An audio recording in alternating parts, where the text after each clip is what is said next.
All right then. Welcome back to episode, what is this? 19, session 19 of Sound of Static. Let's jump right into it with a mission log, not from either of you this time.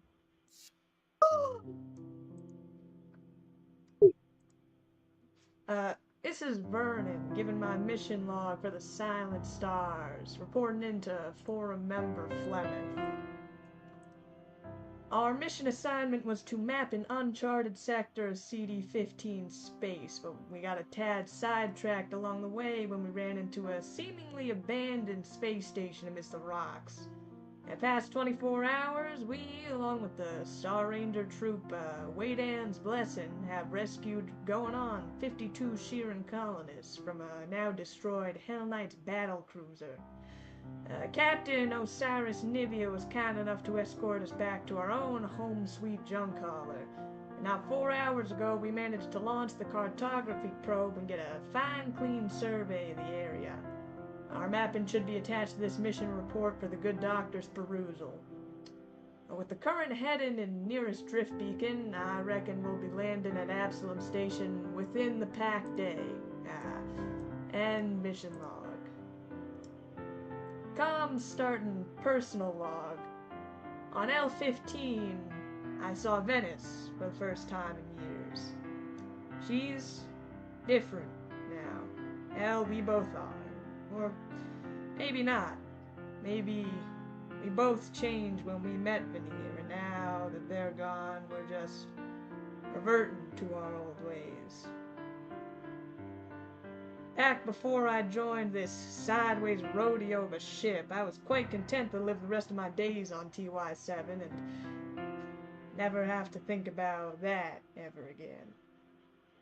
Hylax, guess that shows me for thinking the damn universe would leave me alone for once.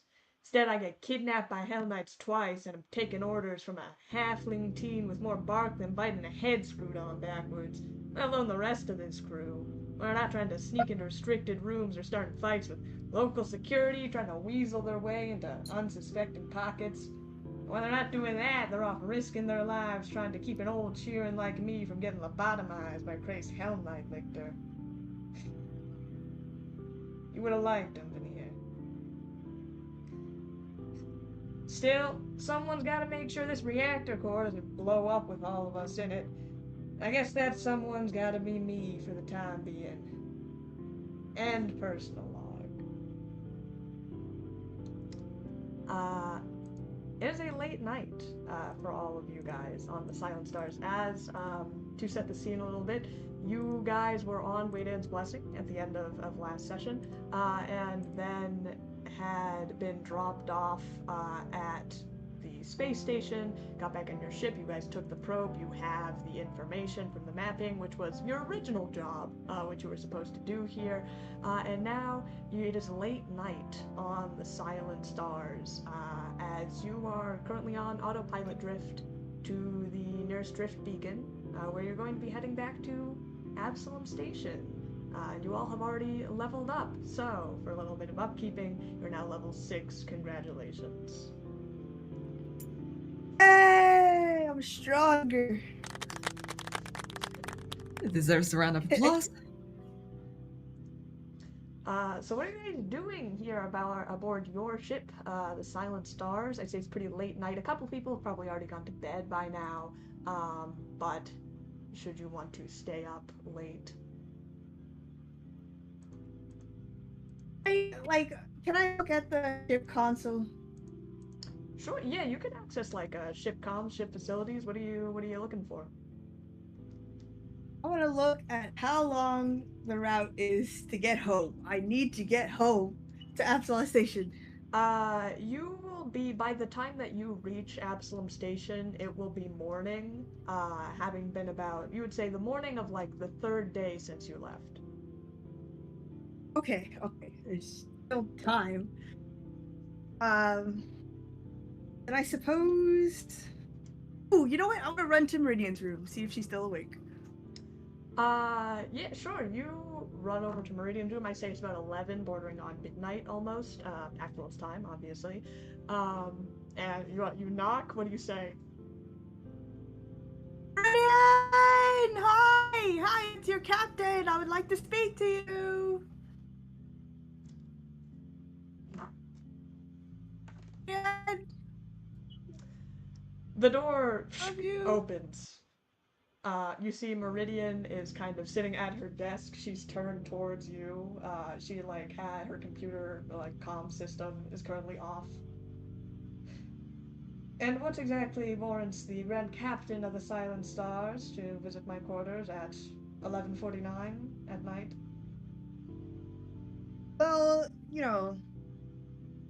I just feel like you're a mysterious person, and I want to ask you a very quick question.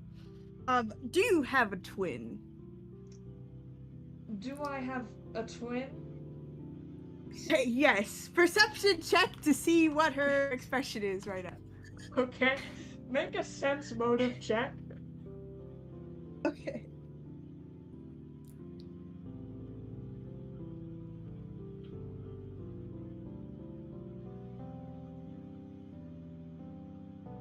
$19. 19, you said? Yes. She looks at you, expression unreadable. So you Oh! come into my quarters almost bordering on midnight, right after, I would say, all of us almost got the shit kicked out of us, yesterday by the Knights, to ask me if I have a twin. Yes, it's a very important question. Prophecy is on the line. Oh, well, This is if mythicism prophecy's stuff. on the line, I'd hate to tell you, no, I do not have a twin of any sort. Oh, man, I was sure it was you. All right, think you want to tell me about your life? Unless you're talking about my evil twin, gallivanting about in the edges of the diaspora. You really seem like the type to have one, but I know No, you're just yes, joking. Of course, I know. I haven't told you about my evil twin on the edges of the diaspora, Netherem. I'm not gonna fall for your tricks. What? Percy runs out of the room. Will not be persuaded. You run out of the room. You will not fall for her envoy lies. You rush out of the room, and immediately the door shuts closed as you run out. I'll try. I'm just gonna whisper to myself. I'm gonna try it tomorrow. It's a different question. I'll catch her this time. Mercy. Oh, go on. The weapon that you got. Hold on. Did you? Yeah. Did you just run out from Meridian's room? Well, you remember the prophecy we heard before, like 3 people, 1 left behind. That thing. You asked her about trying to see the twin. Yeah, I think she's either an evil twin or she lost her family. She is the evil twin? What? Looking for her, man. It's Meridian. Gotta be a little bit evil. We don't like a good know kind of about evil, that. you know, my kind of evil. If you insist, Mercy. You did bring up a good point about the weapon. Where's my weapon? I would say you were holding the weapon in your pack. There a lot was going on. Vernon was sent to the medical wing on the Wade-In's blessing, and then transferred over to your ship. And so I would say that you probably have placed the weapon kind of like holding it between like your jacket like cloth, because it's kind of like lets out like this kind of acidic mist, and just kind of threw it in your room for the time being, to mess with later. Jay, I think that weapon is contaminated or something, man. It's acidic mist does not really sound good. Maybe you should check it out, unless you're planning to do something else. Well, hand it to us and we'll inspect it and let you know. Yes, I can show you my room. Come. What? You... Don't you have it on you? Right Oh, now. it's in my room. I threw it away because it We was like see. suspicious. I'm sorry, I hate the word sus. Let's say the Okay. full word. Okay, then. Right. I walk over to my room. I ask a question for you, Khamu. Have you seen Mercy's room since the latest redecoration that she's been doing? She's probably constantly redecorating, but I just wanted to ask. Absolutely not. Please, Jasmine, please describe the sight that Khamu sees as they step into your room, your crew quarters on the Silent Stars. Oh, Khamu. Going for a bit of a punk evil style, you know, like my evil lair. So here are the pedestal for my evil ducks. It's their little throne. Of course, my throne, my bed, is much taller than them because I'm their leader. I got this cool pirate flag that I got on discount on this like 99-cent shop, you know. I had to fight some old lady for a cool epic tale. Here is the weapon. Hidden under my treasure pile over here. This is like a bunch of knickknacks. Khamu, Like a hot chocolate machine. You see tossed kind of onto this pile this sword that was wielded by Lictor Darius. This kind of long curved blade that kind of curves on the sides. It kind of starts with this matte black like jet material and then morphs into almost like a crystalline like ice kind of it looks like structure. Seems very sharp and it kind of where it's like touching this pile of knickknacks, there is this like kind of mist, this purplish smoke that kind of rises from it. She grabs it and pushes it away from the valuable treasures. It's contaminating it. You throw the sword away on the ground where it kind of clatters, hissing a little bit lesser, but still very like ominous aura almost seems to emanate from this sword. Well, why did you throw it on the ground? Okay. No, Reds. We'll kneel down to run our finger through it, and then picked it up.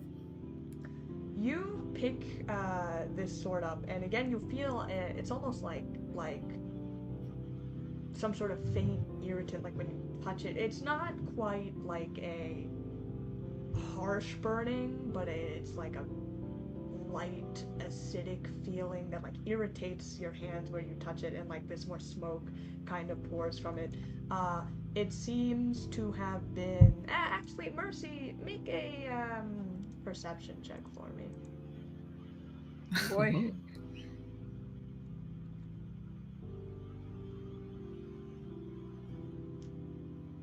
I have my dice ready, yes.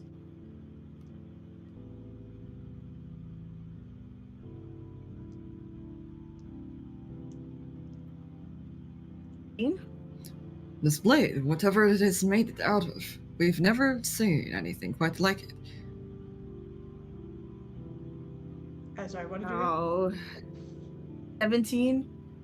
With a 17, I would say you get the sense that when you had first picked up this sword, it seemed like more volatile. Now it's kind of died down a little bit, probably. Like when you had picked it up, it like physically like hurt to pick up this sword, but now it's kind of perhaps settled a little.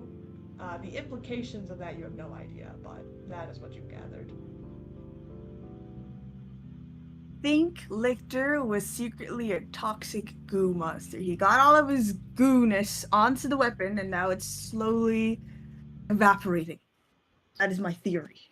That is a theory we found quite hard to get behind. But like he wasn't a static person. I don't know. Maybe Aurori is different. Maybe Aurori is a goo monster.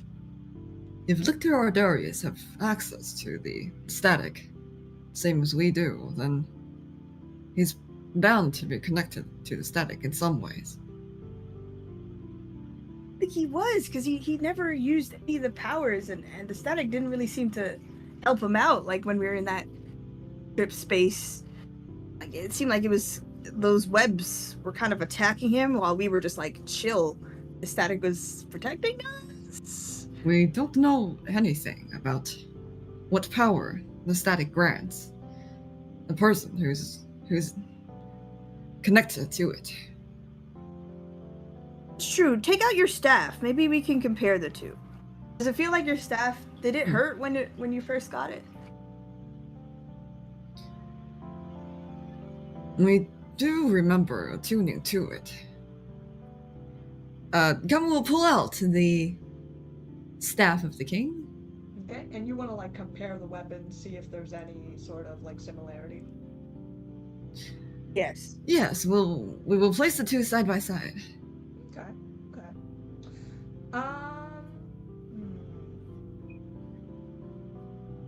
Give me a straight int check. Oh, An evil smile. this is interesting. I hope you all saw that YouTube. What? YouTube about evil smile? And do we have any bonus? Oh, So dude. fucking hot. 12. You could roll int or mysticism. Since they're not kind of equivalent, they're different DC checks, but you will gain different information from this. Interesting. We'll go for int then. 12 for intelligence. On a 12 for intelligence, putting these two weapons side by side, you don't immediately see like any similar. In fact, they are very far different from each other. Like Lictor's sword, like the material is completely different. The Lictor sword has this very kind of like almost ornate like build and craftsman to it. This staff looks more like cobbled together, like kind of bits and pieces put together.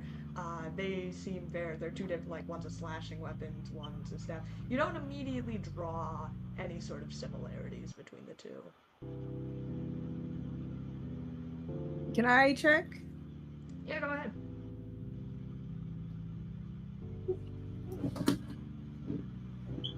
Oh, 20 for mysticism. A 20 for mysticism. Mercy, as you look at these swords, as you look at these two things, and you know the staff of the Goblin King, you know, is attuned to like some static nonsense. You don't want to deal with that. You've made your stance very clear that the staffs can go fuck itself. So you kind of reach a hand out towards this sword instead, and as you do, you hear almost like whispering from beyond, like this kind of dark emanating aura from the depths of somewhere.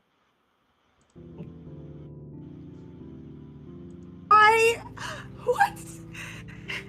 Mercy, what happened? I don't know, man. This sword is trying to call to me in a I think a different place than the static. I'll take anything besides the static, man. Can I can I dive into whatever this is? What did it say?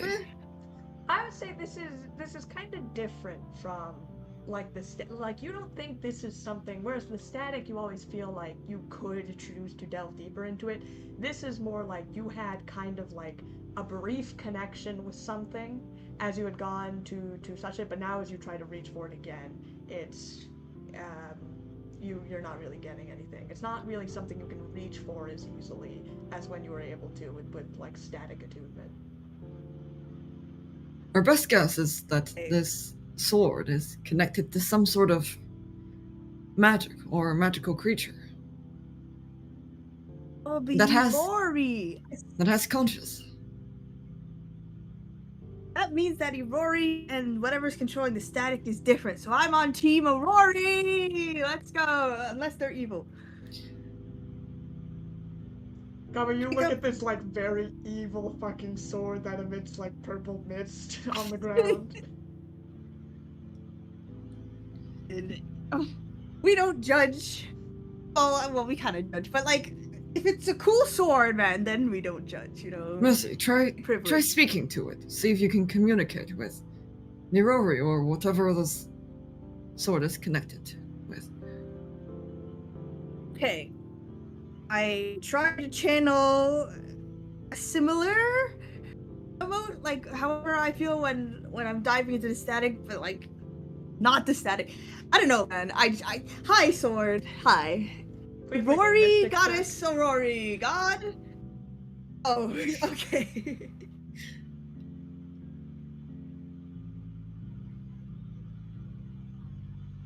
For me, Aurori, I would like to sip. Got a 23.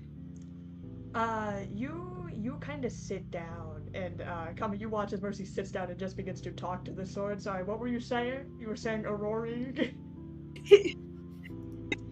Aurori, humble goddess, god thing of the universe. Please teach me about order. Oh, I love order. Take me into your arms, Aurori. The sword kind of hisses its little, like, you know, its smoke kind of starts to stop, but you do not hear anything else. Well, okay, I'll take that as a kind of a positive sign. The smoke was bad, right? Can I touch it now? Is it still hurting me? It's still the same. You would say you don't think like your direct action had effect. It's just that like over time, like this kind of level of mist has kind of been slowly fluctuating. Maybe from the time the it's been blessing in of your room, Aurori is though, fading. it hasn't like outwardly exploded or burned a hole in your floor or anything. And you left it in here for probably a couple hours. Okay, can It's safe enough to like handle without causing damage to yourself. Khamu, would you like to be stabbed? We're sorry. What are you planning to do? I want to figure out what it does, what features it has, what type of damage it does. Oh, I guess I could just stab like a random thing, see if it does any frost damage or something, acid damage. I'm gonna stab my pillow. You would like to stab your pillow? What? Yes, but like the bad you pillow, broke- the flat pillow. I have two.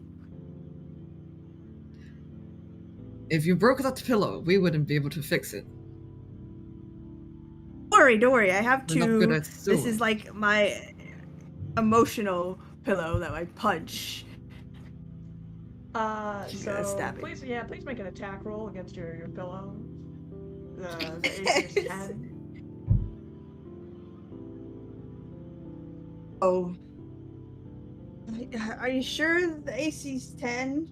You Hey, have you like can make it a plus- little lower, you have right? like +8 to attack. You have +8 to attack, that is true. I don't... Oh, okay, I got 10. You go to slash at this pillow, and as you do, there is a brief moment where you are suddenly in complete darkness, and you hear that to the whispering all Oh. around you, and a deep grumbling of like a voice that just growls in the distance, before and you feel as you slice down these like sharp almost thorns erupt from the blade, as you take 3 points of damage as it pricks your hands as you slash at this pillow. But you and as you kind of awaken from this small haze, now your hands kind of bleeding. You look at Rusty. this pillow that is a giant cut with like this kind of frosty, like ice almost erupting from the slash. Mercy, let go of that weapon. Flings it away, man. My hands. It tried to like. I think it's one of those eating swords. Like, it takes your blood or something. It hurt me. I don't know if I want this. We do not recall it taking blood from Lictor Darius, although perhaps it requires some sort of sacrificial ritual to use it. Either way, you should drop that thing now. Do you want it? It's a cool sword, man. Frost damage, and I really want frost damage, but it hurts. If the What if I negative use my effects, graviton abilities? if the negative effects gets better over time, we will be glad to keep it It's for like you. an addiction. Well, no, if it gets better than I want it. Can I try using my graviton abilities, my new ability, my weapon orbit ability? Yes, hold on, let me read the weapon orbit. What does that do exactly? It's my graviton ability to just Yeah, you control the just weapon and fling at an enemy. Melee weapons, great. And like, I will die. I'm at 1 HP and 1 stamina. I probably shouldn't test it. Yeah, sure, you can right use, now. You can use it if you would like. You can fling the sword back and then immediately back to you. Oh yeah. Yeah, I know. Let's leave it here for now. I will put it in my. Oh, I carry my weapons. I have a backpack. I put it in my backpack. Alright. But it's in the bottom. It's shunned.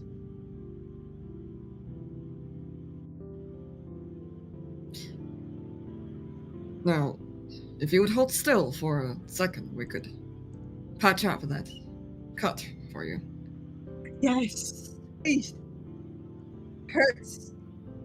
I also have a document I want to review, but that might be better with the entire crew. Well, some of the crew might be asleep already. Oh yeah. Unless you wanted to call a crew meeting at exactly. We're going to look at the clock. The clock on our personal comm.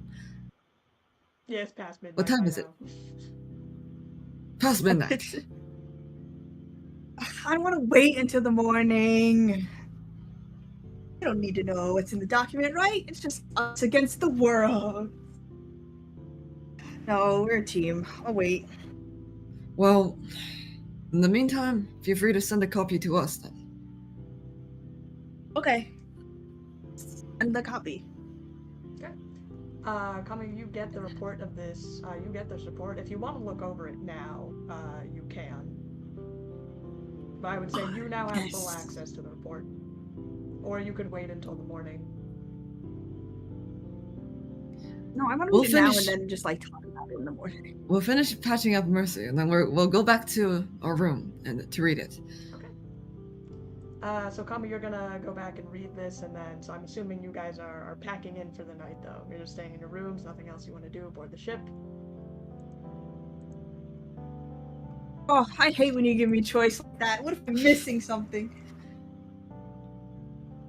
I'm sure you and your 1 stamina point and 1 health point will be missing a whole lot aboard the ship. On our way back, do we see if any door is still open? Is anyone still awake? Oh, no, that's Nope. All doors seem to be closed. Okay, we'll go back to our room then. What are the stats for the blade so I can put it in my document? I would say you didn't really get a good read on the blade or what type of damage. It seemed to have done other than doing some sort of cold damage. Perhaps that is something you could research tomorrow when you are not on the verge of unconsciousness. Maybe that's the key, man. If I just let it kill me, then I can control it. But do you guys head to bed then? Yes, I kiss my ducks goodnight. Ah, yes, kisses from the Grand Master. I feel rejuvenated. No, For Flip.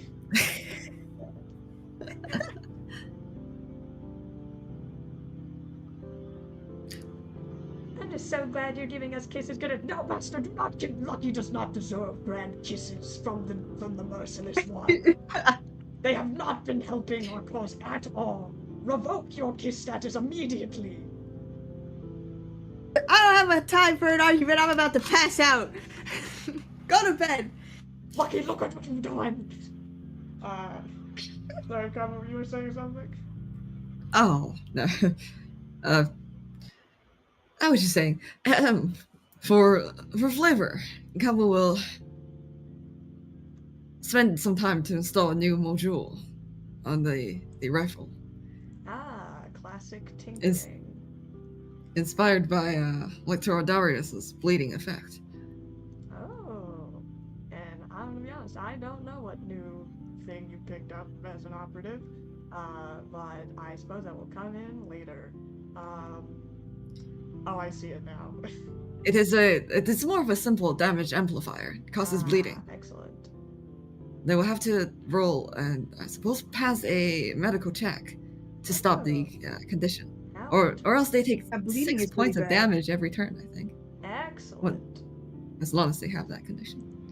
Excellent. As long as they have that condition, then they have blood. But then, give her ideas. Yeah, but then Khamu will get to rest as well. All right. With that, you guys head to bed. If you would please roll a D100 for me, both of you. Good dream, please.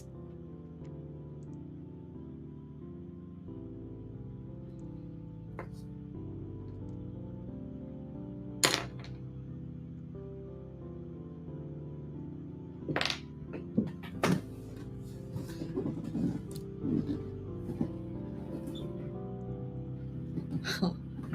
That's interesting. 56. 91. Please, a good dream about like chocolate. Rolling high for Khamu. Okay.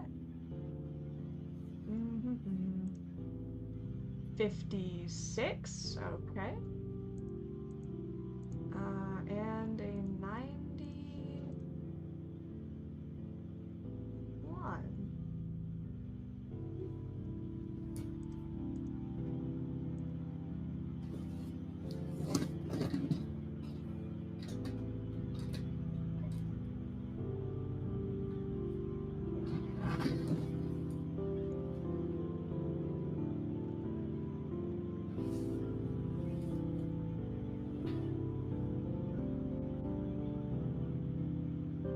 I want a dream where I'm just in a giant bathtub world with my ducks. A giant bathtub world with your ducks. Yes. I will keep that Maybe in like mind. a whale.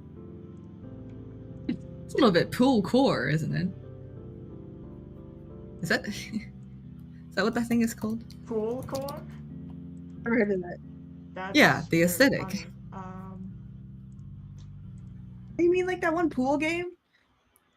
Yeah, it's like the infinite sublime sort of pool aesthetic. Oh, that one's a bit. I would go crazy being trapped in that world. We'll start with Mercy, who rolled lower. Mercy, you go to sleep and you begin to dream.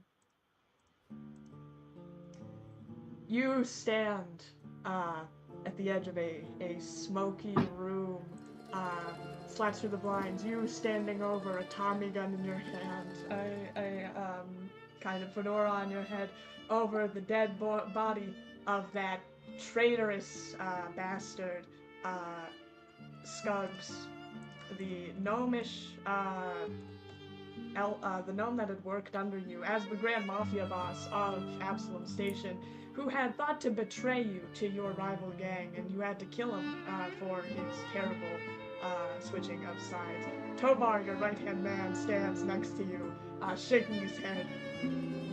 Can't believe Scugs would turn on us, boss.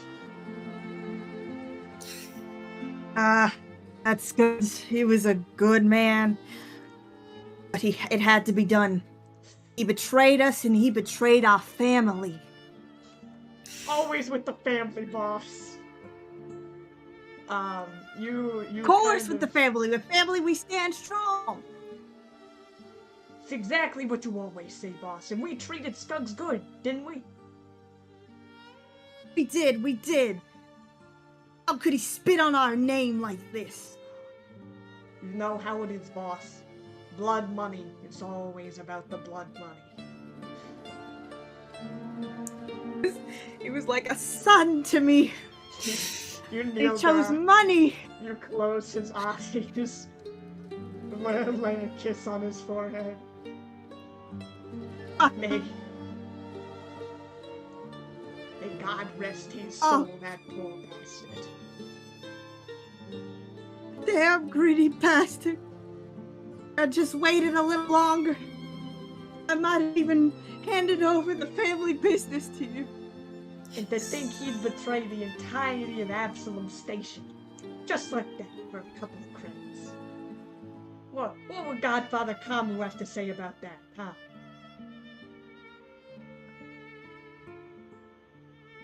Godfather Khamu, my inspiration. Maybe we don't tell him. His heart. Khamu getting in their old age, they are. The stress might kill them. Best we keep it to ourselves. We take the secret to the grave. Take it to the grave, we should, boss. Make sure that no one learns about this. Straight to the hells, right with Ilsgard the Cold. That means we gotta hide the body.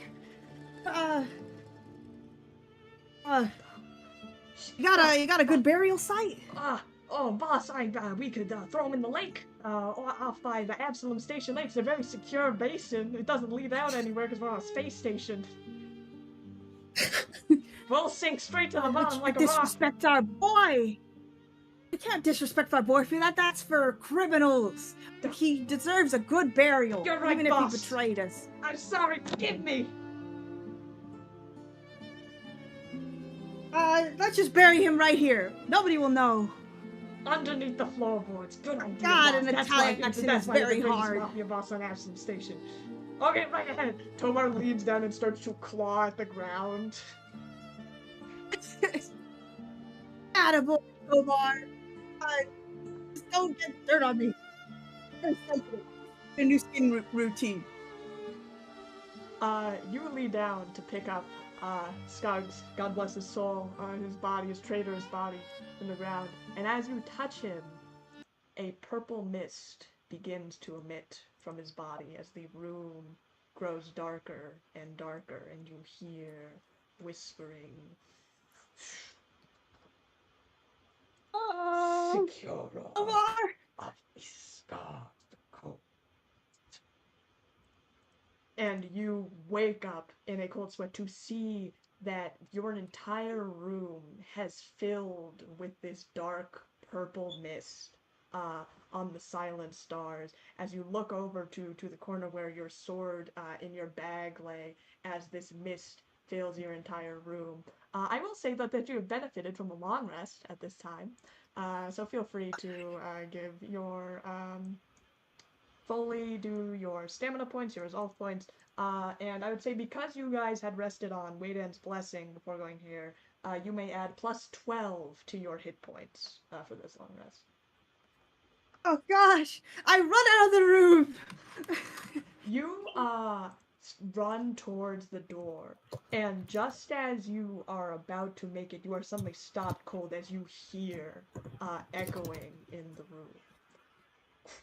Who is it that has freed me, devil of the deepest of hells, from the countenance of the lictor?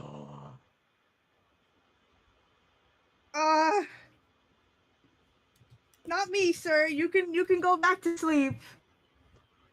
Is it your blood I taste on my hilt of my sword? No, wrong person. Released from my prison by the lictor, the power that I've saved, as a devil from hell previously slain by the dark elf of the Hell Knights. Now my soul runs free to be claimed by his executor. Oh, so you'll let me control you? Do you hold the power? Yes, I do. I will grab it. You grab the sword? Yeah. You, kind of go up to this sword, emitting great smoke, and you, grasp onto it as thorns immediately slice out at your hands, wrapping around your arm. As you gain 10 points of damage, and you see blood begin to seep down your, arm. With this blood pact enacted, you have bound your soul to mine, Ilsgard the Cold, devil of the hells, previously under Lictor Darius. Now my courses through you. This pact is bound henceforth in blood. As the mist, you hear shrieking kind of whispers around you as the mist kind of these voices get louder and louder before they dissipate, and all the mist disappears from the room. Congratulations, Jasmine, you have now attuned to this item, the cursed sword of Ilsgard the Cold. You may add this to your inventory. Yay!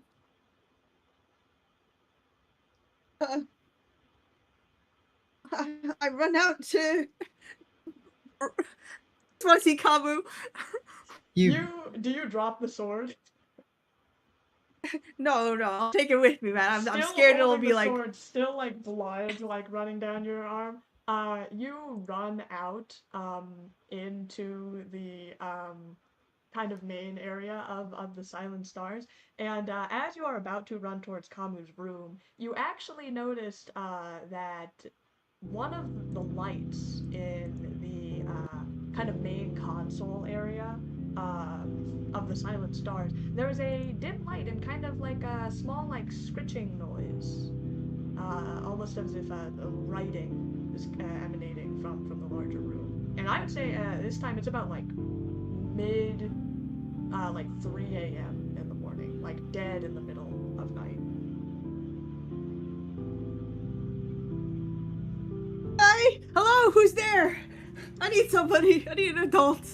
As you run out into like the main foyer, giant fucking sword that's like as big as you, like blood, like in thorns, kind of etched into your arm. As you say, "I need an adult."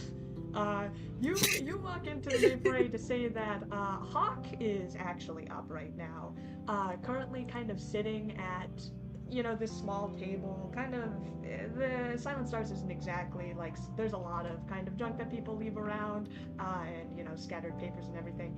And Hawk has kind of a little desk lamp, and he's kind of poring over papers. As soon as you run in, though, he immediately kind of like snaps to attention and goes, "Mercy, what are you doing up? What is wrong with your arm? Oh my God!"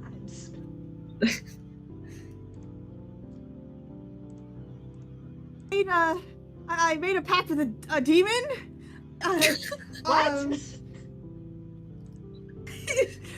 And now the sword is that the lictor sword from the Hell Knights? Yeah, it turns out it was evil. I thought it would be like looks are deceiving kind of thing. That's what my father told me, But looks are deceiving. They are not. Okay, do you need it like removed from you surgically or something? Whatever. Can I try to drop it? Is it in me? Oh, I would say the like thorns have like retracted, and so you drop the sword very easily. It falls from your grasp. Okay. I think the whole blood sacrifice thing was pretty scary. I have the sense that it'll happen again if I use it. What do you mean blood sacrifice thing?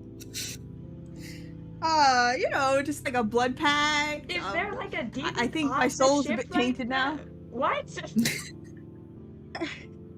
I think like blood pacts, like if you die, the demon eats your soul. So like, I don't know. Hawk, you know any holy magic? I'm sorry, Mercy. I really don't. Really know anything about like religious type magics at all. Are you like gonna go to hell? I don't know. Like, a cool sword would make me a cooler villain, but it's kind of scary. I'm sorry. Sure, there's a priest I'm nearby. going to ignore the villain thing because I'm gonna be honest. I don't fully understand whatever you talk about when you say that. But okay, well maybe when we go to Absalom Station, I mean there are churches there. They're mostly to Triune, but maybe you can, I don't know, get exorcised. I don't know. I've seen a movie about that before. It seems really scary and painful. I'd rather like. Well, I think your arm's maybe live for it for what, now. What happened? The blood pact, you know, like. Right, It's starting to really hurt. Do you have a med pack? No, but I can try to patch you up. He kind of gets comes over to you and kind of roots around his pack for some spare bandages out straight out of the tray. And he kind of motions you over to the table. He kind of clears some of these papers that he was writing off of the desk as you're kind of like dripping blood onto like these documents on the paper, and he kind of scurries them away as he like takes out some spare bandages from around the ship and starts to wrap up your arm. Sorry for messing up your documents a bit, Hog. What are you working on? No, I mean you are like bleeding quite severely from an arm that you've apparently made a blood pact with a demon or something. So I think that probably takes precedent. So you don't even have to worry about it. Yeah, but like conversation will distract me from the pain. So just what were you doing? Guess I couldn't really get some sleep that night, so I was trying to work on the Lyria Thatch problem, actually. Been looking over a couple of theorems that people had written about and a couple postulates.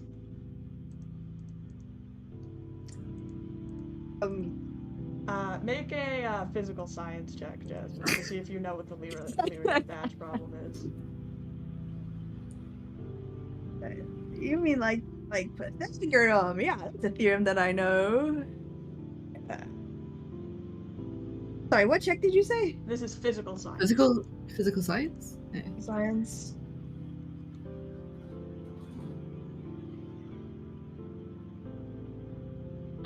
Ooh.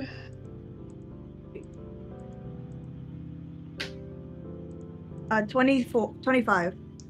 25, I would say you have heard of the Lyria Thatch problem. Again, being back in your studies, back in high school on Validity, well, you weren't as great in thieving and scheming 101. You were really great at the STEM classes. And so you've actually heard of this. This is a ongoing, unsolved problem in extra-dimensional physics. Probably one of the most wide-known problems, like trying to be solved by physicists across the Pact Worlds. It involves extra-dimensional physics, and essentially it's like a kind of like a thought exercise. So the gist of it is that if you had a multiplanar gateway using like phase particles, these type of particles that essentially can toggle on and off being existed, essentially if you have a portal between different planes and someone goes through it, and right as they go through it, the portal turns off, what happens is the question. And so there's like lots of different... I can solve that for you right now. They die. They're cut in half and they die. Hawk kind of looks up at you, still kind of like bandaging up your arm, but he laughs at this. He goes and goes, so I see you were on the split side portal pool of believers for the Lyria Thatch problem. Yes. Isn't this a pretty easy theory to prove? It's like somebody In life, you know.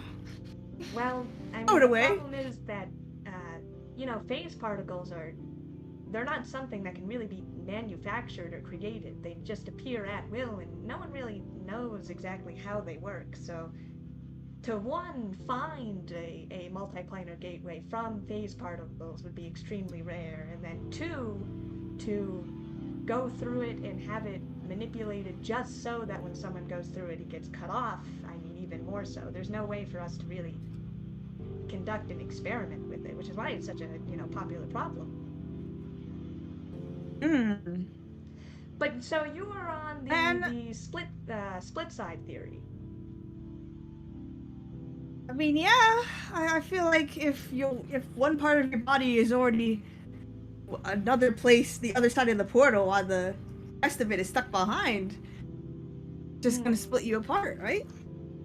Well, that is the theory for that school of thought, but I mean, there are others. The people who are on the one side belief of the particle theory believe that once you have entered the portal, it isn't really a split cut so much as a doorway that doesn't fully.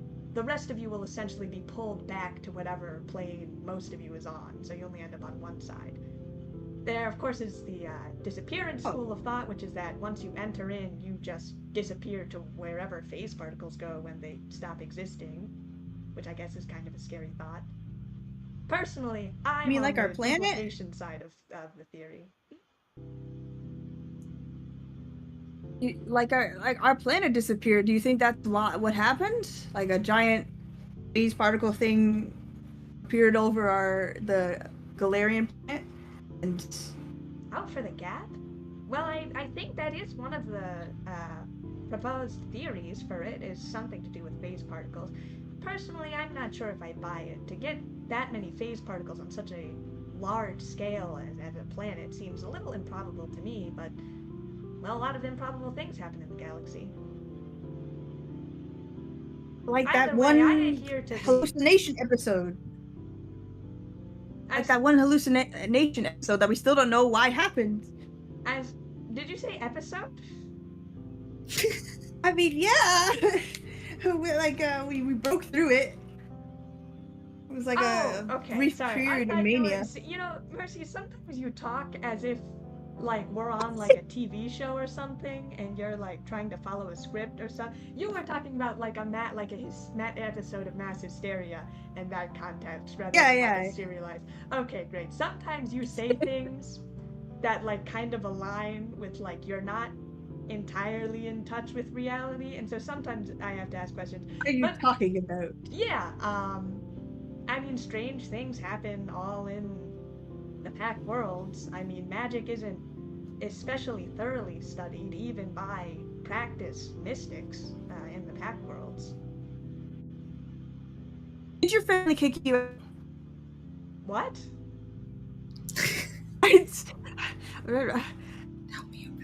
Just answer the question. Did my I'm trying to catch you off. Kick me out from where? From Absalom Station? No, okay, so that means no. Never mind. Continue with the conversation.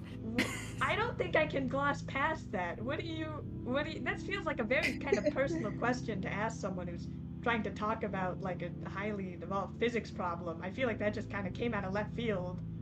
Well, I didn't want you to like be cautious, so I wanted to catch you off guard.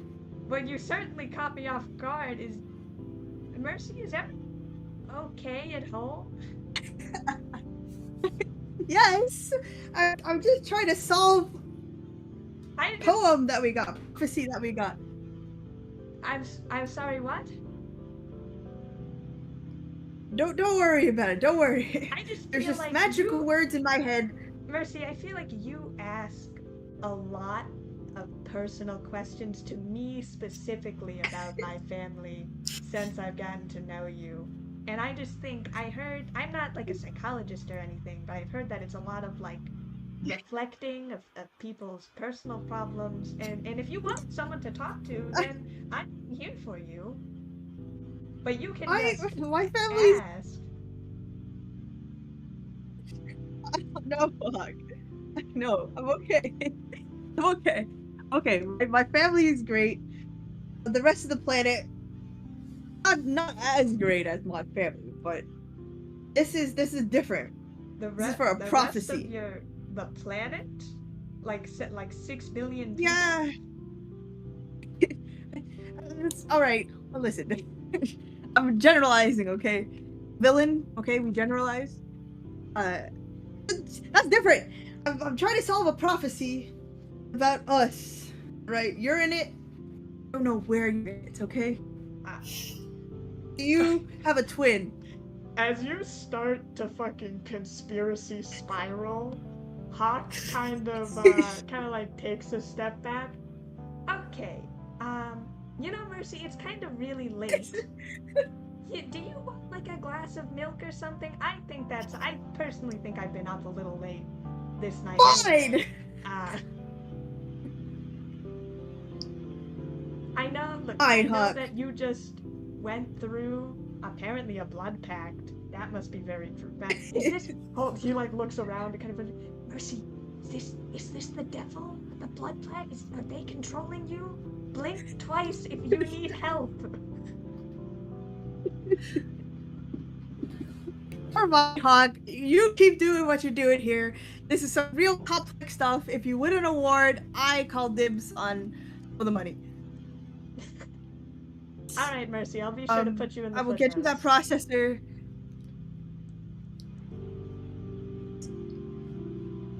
I will take my leave. My arm, because it still kind of hurts. Yeah, you're bandaged now. And oh yeah, my sword. And you head back and you drag your sword. It does not attack you again. As you drag it back to you, and it has stopped actually emitting that purplish mist that it had before. Oh. I wonder what would have happened if we just like let it build up more. Would it have escaped? That would probably be bad. That'd be worse. Sorry, what was that? Hawk calls out to you as you're muttering to yourself. Nothing. Your family's not dead, right? Yeah. Go to sleep, Mercy. I will make sure to put I just like shove it under my bed, the sword. Okay, you shove it under your Good. bed and do you go back to sleep? Yes. You go back to sleep. Well, I hold my ducks instead. I'm kind of scared. Mister, you have awoken in the middle of the night. Is it to go scheming for your plans to rule over the galaxy? I guess. I now have a demon under my command. It's kind of cool, right? Master first lucky and now this? You're talking I to thought you'd be proud of me. Well, you guys aren't demons. You're like, you know, minions. Master, just beings. We are the greatest devils amongst the entire packed worlds. Sent to service your commands. Yes, honey. What, honey? Yes. I feel like you are being very condescending right now.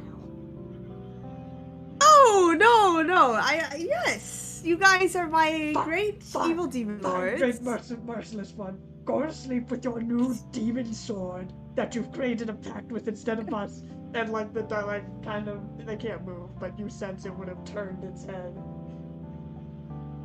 No, you're my favorite. Merciless one, I wouldn't take it too much to heart. You know how anarchy is. They sometimes get a little jealous, especially the other dog. Oh my god, Lucky, shut up. No one asked you.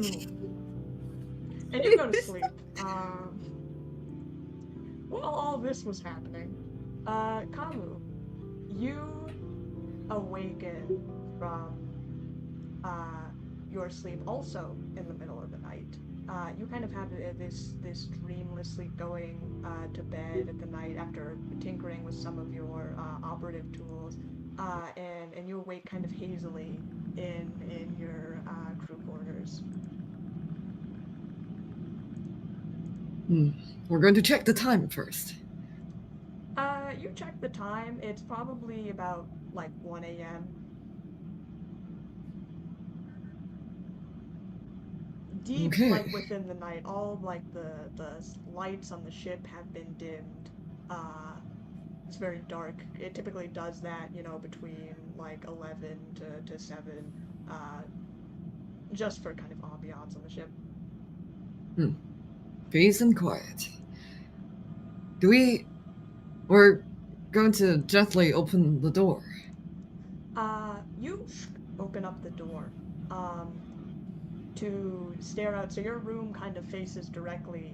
Outside of your room is a kind of window facing out of the ship, and you stare in just kind of shock and disbelief as you look out of the window and see just dark blue bubbles kind of gurgling from around, fish kind of silhouettes in the background as you realize that the ship is underwater.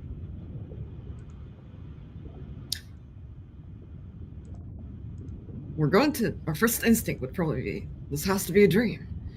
But we'll run to the console. We'll run to the ship's main console anyways. You begin to run to the main console, heading for it. What would you like to do at the console? I'd say you make it pretty easily. We're going to check the ship log. You start to check the ship log. Please make a computers check. Okay. Oh, that is a nat 1. A nat 1, as you go up to like the console, your vision kind of like fractures. Like every time you go for a panel, it's the wrong panel. Every time you pull a lever, it's suddenly like 2 inches to the left. And as you are scrambling on the console, there's a cracking sound as you turn to see that the large window kind of ahead of the console, a giant crack, gushing water as you are pushed back from the center of this room. What kind of dream is this? Khamu will struggle to get up and then run to the crew's quarters to knock on the door. Please make a athletics or acrobatics check. Okay, acrobatics then. I love this dice for a good reason. Nat 20. Nat 20, you actually manage to make it to the other crew quarters. Whose quarters do you go to first? Probably who's closest. Closest to where you are physically, I believe it would be Kasuk. Or oh, that's true. You're probably equidistant from both of them because they are in they have rooms off of the main console area. Yeah, we'll reach Kasuk's room first. You go to the door and you make it as the door creaks open, and inside the room it is flooded with water that continues to gush out at your direction, pushing you back as the water gains up to about like 3 feet as it is quickly rising. And you look out of the windows of this ship and you see more kind of almost glowing figures in the background that kind of shift and float. Do they look like jellyfish? Make a life sciences check.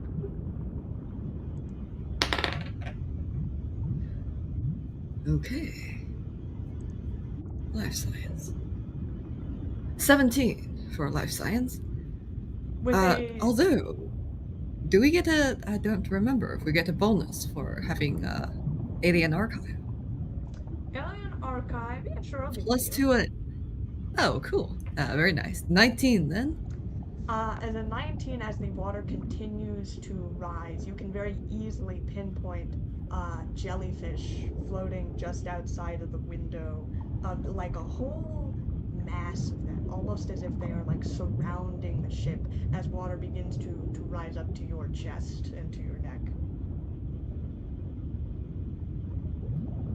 Do we feel like we could breathe underwater? I'd say you have no idea. Okay, Khamu's going to take a deep breath and then dive into the water. You take a the Copaxi equivalent of a breath. You feel your tentacles take in oxygen one last time before you dive under. And as you dive under the water, you are no longer on the silent stars, but in just this kind of expansive, grand ocean. It's very dark, it's difficult to see, but the only illumination down here is the glow of these clusters of jellyfish that kind of float by you. And they illuminate, there's like glowing moss on the sea floor that you're here, the crawling of crustaceans and lobsters and crabs and shrimp that scuttle across the floor.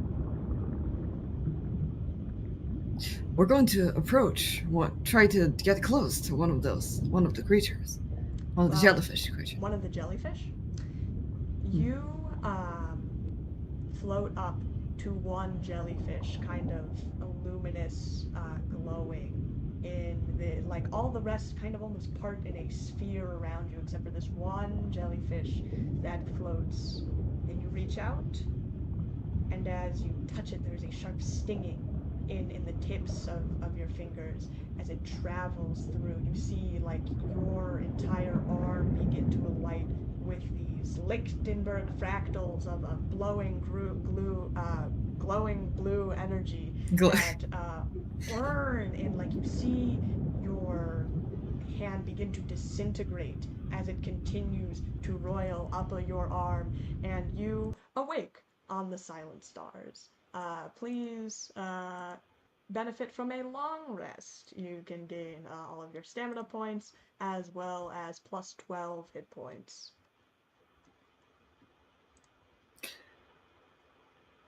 Do we get a bonus plus 12? Or is it just, is plus 12 the... We were sitting at a 1, so that'll make it a 13? Yes, it would be a 13. Gotcha. You have gained, normally for a long rest, you gain, I believe, your level. So you have gained more than that because you had rested aboard Waydance Blessing the night before, or the day before, and they have like an actual medical bay that you were free to use. And so you awake, finding yourself standing in the kitchenette of the Silent Stars. The hell? And it is good morning for both of you, as Mercy, you also awake in your room. For real this time, you slept fine through the night, didn't dream anymore. You have your sword, you see just the hilt poking out from under your bed. How would you guys like to spend your morning?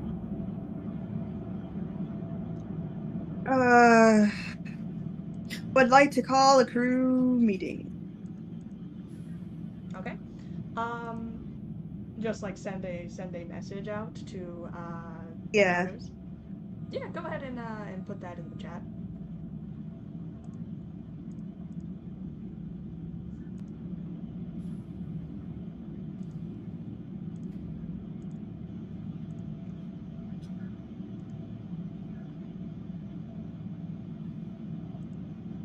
Wait. What? Who's our ship have again? What? I don't remember ship words. Where's our gathering room at?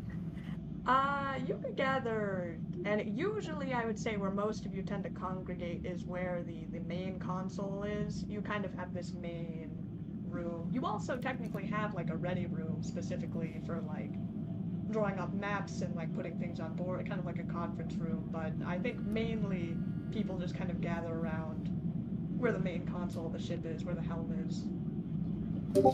Okay.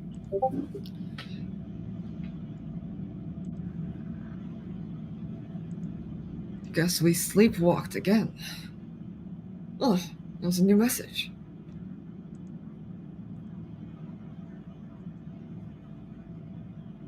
We're fairly close to the main console. I would say you're right there. Yeah, it's like you turn around from the kitchenette and it's right there, so. Okay, I'm gonna get out of my room and I'm gonna apologize to my ducks first. What was it? Anarchy? I'm sorry, man. I really didn't mean it. Well, I don't like this demon more than I like you. This demon is a blood pack demon. It hurts, it's bad, it's awful. You are my support system. You heal me, help me, and advise me. You are better than any demon I've ever known. Chaos, please tell the Merciless One that unless I get a formal apology initiating that I am certainly greater than the lesser demon, and that no new demons will be added to our little conclave, I am not speaking to the Merciless One. Master, Anarchy would like to relay to you that unless you are... I heard you. I heard him. Here is my formal apology as the Merciless One. I, the Merciless One, apologize to Anarchy, the Great Demon Duck the First. That I am sorry. He is the best demon, and there will be no other demons added to the demon council. Am I really the first? Well, you're the first in my heart. Apology accepted, Master. I was so sad when I couldn't talk to you last night. It made me feel really bad about myself. I'm very glad that we've made up. The fighting made me really anxious. No problem. Now get in my pack. Time to start the day. Okay, we've made up. All of the ducks kind of cheer. Lucky goes, yay! We really all come together and bonded finally as a group. This is what happens, guys, when we set aside our differences and really focus on love and acceptance. As you shove your ducks into the pack. Khamu, upon seeing the message, will be heading straight to docking bay. Okay. Khamu, you my start authority to... as captain been overruled. Be sad. Khamu, seeing this message as you were kind of just like waiting around, you know, when you're like 10 minutes early to like a party and you're like the only one there and you're just kind of waiting around. You get this message, you figure probably better to hang around there instead of just up here. So you head to the docking bay. Mercy, what do you do? Specifically, I would like to ask what you do about the sword that is currently under your bed. I'll take it when I'm shoving it in my pack. I'm gonna use it unless emergencies. You go ahead and shove your newly gained devil sword into your pack. I'm gonna make my way over to the docking bay. Mercy, I would say you step out of your room just as Khamu is passing by, heading downstairs to where the cargo bay is. And you guys see Good each other. morning, Good morning. Hi. I'm glad at least somebody went to the console. Mercy. As as they say it, Khamu's already a few meters away, past Mercy's room. Get up! I'll come with you. Okay. There seemed to be downstairs. sparring competition downstairs. Ooh, you think I can beat people up with my... Hey, I got a new demon sword! Not with that sword. I don't know, man. I'm kind of feeling hungry for blood. Has it changed, Mercy? Khamu, It is not make a fighting. perception check, please. Not great, but we do have a bit of bonus in perception, so we'll see. 14. Anyway. With a 14, I would say you notice, Mercy's probably kind of like just woken up. You see, like, her entire arm is bandaged. Did you accidentally cut yourself last night while you were sleeping? Did you roll to the ground and then somehow manage to kick the sword out from the bottom of your bed and cut yourself? The probability of that is low. that, you know what is a lower probability? A demon. You know, yeah, a demon came out of the sword and was like, "I am all deep voiced and intimidating and cold. Make a pact with me." So I did. You made a And blood pact middle of the night. yeah, I was kind of like running on adrenaline. I didn't really think about it. I was like, "Oh, what's that one sword that you pull out of a stone?" I thought it was like that. You know, it was much worse. Khamu will stop walking. And the kneel down and inspect Marcy's arm and say,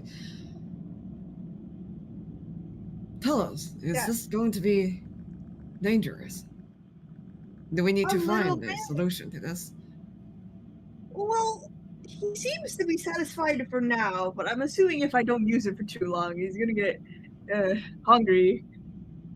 But like, as long as I give it a little bit of blood every now and then, it's like it's some dog, you know? Just fed. Just a little bit of blood now and then does not sound like a good solution. Don't worry about it, man. Let's go beat people up. Yay! I start making my way up to the docking bay. We'll look into ways of breaking the pack.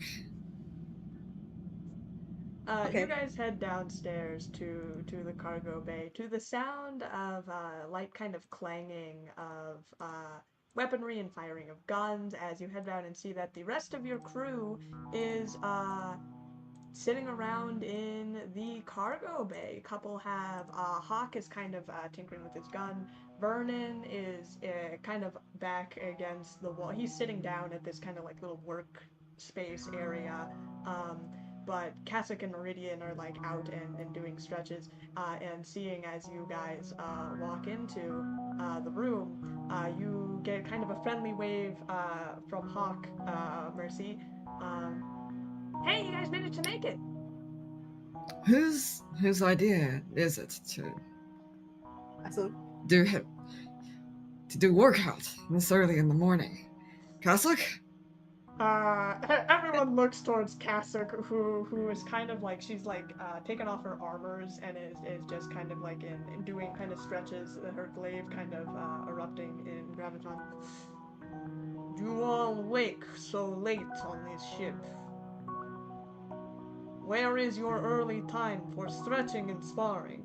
Should you not sharpen your knives, they will become dull in time. In case you have not noticed, we don't use melee weapons. Pity. How do you sharpen gunmen? Yeah. We inspect it every night. Modifications. Get rid of the rust. Make sure every part is functioning as good as it possibly can. Perhaps you misunderstand then. On Burning Archipelago, one's body is their own weapon. Should you not train it, it will eventually become no good as simple steel bar. An interesting take. Now that we're all here, where do we start? Meridian is kind of like twirling a couple of her neutron knives between it. Well, I think we were all just waiting around, thinking about perhaps getting into sparring partners, seeing each other's abilities, getting down. I think the Sheeran is going to be taking this one off. Injury and all, it's a sore spot though. Vernon kind of yells out from his position, "I'm here, you guys, speaking about me. I'm sorry that none of you almost got lobotomized last night." Hey, Grandpa! Good morning, Mercy.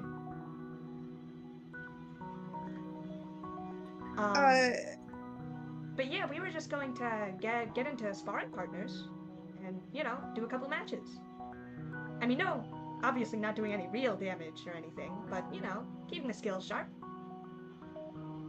Are we allowed to use guns? Can I shoot people? Well, I mean, obviously you wouldn't want to try and hurt. I would say you guys probably have enough control to like know how to do this without killing each other or severely injuring each other in these kinds of ways. But it seems like Kasuk is mostly focusing on like kind of like hand-to-hand, effectiveness for like sparring and that sort of thing. We can Perfect for my new sword. Mercy, if you want to use non-lethals, we can probably make some rubber bullets. Let's talk. No, I want to use my new sword. Very well then. It says I don't have to activate the pact, right? So maybe it'll just be like a normal sword.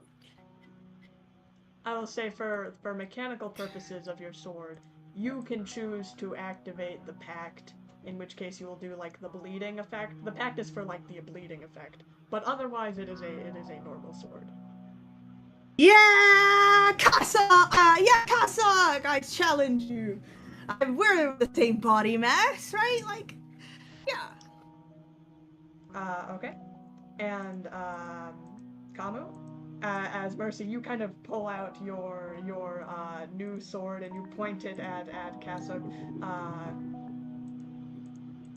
She kind of nods. I accept your challenge, little Solarian. Remember, this is not to the death, please.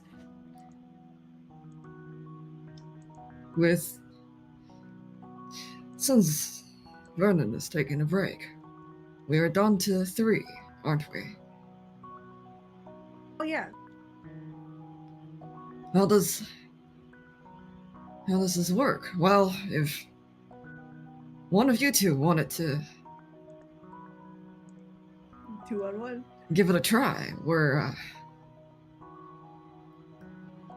Khamu, We're if you down don't for it. mind, I was thinking maybe we could spar. I just had a couple of techniques I wanted to try out, and you are kind of the tallest person here, so... we want to be. Yeah, he's an ankle biter. We're afraid we cannot be a very. We want to be a still target. I sure hope you wouldn't. I wouldn't expect you to. Very well then. I suppose I'll take We this will- time to watch the room then. Make sure Vernon doesn't strain a leg or something, working on whatever doohickey he is. Again, I can hear you, and I'm not an invalid.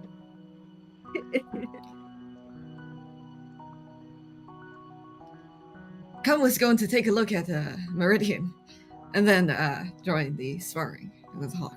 You guys spend the morning kind of trading blows, kind of sparring with each other as you go about this little kind of friendly, keeping each other's skills sharp bit of back and forth.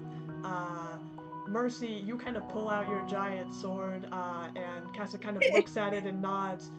A formidable melee weapon for a halfling. Right? I expect you to strike through. Yeah! I swing wildly.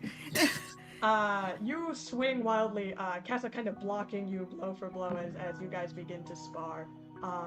And this goes on for quite a bit before there's kind of a small break time in between where Kasuk she kind of tosses you a water bottle.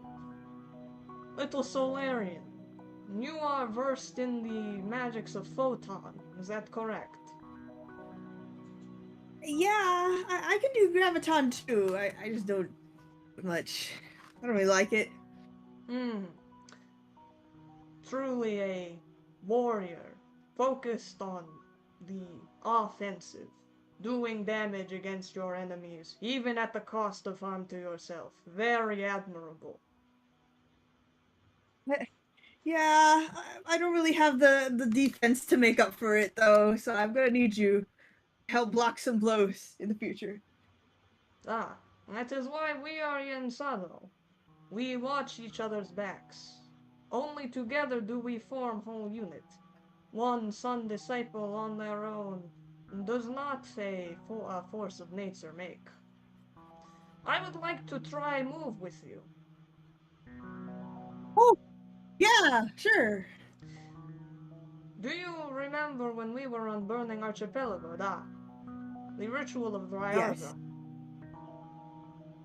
Remember?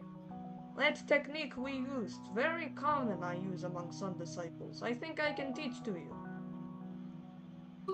Yes. Teach me. She kind of gets up and you watch her kind of put her hands together as this graviton attunement kind of circles around her like dust particles kind of float in the air as you guys practice in sync the move that you had used during the fight where Kasuk essentially uses black hole to pull in enemies and you immediately do supernova to blow them up. You may add the following ability to your character sheet. Yeah. Hope I use it. That's a cool Khamu, name. as you are fighting with Hawk, very much Hawk is very dexterous, and you are also you are probably the two most dexterous people on the team. So as you kind of fire and he kind of somersaults and dodges out of the way, and then you like disappear and then reappear. You guys have a good game of cat and mouse, and in your break, you guys are kind of taking the time to massage the tension out of your muscles, stretch, make sure you guys don't injure yourselves during this.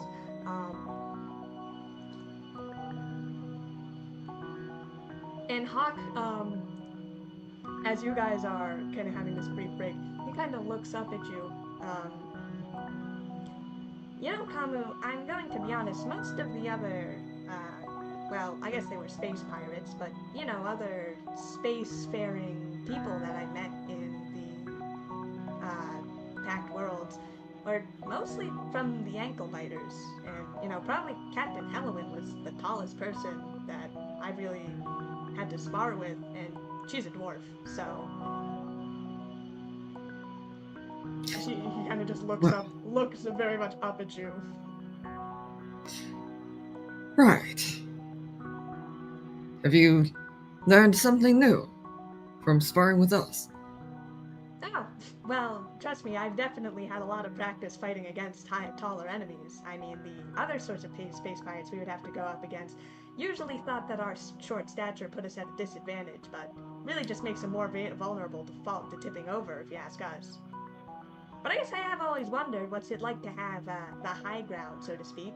I mean, I don't usually fight like that, being, like 3 feet. We are I not guess you much. wouldn't know what it's like to fight on the ground, though, either, so, huh. We are not much of a melee fighter, as you said. We use whichever weapon, whichever tool to get the job done. Very resourceful. Captain Halloween would have liked that. So, does being tall mean you see further? I mean, I guess it gives you kind of a better vantage point, I guess. Our senses could reach out from any direction. Oh, right. I guess you don't exactly have eyes unless, do you? Sorry, was that an insensitive question to ask if you have eyes? You don't outwardly look like you do, so I was just assuming. We mostly rely on smell. For example, what does Hawk smell like? Hawk has I would say everyone in the crew has a very kind of distinct smell that you've gotten accustomed to over the years. Hawk has a very distinct smell of like burnt fuses and like fresh cotton, like laundry.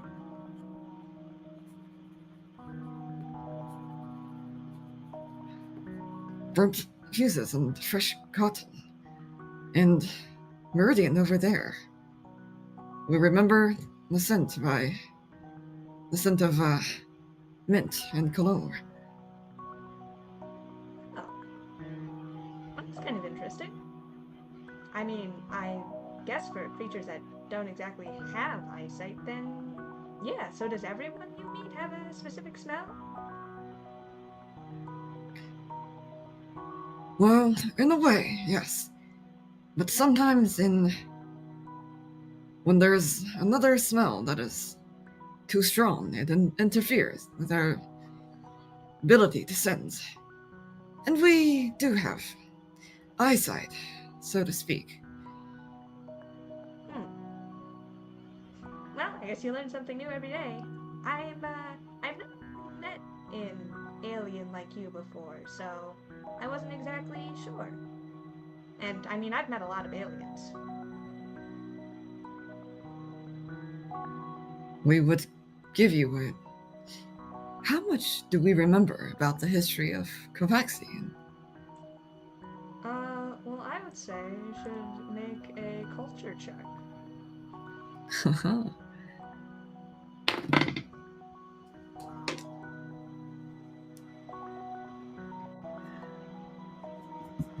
In their head, Khamu searches, scraps the memories of what everything about being a Kovaxi.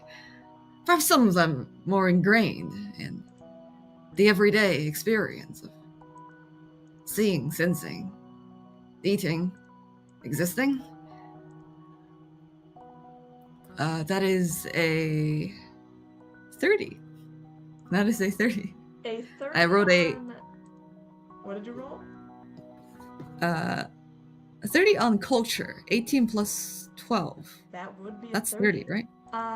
What do you know about the Copaxi? You have done extensive research about your people, having like awoken on a ship with no memory of who you were, kind of desperate for that sense of community. You have researched extensively that the Copaxi people come from Tabrid Minor. It's this planet like way outside of the Pact Worlds, so there's not many that you would see within this system. But yeah, they have, this whole community that there's very much an ingrained kind of like gravity crystals that are within their society that they're based on, but they've become kind of more industrial as time has gone on. There's been some history of wars in the past and things that you have learned. But it's like researching, so like the history, I would say, of Tabrid Minor pretty well. Having said that, that is something that's kind of very easy to look into. But actually looking into, like, how does a Kopai eat? Like, that's not something that you would document about your own culture because it seems so, it's just so obvious. If So natural. we were to write, like, a book about humans, we don't say, humans eat by putting substance into their mouth and then chewing, and then because that's so, and of course everyone would know how to do that, so there's not really like about the real specifics about things. You can't really find much on because Kopai know how to do it, and so they don't feel the need to document it. But there's kind of biology diagrams about how you're constructed from these Kopai polyps, and this kind of gravity attunement and things of that nature. We don't know much more than about the history of our people. We don't know much more than what is written on the internet. If we had lived on Tabard Minor, if we had memories there, well, we don't have any of that memory now. Well, I guess that's cool about Kopai, but I wasn't really asking about them, I was asking about you.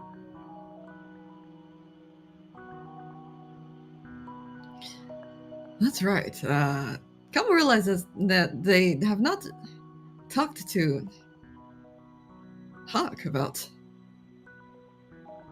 the whole memory loss.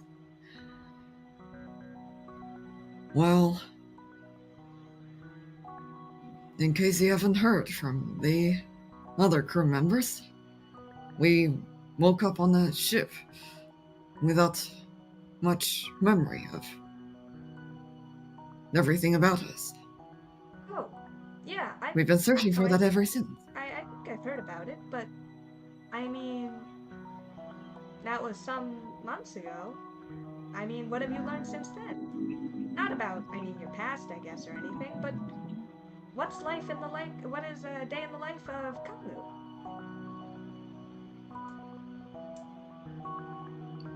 That is a weird question. That is as if one's asking, what is existing like? There is not really a reason. We are here, and therefore we live. We're sorry if that's not an answer. That seems interesting. I think it's pretty interesting coming from you. Do you think, just as he says that, there's a large clattering as the sword of the cursed sword of Ilsgard clatters on the floor, being graviton launched from Mercy and Cassock sparring over, still going in the corner, right kind of in between you two. Sorry. You Hawk better kind of watch leaps up that. and scrabbles like up the nearest thing you find, which is actually you, Khamu, as you kind of like dodge back from this sword that clatters on the floor, and Hawk is kind of on your shoulder, kind of perched, kind of clinging to your antlers. It's okay. Apologies, small Solarian is focusing on her aim. That's all right. Just watch it next time. Look. So this is what it's like. You see Hawk kind of like perched on your shoulder, kind of looking around, and like, wow, you really can see more from up here. Well, if we stand up, then Yeah, you can stand see up. beyond what we can see. We'll stand up to our full height. Hawk kind of still pressing each other.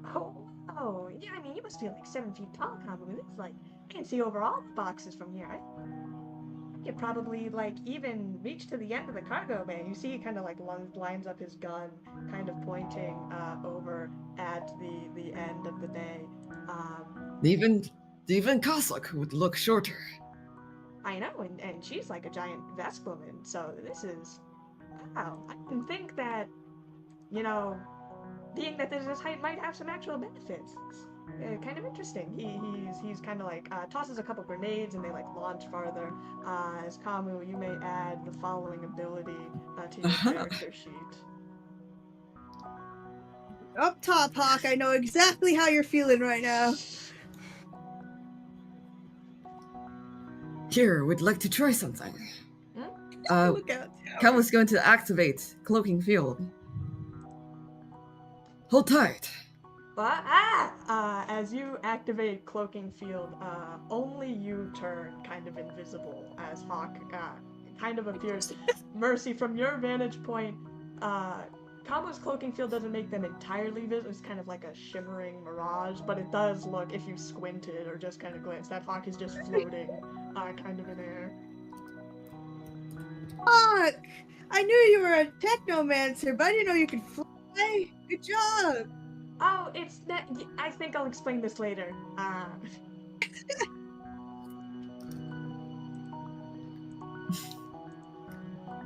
But you guys continue your sparring before it becomes kind of a little later in the morning. You guys woke up pretty early,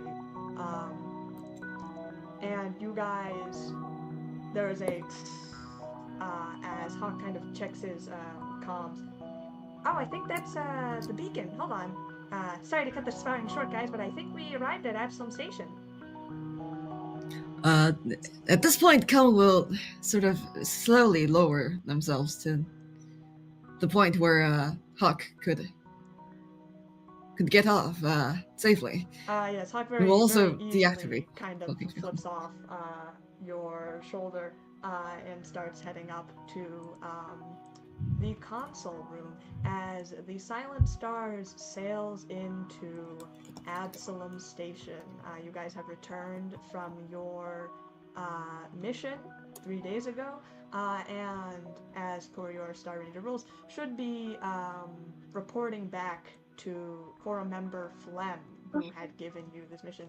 But before then, I would say as everyone sort of gathers upstairs at the main console room, Khamu, you still have the report from the Hell Knights that Mercy had managed to scrape like the first half of some sort of report about the artifact.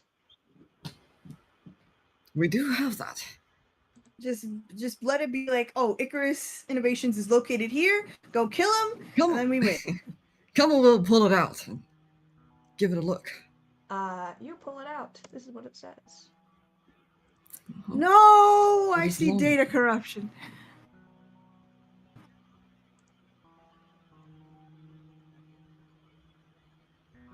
Wait, who is what?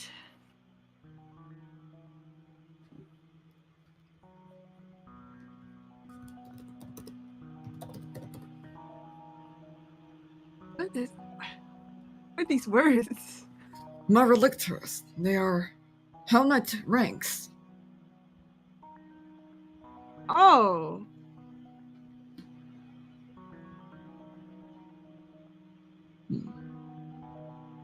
And then is the Lucius Peregrine a name? You know him?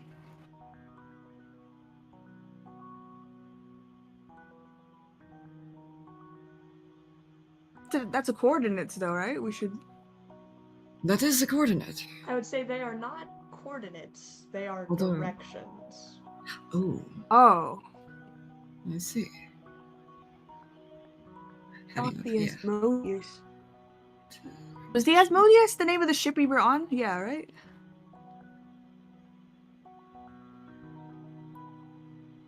What?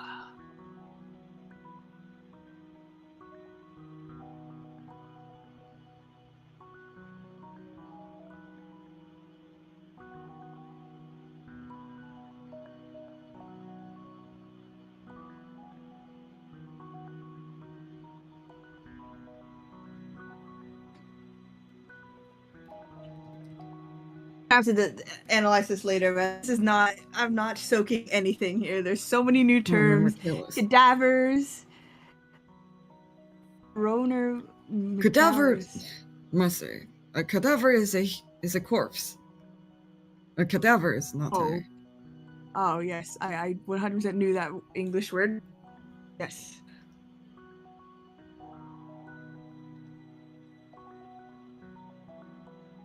Khamu takes notes of the name, highlight sort of a little highlight of the names mentioned. Coroner Michaelis, Paravikar, Lucius Peregrine, and the Asmodeus. Hellbringer.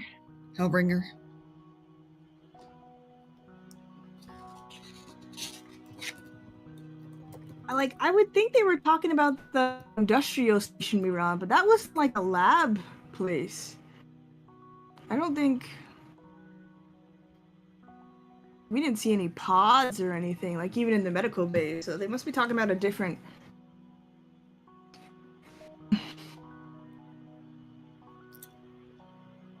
There seemed to be them exploring a research lab that had an accident or something happened.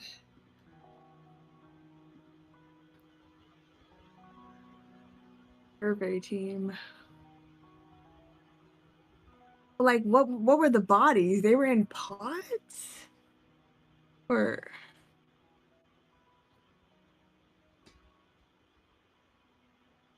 Well, do you see the pods where it says something bound?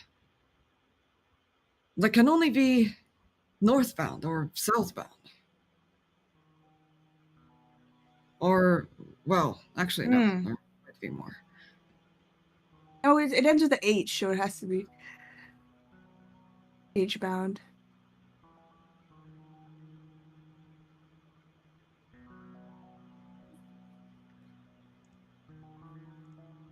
Reposition within the Umbra. The sub- As you guys are poring over this document, you guys have docked at Absalom Station. You see out the front window the station bustling as usual beforehand. I'm assuming you guys are just kind of poring over this yourselves as the rest of your crew gets ready to head out to the station. Meridian kind of comes over. Are you two going to keep poring over your comms all morning, or do you actually want to get paid for the job that we almost risked our lives for? I have to go watch a movie. I don't have time to report. Well, if you don't We want think- your credits, then I'll be happy to take them, but I know where I'm heading. Well- See you if you want to meet at the Star Rangers base, and she heads out. we'll catch up after her. I will say if you want the timeline, Jasmine, it is about, as everyone begins to leave the ship towards Absalom Station, Mercy, you get a couple notices on your comms terminal about some calendar invites that you had set up so you wouldn't forget. This is what your calendar looks like.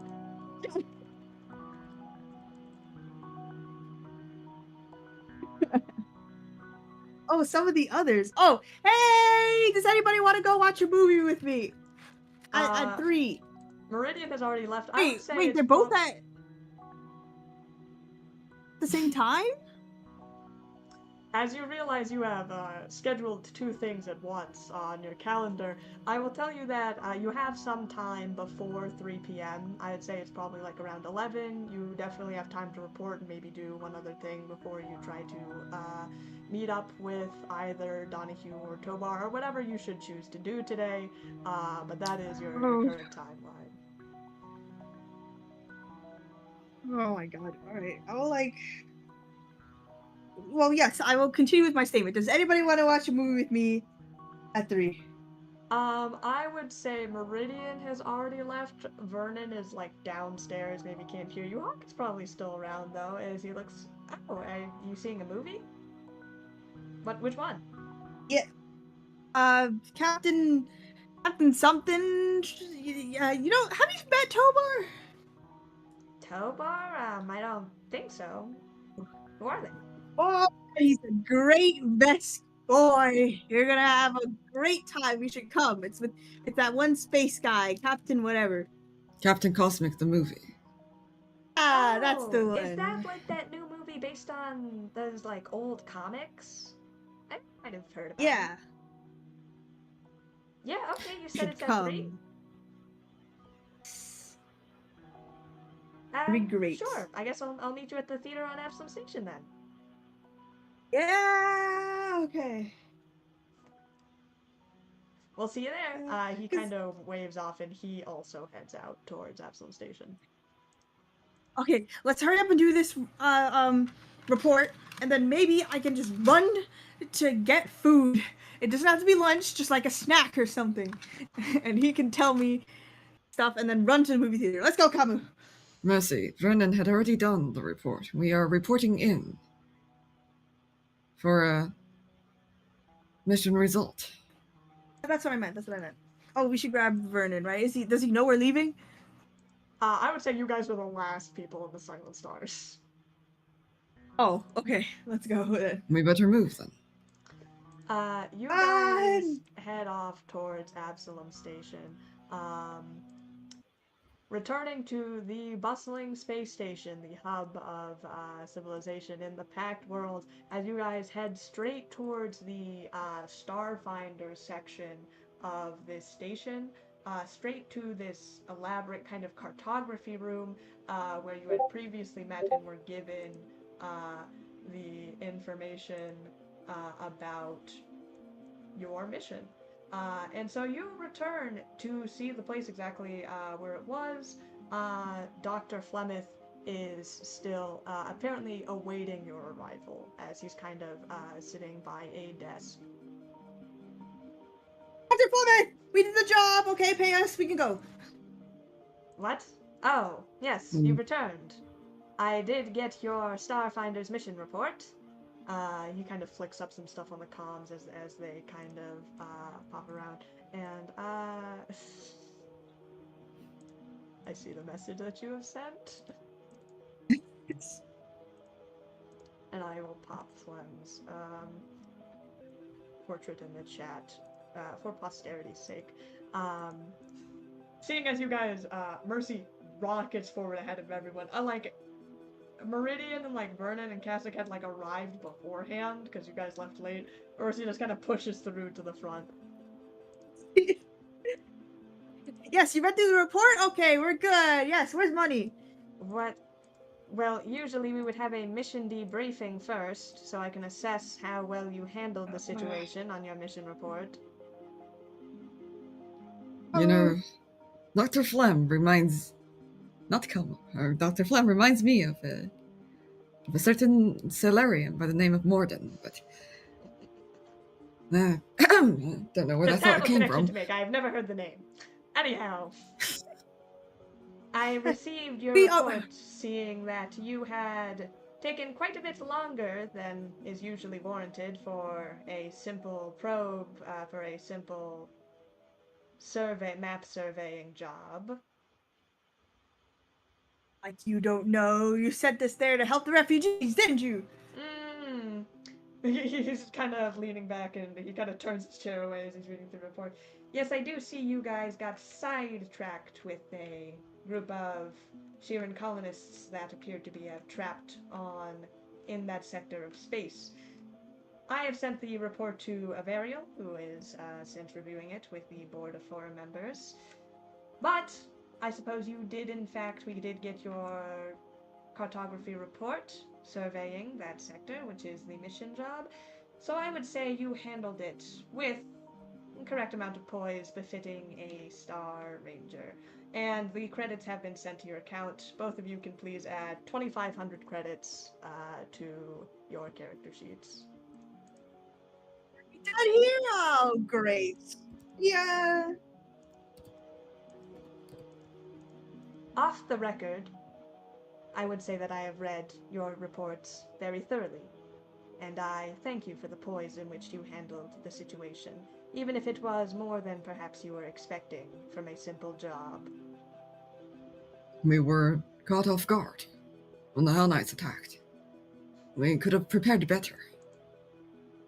Would have prevented a lot, not a lot of injuries, but there are still improvements. Take it from someone who has been in the field many times, Khamu.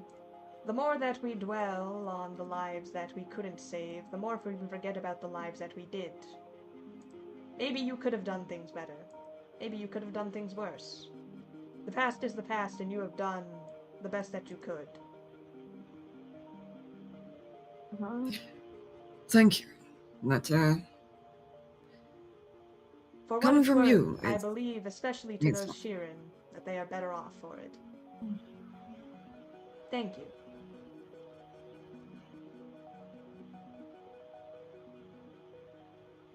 we would have done it for Vernon, anyways. There's no need to thank us for that. Yes, I did see in your report that one of your crew members, you, Mr. Sheeran, were, in fact, faced some quite considerable hazard pay compensation for your time fighting the Hell Knights. As Star Ranger policy, you are free to use our medical services that we have with our medical insurance, being a part of the Starfinder Society, to, in fact, get your injuries healed up, should you take the day to do so. Vernon is kind of... He looks like he's about to argue for like a split second, and then he kind of looks back towards Mercy. Yeah, I was gonna check myself into the medical wing today anyway. Good. Are we done? Yes? Please? I would say that I have already filed the mission report in the morning. This is really a courtesy that I've been paying to you. I wanted to just tell you of my gratitude for how you handled the matter. And although I am not authorized to use Starfinder funds to perhaps give you any sort of bonuses for the job that you had committed, I will say that should you be in any need of perhaps an experienced adventurer or any sort of cartography expertise, then I will be in your corner as a personal asset.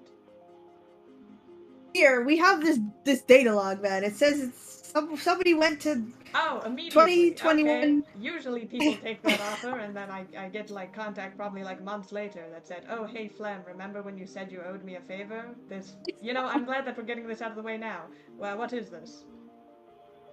Let's see, Some Dr. report Flem that is we a stole. Dr. Flem is a cartographer, not a. Well, we suppose Like with we'll directions, though, see. like the map of the stars. Here, We take it. received Read this. We received a log from the From the Hell Hell Knights ship. Knights, I see. I am going to not ask how exactly you retrieved this information, for legal purposes. Almost died. I see. You're not exactly working with the full set of data. A lot of this is corrupted on this report, but I'm assuming you want to know where this report came from? Or where these Hell Knights were when they wrote it? Yes, if what Yeah. we've discovered is. If our suspicions are correct, then this leads to a very important device. Well, it isn't any of my business to delve into what Star Rangers do on their off time. However, as I've said, you have done, perhaps not me specifically, but I feel that I owe it to you for the work that you have done to aid you in this quest. Heading doesn't give me too much to work on, but repositioning of the Umbra, and radio silence in certain spaces, there may be... We're working with the bare bones amount of information here, but there may be just enough for me to scrounge around to pinpoint where this could be. It's not going to be done anytime quick, I would say, maybe end of day at earliest, but I can assure you I will give it my full effort. We It's appreciate been a the while help. since I've had a good puzzle.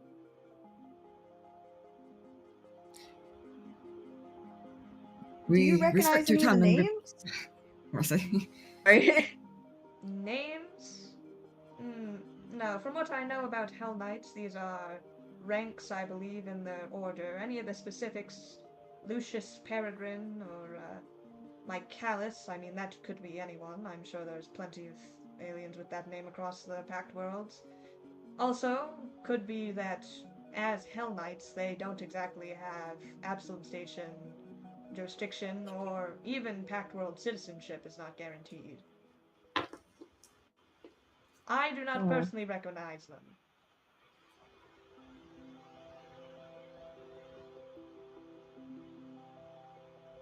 Thanks anyways. We'll come back then. As I have your contact information, as you have provided it, being part of the Star Rangers, I will contact you should I find anything of interest. Consider it a personal favor. Can I go? Well, Yes. thank you. I get the sense that one of you is itching to leave immediately and dash off of this. So I will, out of this conference, so I will formally let you go. We'll see you later, Dr. Flem. Perhaps we will. Perhaps we may not. Either way, I will contact you if I find anything interesting. I go on, I have very busy forum member business to attend to. That's fine. I'm sorry, Khamu, that I cut off your thing 3 times. I'm gonna leave. You have your own day. Good. You seem to... Go get that movie, or go to Chief Donahue. We don't care. Do what pleases you. I hug Khamu, and I dash. What time is it? I would say it's around 1. I run to Donahue's office. Khamu, what are you doing? The rest of our crew. Where are they heading to? You see a couple of them have already started to wander off, having this mission being concluded. I would say you can catch a couple. They're kind of ahead of you, but you can kind of catch a couple directions they're going. They all seem to be splitting off in different directions. Actually, that's not true. Vernon and Hawk seem to be heading in the same direction. Cassock and Meridian are going in separate ways. Where's Castle and Meridian going? Respectively. Out? I would say from your Absalom Station's like a huge space station. So they're just like heading down huge. Separate hallways. They could be going to like fucking anywhere, really.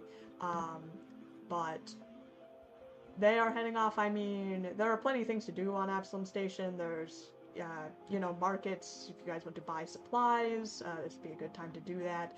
Whatever you think, like upkeeping type stuff, would be a good time for it. So that's probably where most of them are heading.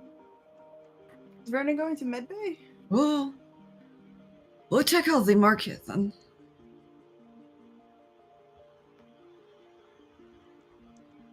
Okay. It's time to borrow some new wares.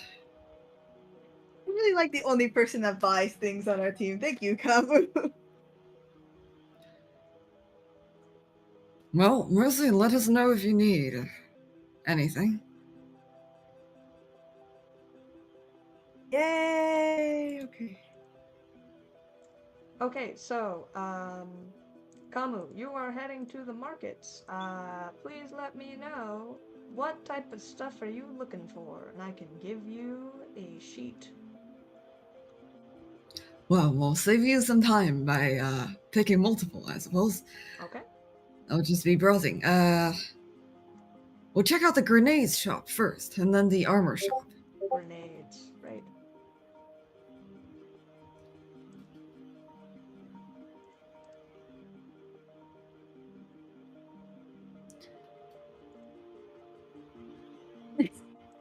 You get your text back. So Mercy, while Khamu is going to check out the grenades shop, and are you heading to, have you changed, are you going to the food court, or are you still going to Donahue's office?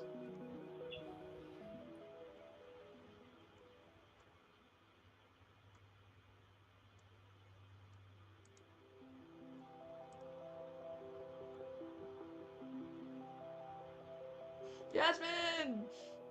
Oh, Yeah. sorry, you were talking to me? Sorry, what? I was talking to you. Are you heading... Where are you going? Are you heading to food court? I'm going to the food court, yeah. Okay, great. You guys head off your separate ways, going to do whatever it is that you would like to do. Khamu, this is what the grenade store has. Excellent. For today. You can go ahead and peruse through that. As Mercy, you are racing through the halls as fast as you can towards the food court. And you are heading over there. As you do, you pass the typical, like, Absalom Station hustle and bustle, like the news bulletin and everything, people going to work, and gossip going around, as the radio kind of boots up and you hear the familiar voice of Jackson Huxley, welcoming back our faithful listeners to this week's broadcast of the Star Ranger Chronicles. Last we left off, our intrepid crew of Star Rangers boarded the Terror of the Diaspora, a Herald Knight's flagship. But do not fear this, adventurers, let these lawful fiends strike hellish horror into their hearts. Of course not! As faithful troop leader Osiris Nivea takes the helm, our band of heroes delve into the depths of hell itself. And it continues, very obviously, this week's focusing on the adventures on the Hell Knight ship, so the report must have came back by now. And people are kind of listening in very attentively, as they tend to do. Where's my name? You Where's listen. the Silent Stars? You listen, and you do not hear any mention of the Silent Stars or of the Merciless One. But as you race kind of towards the food court, as you finally arrive at the food court on Absalom Station, you turn. It's, kind of very large, very mall-esque, just a sprawling kind of area, and there are booths kind of the side and just rows of tables everywhere. Give me a perception check, why don't you? Ooh.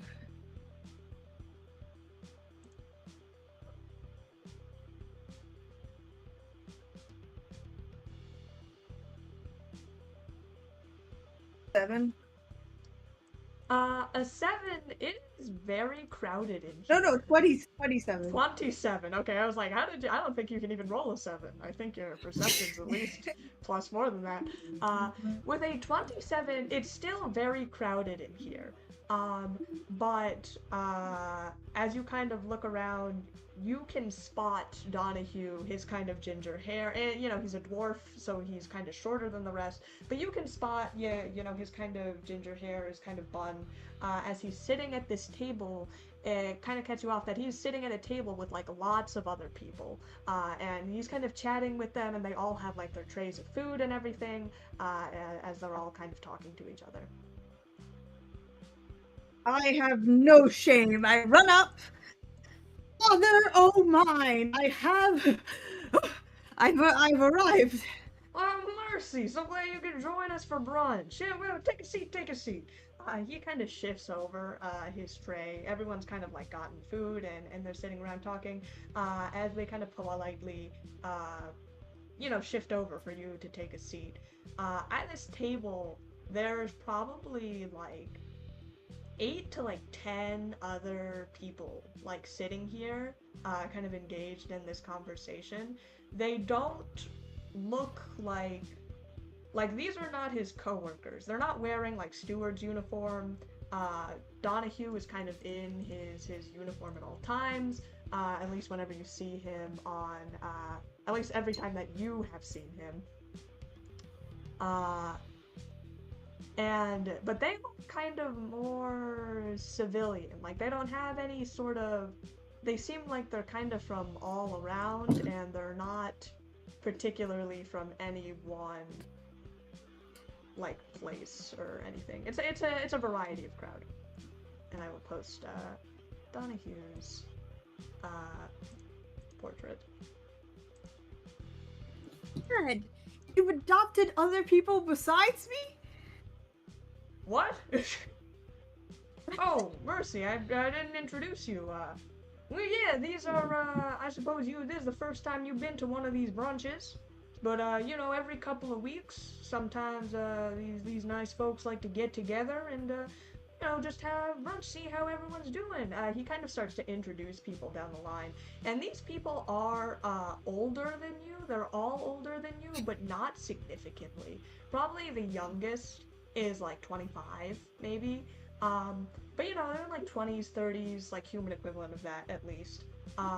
And they all kind of like wave to you, and after kind of introductions, they kind of almost delve back into like whatever discussion they were going into just now with you present, as Donahue kind of speaking to like this drow who's talking to him, and yeah, I'm just really excited.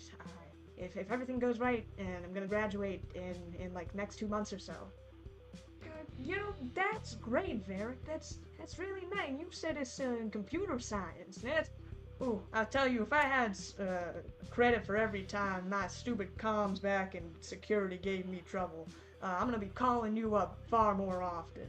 And they're all just kind of laughing to each other and talking amongst each other. Oh, I poke Donahue. Donahue! Are these like your friends or something? Are these your friends? Oh, well, or like family? Oh, no, these are just, mercy, these are, they're kind of in your position, they were previously part of the delinquent system here on Absalom Station, and I was their parole officer a good couple of years, eventually made it out of the system, and, sometimes they like to just keep in touch, so we have these, brunches every now and then. You had other kids besides me? Mercy, I've told you thought before, we were- I watch at any one time, like, 10 to 12 different delinquents at, like, in your generation. Like, in this class, I watch, like, 10 to 12 to 15. You know this. You've met the others. Yeah, but like we have a special connection. I thought we were special, exclusive. Well, Mercy, you are a Could you very do this special for me? young halfling. I think you got a lot of potential in you, and I'm very glad to hear that, you know, you're doing the right thing, joining up with that Star Ranger Society. Now, I just heard that Chronicle business Huxley was speaking about on the radio. I don't really pay too much attention to it, think a bit too much pomp for my taste, but heard there's a lot of good work you folks are doing. And you know, Oh, these people, they've been doing good work I was too, on that mission. Yeah, I was on sure that you mission. were. It wasn't just Osiris. No. Yes? Is that genuine yes? Or Mercy, sarcastic yes? and the Star Rangers are a, you know, prestigious kind of society here on Absalom Station. Yeah, okay. Make it hard to stay mad at you. I'm genuinely proud of you, Mercy, for what you're doing. Good. I will make sure to give you hacks off when I become leader of the universe, you know? To what? Oh, don't worry about it. So, yes, you promised the story. Hmm?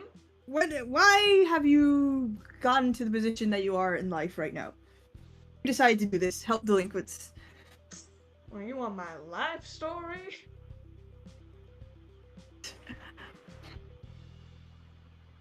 I'd say kind of like a couple other like this kind of like vest kind of teenager with kind of like a scar on his head is like, yeah, Donahue, you've been around Absalom Station for quite a while. You got stories to tell. A couple of us have heard them already. It was like, yeah, tell them about how you became deputy director. It's a pretty like only second to Director Soul herself.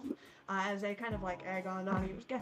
As these brunches are meant to be for you folks to tell you to see where you are in life and see how things are going. But all right, everyone wants a story from Donahue.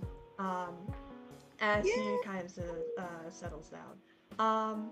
Khamu, at this time, are you still shopping? No, we have finished buying a Molotov cocktail already. Okay, excellent. 200C, we will deduct that from... And I will say, just as you are buying that, you get a message on your comms. Why? That is interesting. Well, let me place in my stuff. There we go. Cannot save from a foam grenade. I suppose our next stop has been determined. We'll slap the credit chip on the counter, and we'll sprint to Absalom Station custody. I'm sorry, Jay. These grenades are incorrect. I was messing with my items sheet yesterday. Which one did you buy? I can tell you the correct one. I'm gonna fix this later. Essentially, all of your effects are off. That's what I thought. I was like, Molotov cocktail, said dazed. Interesting. So you want the thing that sets dazed? Yes. That should be, I believe, a frag grenade. Yes. It's really the effect is the only thing that's important. Right. I think I'll change. Or not. I will change that in on the character sheet. Is the save the same? The saves are all the same for the grenades. The radius might be different. I will send you the information for the stun grenade later. Yeah. Man. You try to automate things with your item sheets, and then they blow up in your face sometimes. But anyhow, you get this message on your comms terminal. We're sprinting to Stewards security holding. Okay, great to know.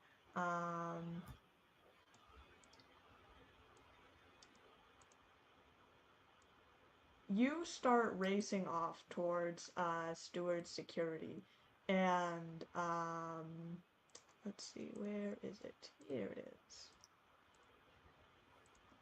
Not a single boring day. Never a boring on day Absalom Station. as you make it towards. You see the big words that say Steward Security as you race towards Absalom Station. Immediately to the holding cells.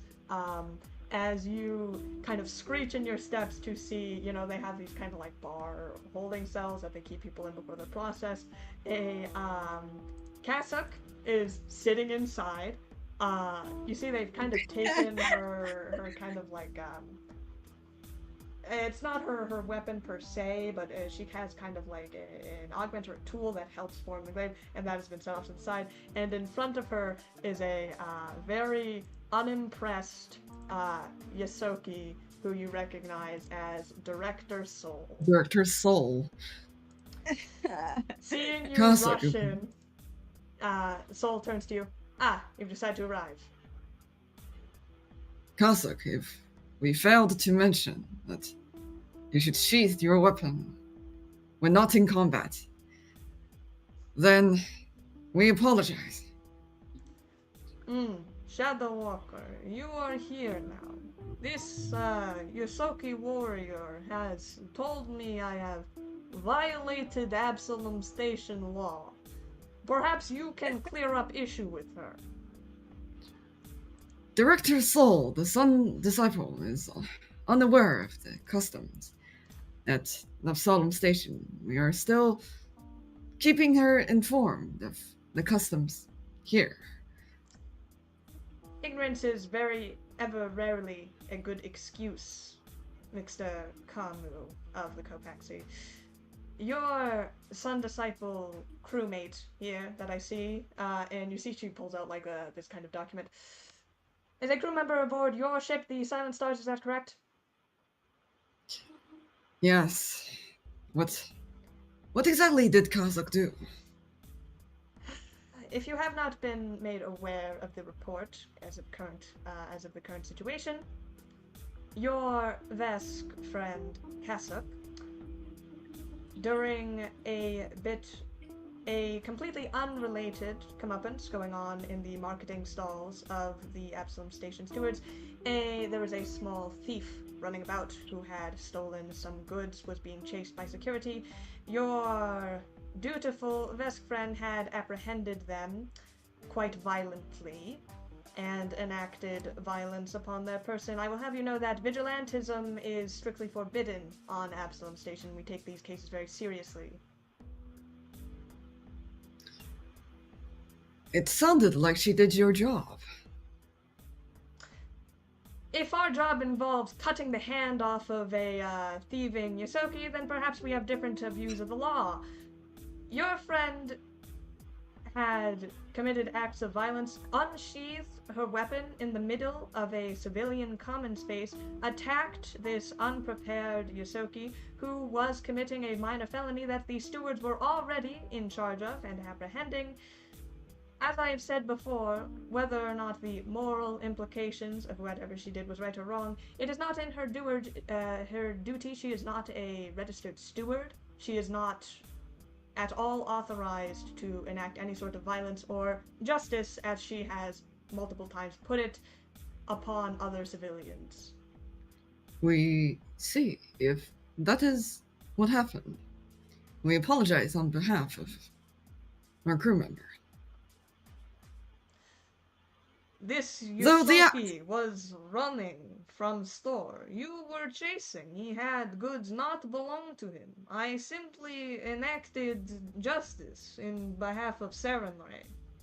She says that no one who thieves, who takes that which belongs to others, in turn will give up that which they hold dear. So I cut his hand off. Castle. Sounds fair.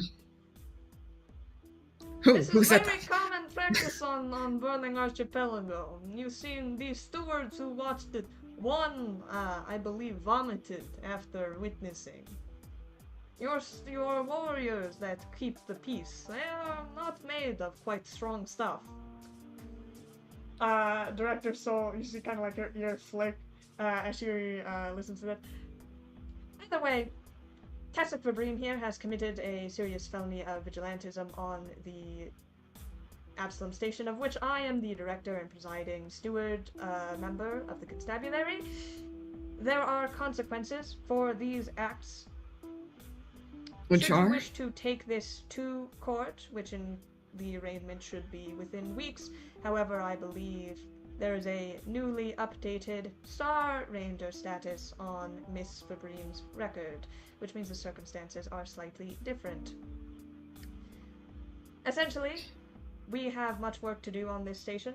We are willing to allow several hours of community service, tasks that need to be upheld on Absalom Station.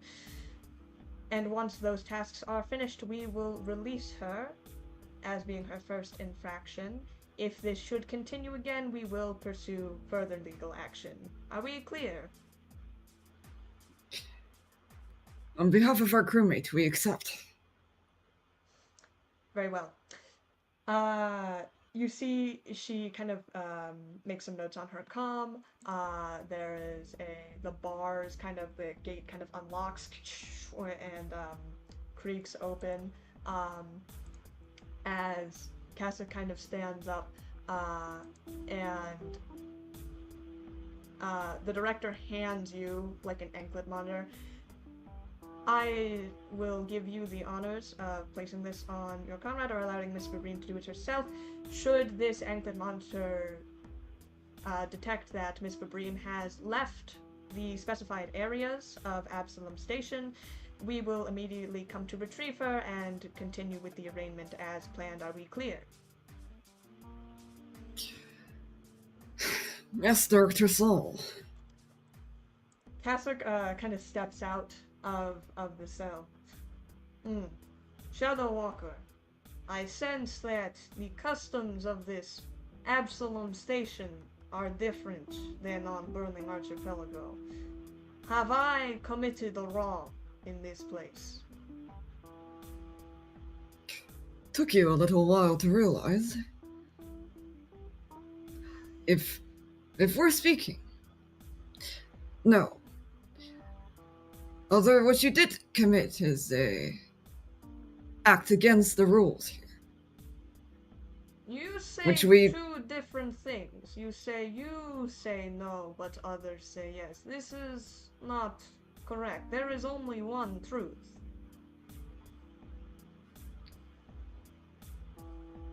Well, there are many rules in different societies, religions, that we found to be hard to get on board with. But they exist, and so we cannot neglect it. Does that explain why there are two answers that we gave? Nay, but perhaps I will rephrase the question. Am I to pay penance for this act I have committed on this station?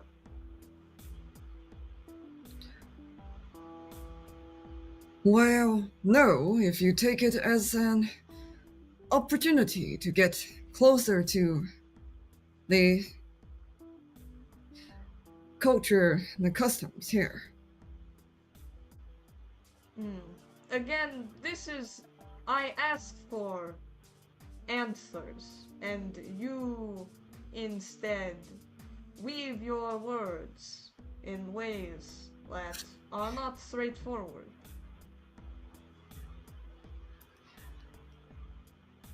Well then, no. Is there a price to be paid? No, there is not a price to be paid. Then I am free But to we go. But we do have somewhere we need to be. Consider it an education.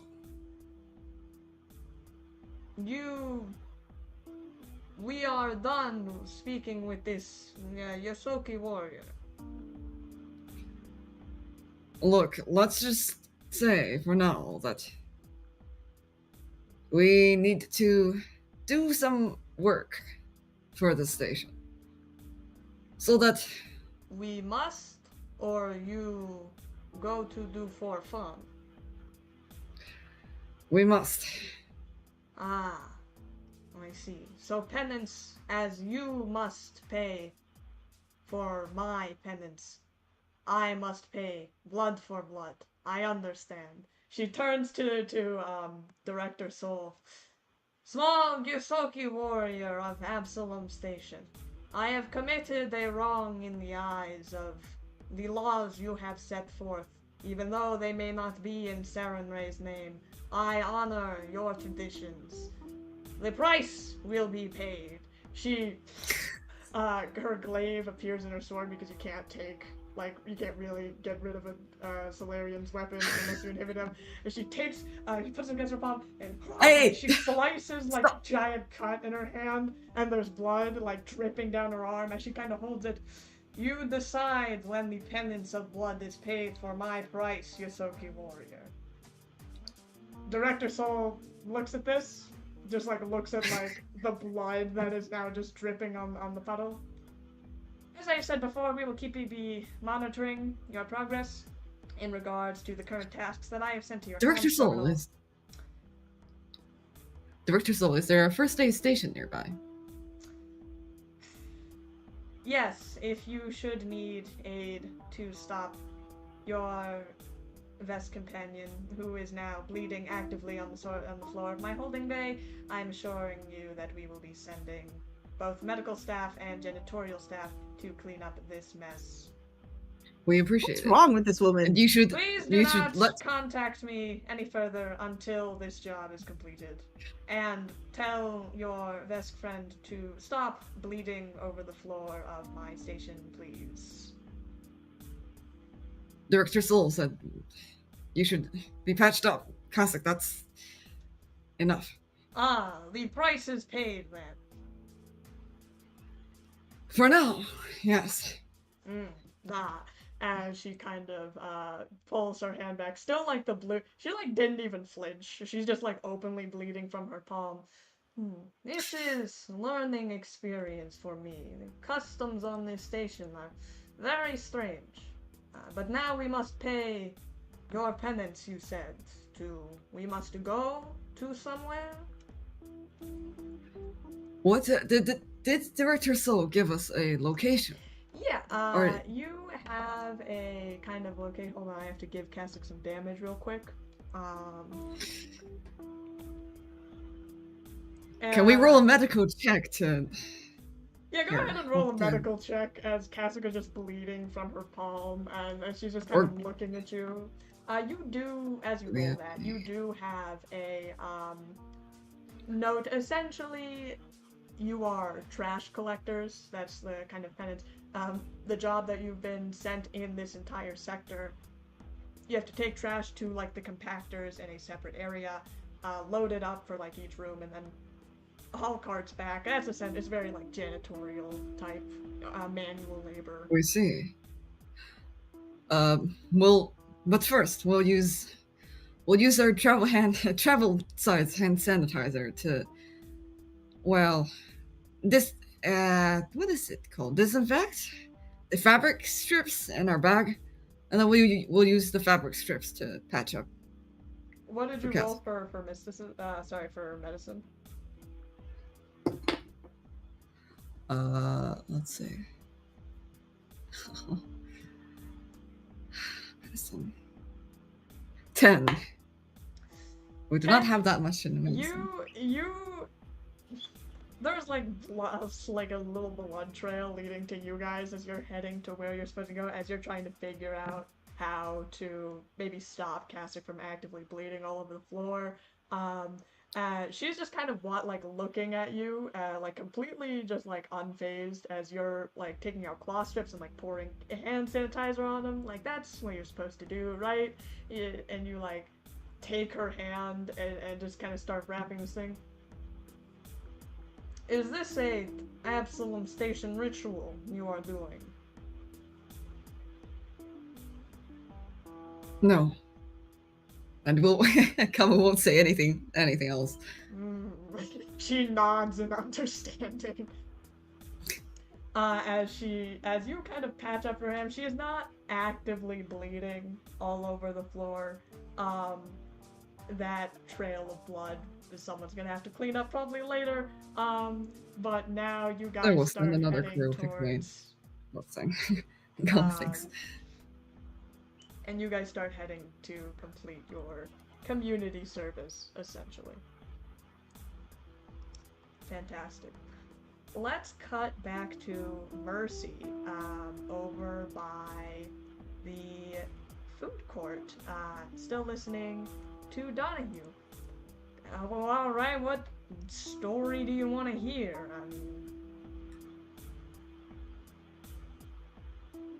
Why you dedicated your life to this practice?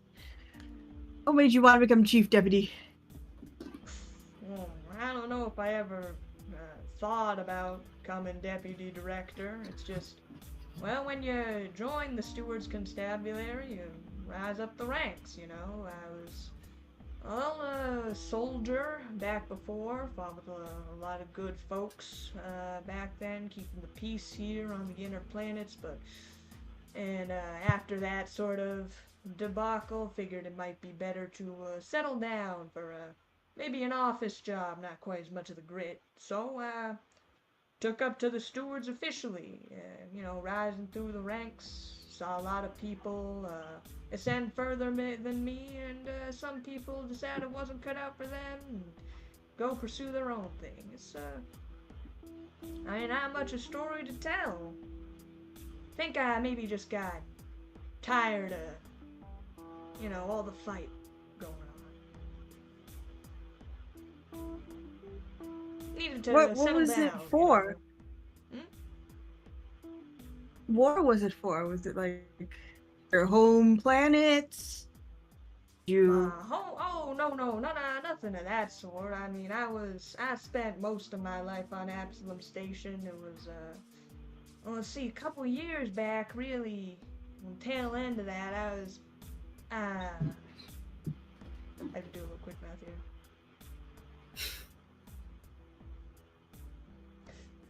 Well, I mean, I fought against, you know, back with the Veskarium and the Swarm, but I really only caught the tail end of that, and there's, you know, a lot of, even after the Swarm had turned tail and left, there was still a lot of upheaval going around, especially around, you know, Castrovel, a lot of the planets that got hit hard by that kind of crisis.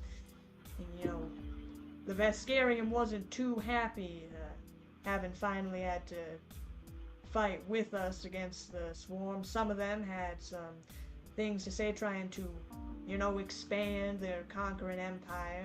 Had to fight a couple fronts on that. But, you know, it's I think that's the same story for a lot of folks on Absalom Station. I mean, that's how Gold Legate Director got her Legate title. I wasn't there for that battle, but I don't think I wanted to be.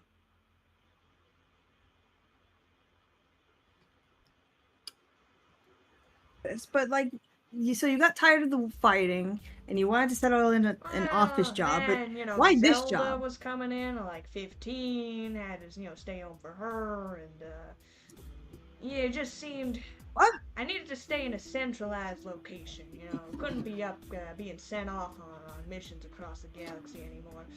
And besides, I don't know if my bones could take it. Who's Zelda? Oh, Zelda, my daughter. Have another child. Mercy, make a roll a sense motive check. Oh, I hope they're not dead or something.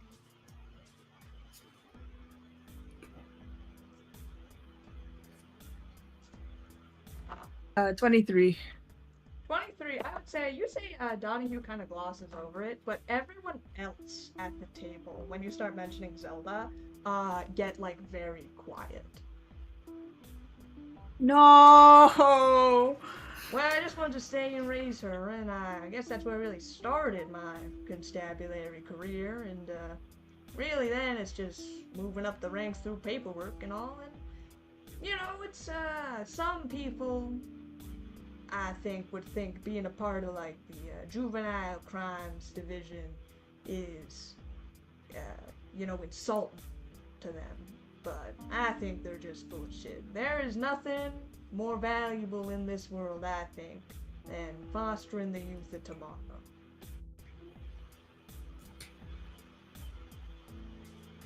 I feel like you skipped this. Like, how is your daughter now? She's okay. When you say that, there's like this Lashunta kind of like next to you. She's kind of got like gothic makeup and like it's kind of punk aesthetic. She like elbows you, and she kind of glares at you. No, it's all right, Sue. It's well, Mercy. Zelda's been dead a couple years now. She joined the Stewards Overwatch. That's the space flight division of the Stewards. She was, captain for a good long while, did a good job, and eventually she went out doing what was most important to her, and that was taking care of her crew. She lived a good, seasoned career. And I'm so proud you of joined the juvenile crime division in honor? Make a sense motive check.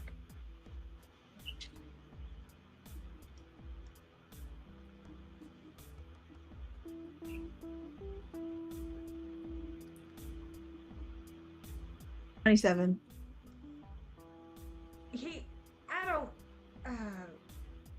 It's just a hard job that not too many people want to do. It's, I think she would have stood by my decision, but it's, it's a job that needs to be done.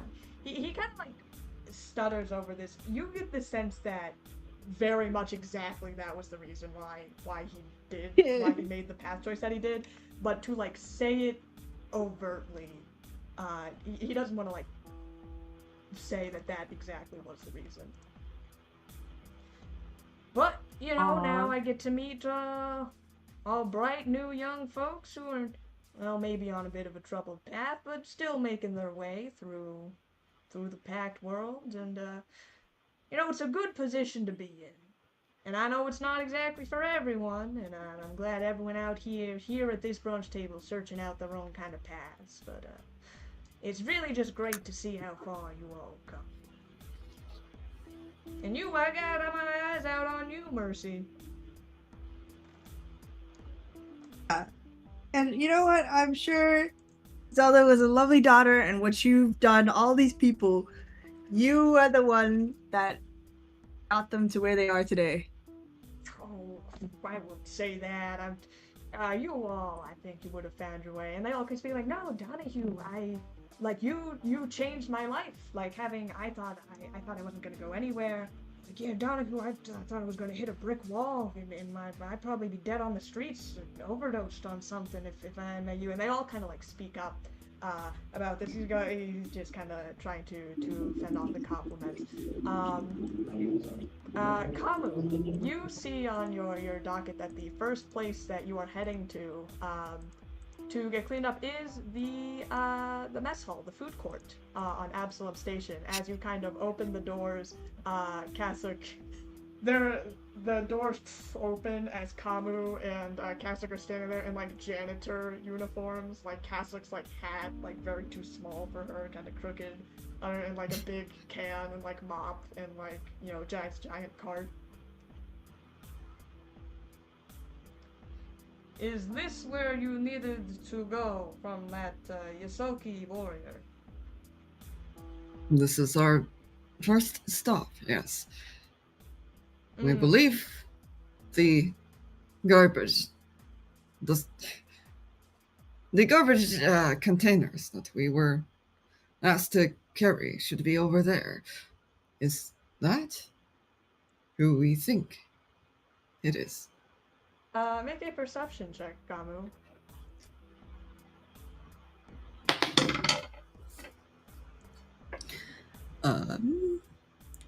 Perception.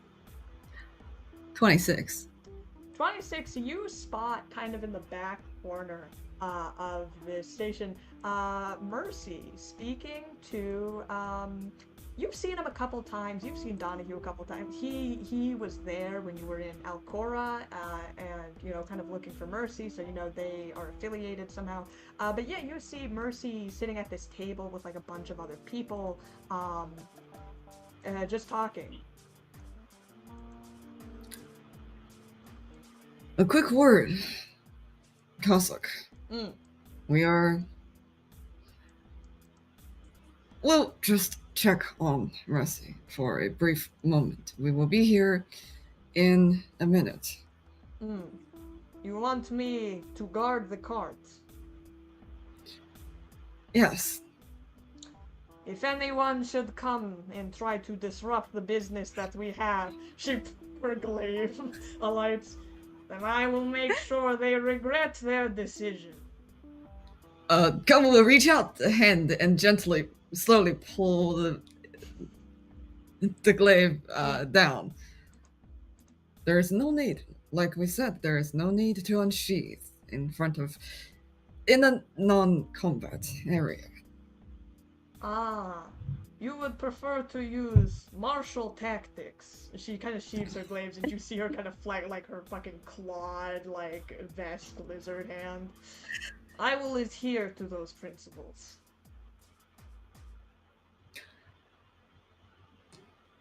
Khamu tries to say something else, but then they're like, okay, we should probably get to Mercy first. They're going to find a table next to the table that Mercy and Chief Donahue is sitting. Okay. And inconspicuously find a seat around. Yeah, I'd say there's a table kind of like right next to them. Like just like a singular table. And you see Mercy is pretty engrossed in the table. Are you trying to be you don't want Mercy to notice you, I'm assuming? Mm-hmm. In which case, I would say both of you will do an opposed check here. Khamu, your stealth versus Mercy's perception. Oh, your stealth is so high. Yeah, you're gonna have a little bit of trouble with that one. I rolled a 19. Oh man. I rolled the same. Alright, I would say, knowing what your bonuses are, I think, Khamu, you pretty easily clear it. Mercy is too kind of engrossed in, like, talking to Donahue and the rest of them. As you overhear, you catch the tail end of this conversation about Donahue, about his daughter, I would say. That's kind of when you enter in, that, his daughter had died, she was a part of Overwatch, blah blah blah. So you caught, like, the entire end of that conversation. Why did you use that name? You know my addiction. Zelda Donahue is just such a good name, so No. I can't help myself. That's true. Are you? So I would say you catch the tail end of that, and then Donahue, they're all saying like, Donahue, you like literally changed my life, and he's gonna, yeah, look, yeah, it's. You guys, I don't want to discredit what you guys have done. I understand that I've helped you, and I'm greatly appreciative that I've had some kind of impact on your lives. But the reason all of you are here today, the reason you've been keeping clean, so you've gotten married, going on pursuing careers, and finishing schooling, that's because ultimately of you and what you've accomplished. And there are factors that have affected that, I'm sure. There have been tribulations and people that have aimed to either hinder you or help you, but at the end of the day, the reason you all are here where you are is because deep inside you had wanted to change and you wanted a future for yourself. And he kind of pulls up a glass, and he kind of pulls up. It's just like water. They're in the food court, but everyone else kind of like picks up their glasses of like soda and stuff. And said, "Look, you want to cheers me all you want, but I'd say this one goes out to all of you. Been through thick and thin, bottom of the barrel, but you've turned out on top." And he kind of raises his glass. I will also raise my glass as I hold back more insensitive questions. Tell me about your dead daughter, by the way. Tell me all about your dead daughter. You hold back your questions as they all kind of like clink their glasses as they kind of laugh and joke. And Khamu, you overhear all of this. Now, Mercy, you kind of joined the brunch a little bit late, but I'm sure I introduced all of you that Mercy here is part of the Star Rangers here on the radio. And all kind of like, oh, Star Rangers, like that's pretty interesting. That's great. And I think you just came back from a mission, isn't that right? I mean, you asked me about my stories. I'm just some old dwarf here on this space station working deputy director of security. Why, you're a Star Ranger gallivanting across a packed world space. Sure, you got a couple stories to tell. Okay, Donahue, we have to work on your self confidence. You really keep pulling yourself down, and I would love to tell you the story, but what time is it? I would It's say probably a long one. checking your watch. It's about 2:30. Oh, how in my head can I calculate how long it would take to get to the movie theater? How many minutes? Yeah, probably like 10, I would say. 10? Okay. All right, I will set a timer. Mercy sets a timer for 15 minutes. Give it an extra. You're writing your 5. list of insensitive questions to ask Donahue. Come on, you look over and you see exactly Yeah. what she's writing. You've got to be kidding us. All right, so the story. We went over. It started off normal. We went off to get our data probe. Use it to map out an unknown section of space. But when we got there was untold monsters, kaons everywhere, eating ships. Both of you They please don't make kill people. a perception check.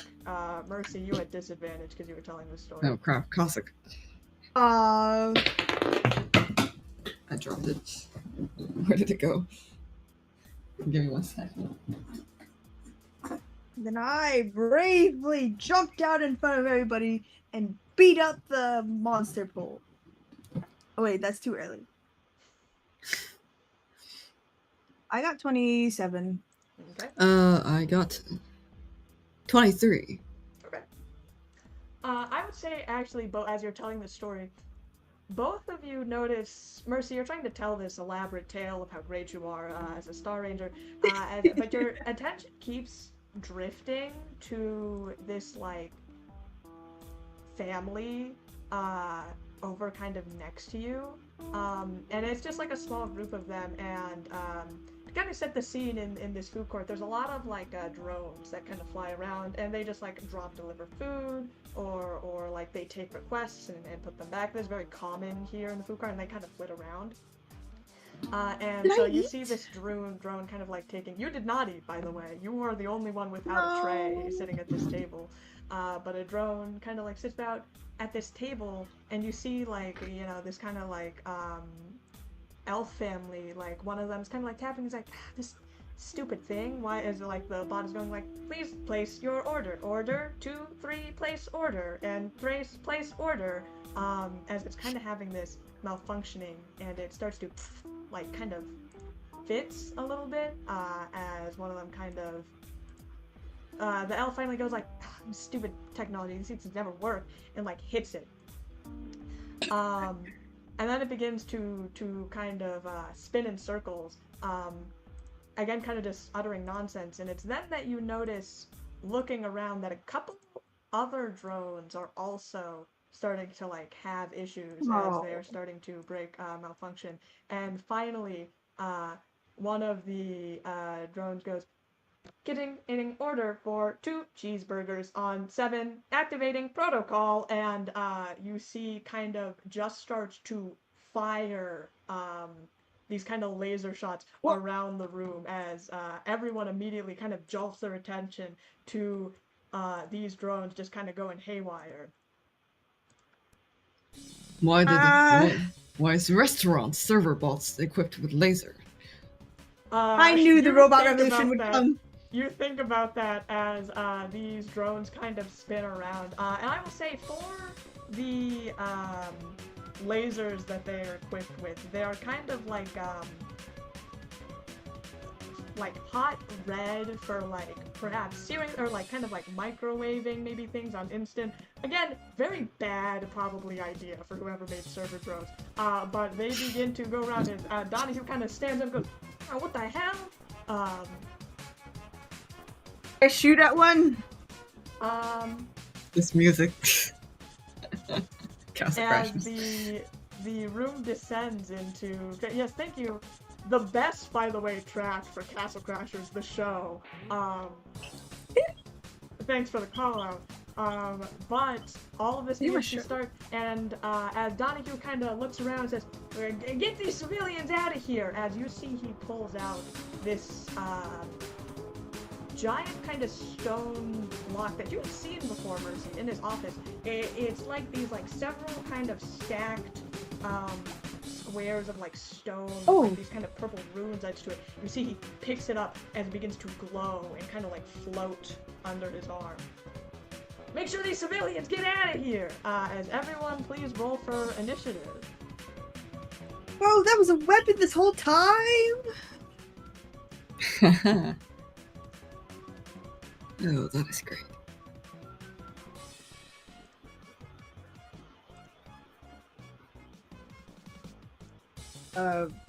11. Oh, 11, yeah, we have right. people. Do you want pass up? Sure, we can. Cassock in here. Yep. Sure. Actually, Mercy, why don't you take over Castle? Since you just learned the new combo. Okay. We got Try not to a kill her. 13. Okay, so you got a 13, Mercy, you got an 11? Yeah. Okay, make sure you add your dexterity bonuses, by the way, and can someone roll for Cassock? Oh, You got 16. very She got cool. 16. Okay. Yeah.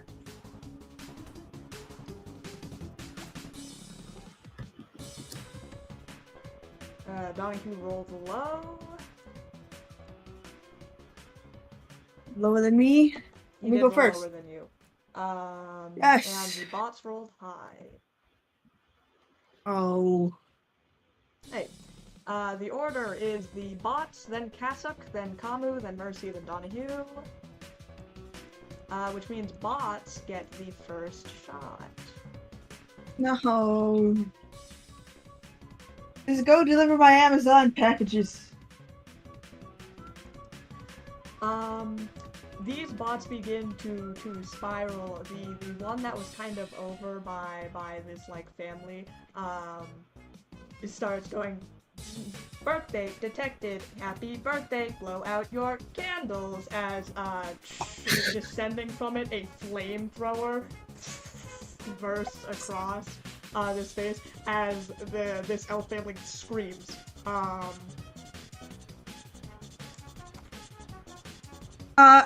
Can I? Oh wait, no, it's not my turn yet. If any of you have reactions that can affect this, then that would be what you could do. But I don't believe any of you do currently. I have a thing that can warn people, but it's only for like flat-footed. Yeah, this is not flat-footed. This is going on fire. As this drone splays out a sector of fire. I'll just draw this out. Alright. As they begin to scream. And they're going to start taking some damage from that. What should these things do? 0. 1 damage. And so they're screaming from that. They have taken some damage. This one that's at your table, Mercy, also begins to start spinning wildly as it just begins to start spinning in circles. And it's like, deploying condiments as it starts to fire lasers like in a circle around itself. Not wide enough to, or actually it's going to probably be in the middle here. So, oh, Khamu, you're here too. No. All of you, That is true. please make a reflex save.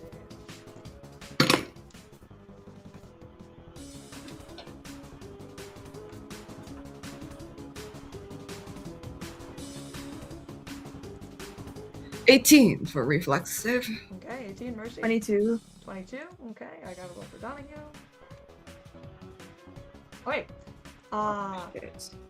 Donahue kind of goes like, look out, as this laser fire kind of spreads around you. Civilians don't save, as it attacks, but misses kind of the other people that are at your table, Mercy.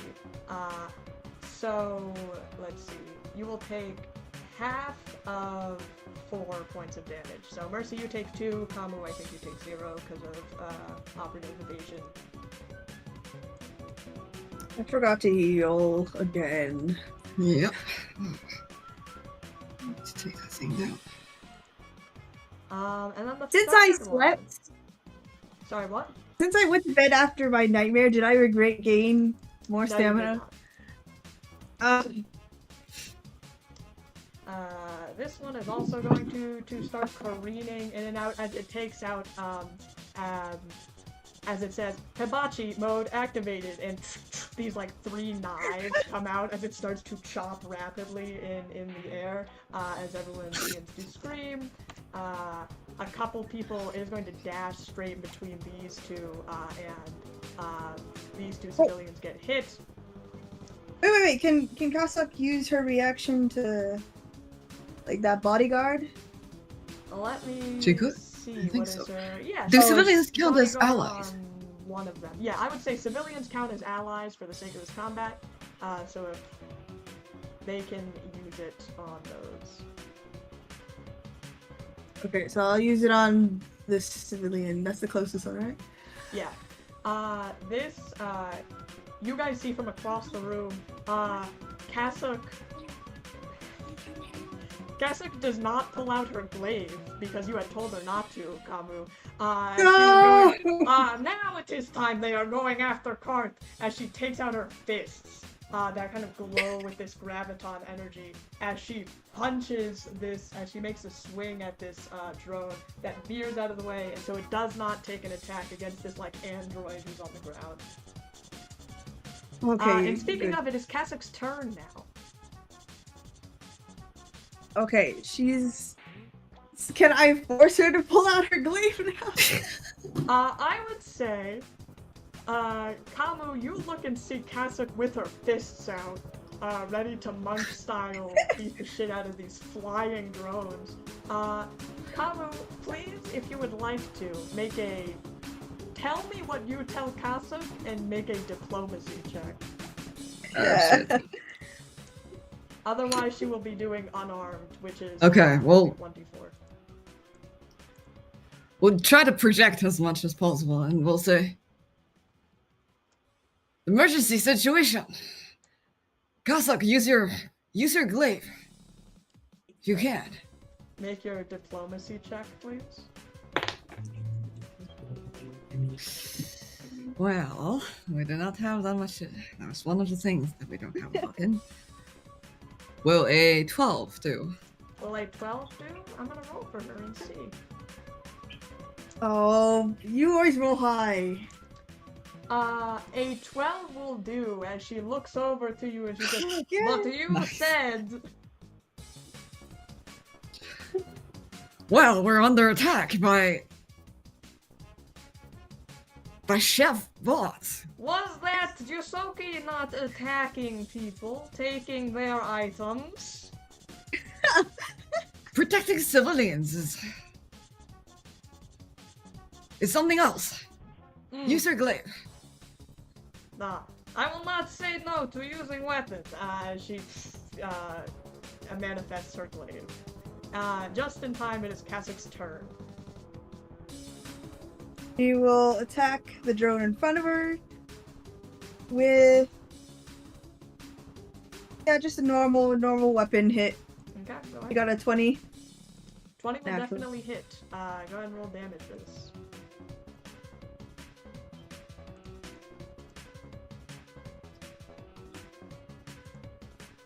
Oh, that's not how this works. Hold it. Okay, 14. 14. Kasuk goes up and swipes this thing clean out of the air as it starts to gets like hit and starts spinning, and erupting in like just siren noises. 14, good hit. I have to keep track of those things. Okay. Just one shot it. Is that her turn? Yes. Okay. Khamu, you're up next. Okay. Seeing the emergency of the situation and the civilians on fire, we're going to shout out to the civilians. Back off! Away from the fire! Please make a culture check trying to tell people who are on fire to not be on fire. Or sorry, this is diplomacy. Oh, okay. Whoa, Khamu! Kasuk, you're here? When'd you get here? Yeah, Khamu was like literally standing like right next to you guys too, so you see. Don't worry about that's not the problem now. 15. I will tell you, the should've- civilians also get a move, but they move last, so you have not seen them act yet. I see. That's a 15. Known. 15. You yell at these people who are like trying to roll like the fire off of themselves, like a couple are like they're crawling out of the immediately blast range, but they're just like nodding frantically, trying to get out of this flame. What else would you like to? I would consider that a swift action. So you Okay. still have your move and your standard. All right.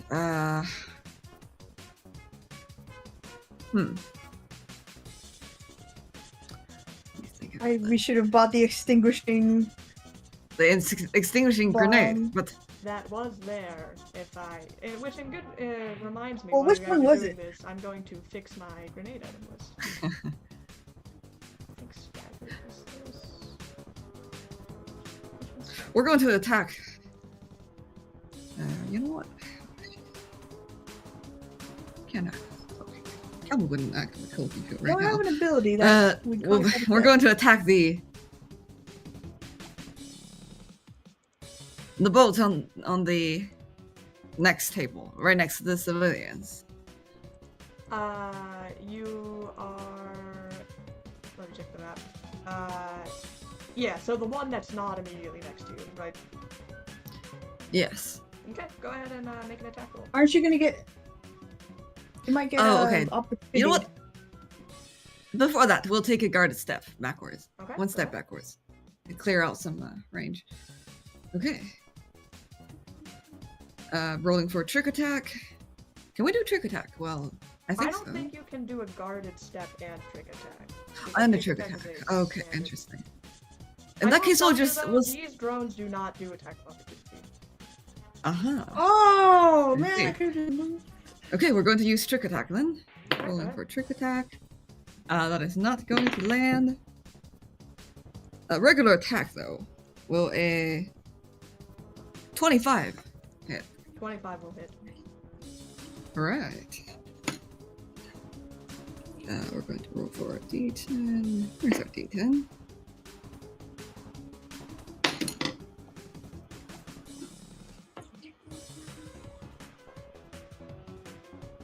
Oh, that is 8 points of damage 8 points to of that damage. bolt over there. Excellent. You fire a shot at this bot, your sniper, aiming true as it hits the propeller of one of these things as it begins to like spiral, only able to like move left around the room. Is that your turn? I think so. Yes. Mercy is up next.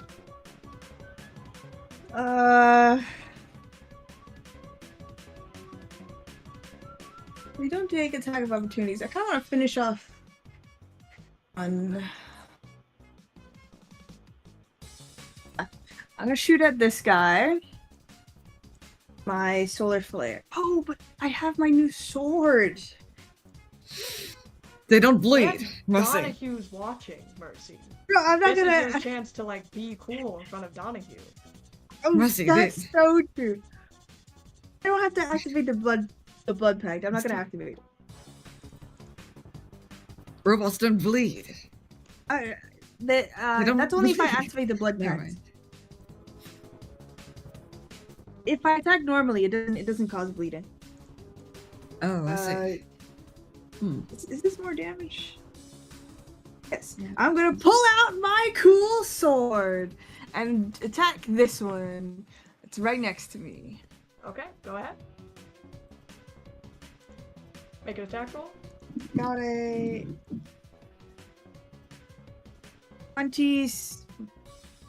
24. Yep, that will hit. Go ahead and roll your damage.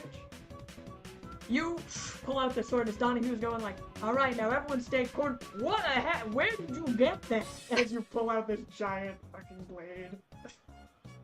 It's my spoil of war. Watch this, Chief. Wait. How does this work? Oh, D8.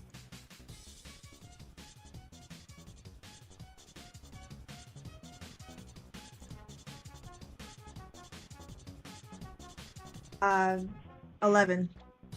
11 damage? Alright. You slash at this thing as it goes birthday girl as it begins to spin and wildly turn around. It's kind of laser fire ceasing but still active. Is that your turn? Yes. Okay. Did you see that? Oh, I probably shouldn't call you that. Donahue actually is a little busy as you see him, this device that is kind of by his side, as he kind of pulls it behind him as it begins to move, making this kind of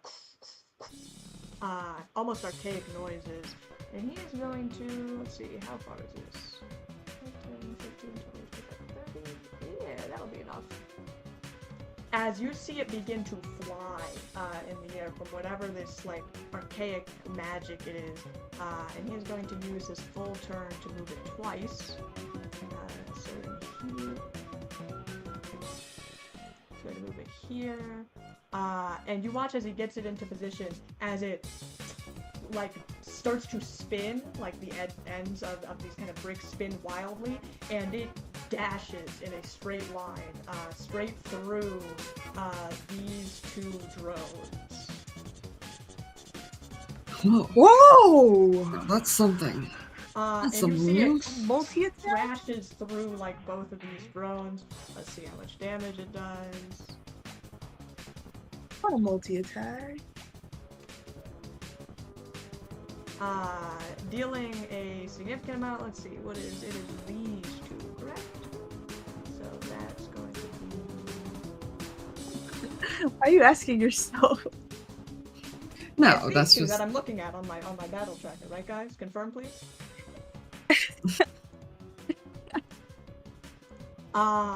As it gets dashed by this mechanism. And that is going to be Donahue's turn. Time for civilians to act. I gotta send this to the back. But yeah, so you watch as, Mercy, you finally get the gist of what this strange, like, lock thing that Donahue has kind of held on to for a while, is. I still don't really understand. What class is he? What is he? Perhaps Does questions count as to technomancer? ask for later. A couple of the people sitting at your table, kind of like one of the, kind of like the gothic girl sitting next to you, rushes over to one of the people on fire as she begins to put them out. As a couple of them Oh, they're on fire. You're gonna make a run for it.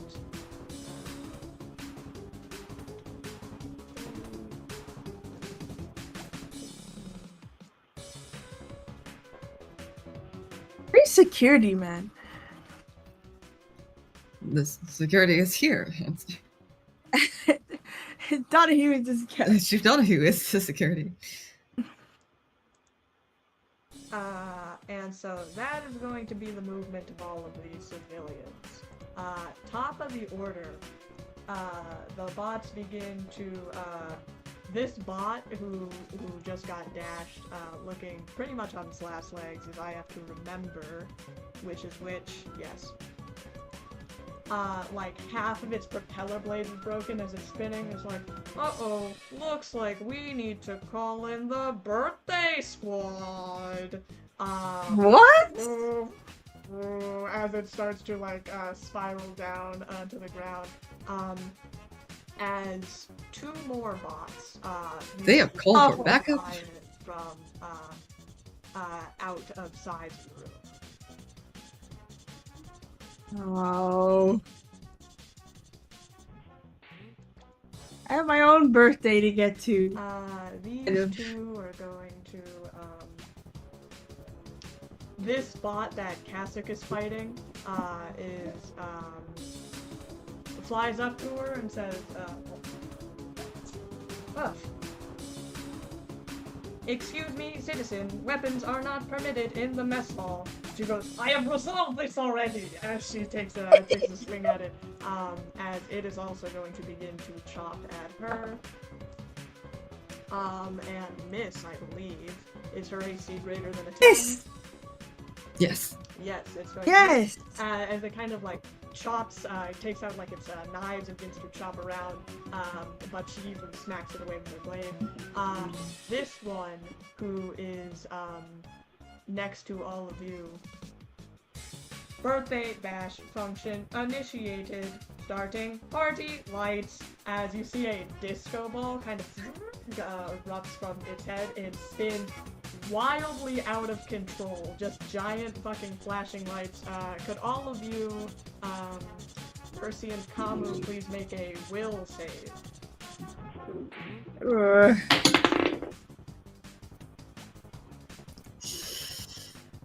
No, man, the status effects suck. I got 12. You're not gonna want to hear what happened.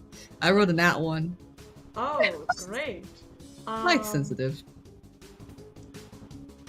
Yes, excellent. This light begin to... And Mercy, what did you roll? 12. 12? 12 and a 1, okay. The lights on these things begin to spin up wildly as... What's the CR of these things? Mercy, you just succeed. But Khamu, you are now dazed as these flashing lights are so incredibly bright that you can't even see what is going on here anymore. Donahue saved spectacularly. That is Kasich's turn.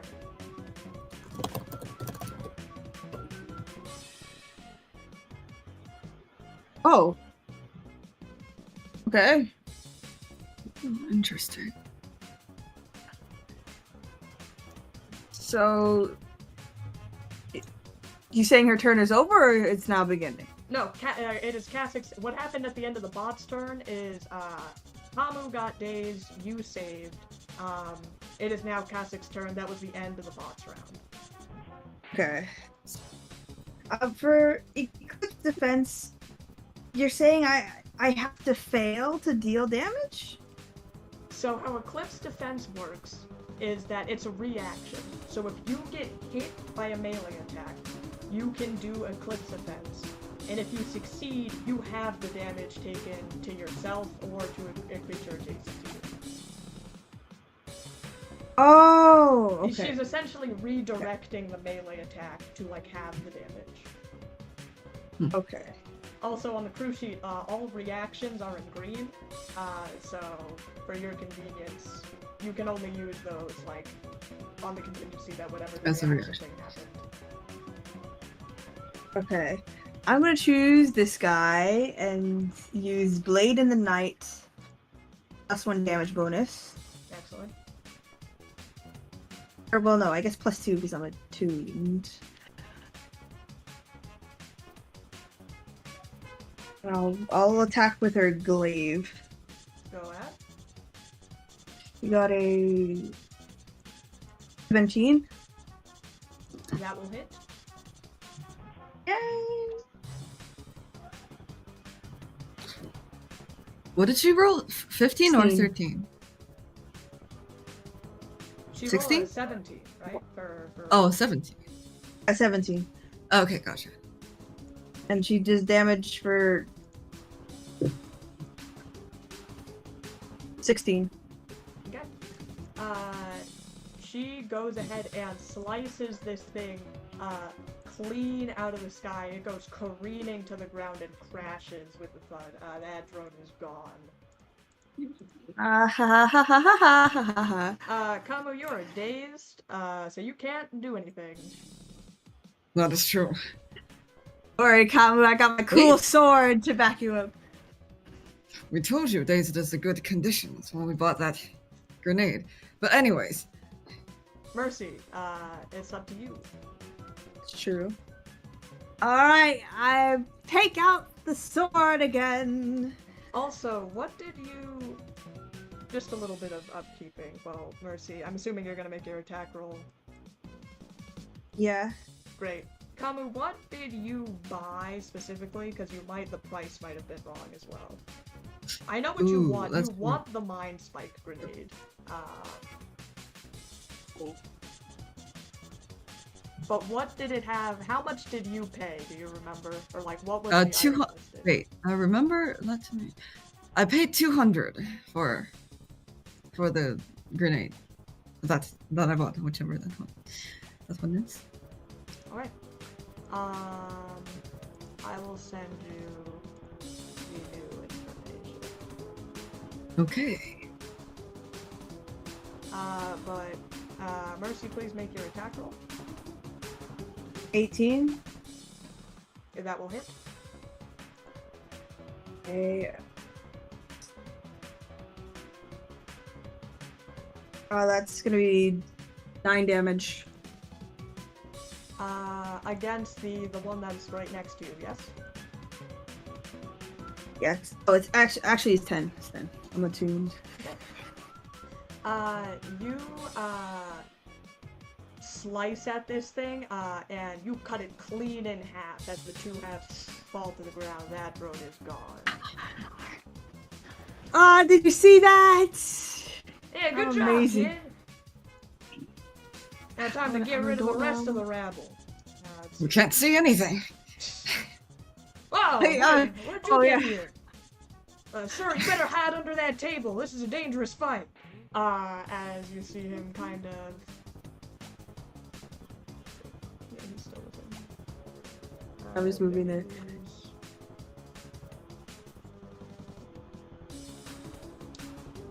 Donahue has to get a little closer as he, actually, make him roll a little athletics there. No, he's okay, but you watch Donahue as he looks at you, like not even really remembering that he saw you and he knows you. He's like, "Sir, please stay under that table for cover. There's a dangerous situation. The stewards will handle it." Before vaulting over the table, like doing a flip, to get past you. As he runs up to you, skip to a separate location here. Oh, and it's gonna light up actually, because it's 5. 30, yeah, that'll be just enough. As this device dashes straight through these two drones.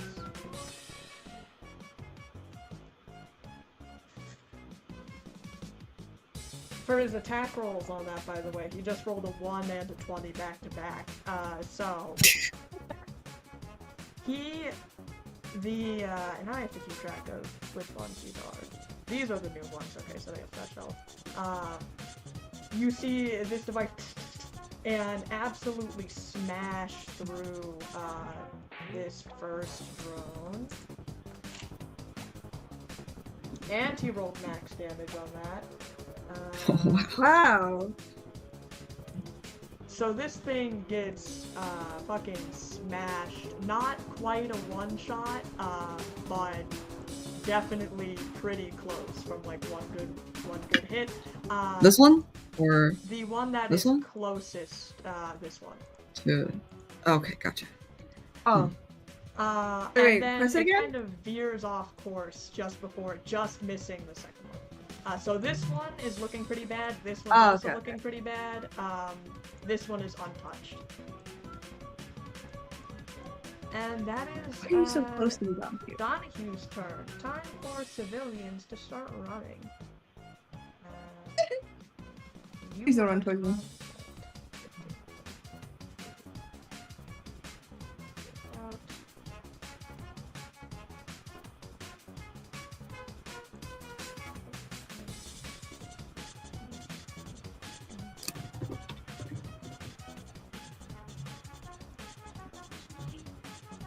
No. And that is civilian.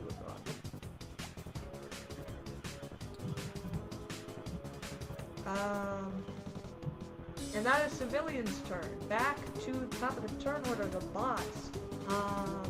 Let's see. One more birthday squad, please. This bot on its last leg, you see the fire begin to sputter as it is just like unintelligible noises, as it fires out another blast. Please, Mercy, make a reflex save. On my birthday! It's not your birthday. It's no one's birthday. 22.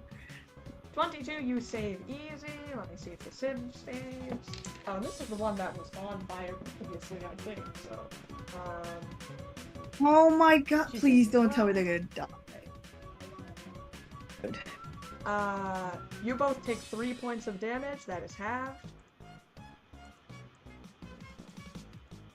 As you see this Lashunta kind of like fall into the fire, very much needing assistance and blocking the way of this other Lashunta behind them. That happened. This one is going to fire at Donahue and miss spectacularly, as it, after getting that hit from the this device, it is like giant dent in the side of it. It's not doing great.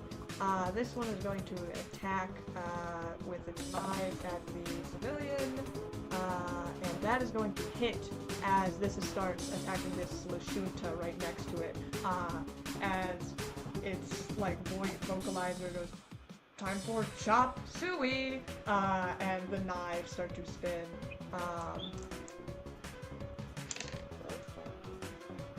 As this civilian takes 6 points of damage. Oh my they are goodness. Also not looking too good. Oh no. And that's the bot's turn. Oh wait, can I have done bodyguard? You can. What is I would say also, since this is a melee attack, you could use, if you want, Eclipse Defense either. Which one would you like to use? Which is, how much damage did they take? You said 6, right, or something? Yeah, so you're basically guessing, is it better to try and have the damage, or do you think their AC by roll was low enough that bodyguard would negate the attack altogether? Yeah, and I don't trust the AC. I'm gonna do Eclipse Defense to have it. Please have Kasif roll a melee attack roll. Oh, you know what? I shouldn't have done that. I had to do KAC plus 8. What the hell? She does have a plus 10 to attack, so I will do the math for you. She has a plus 2 bonus,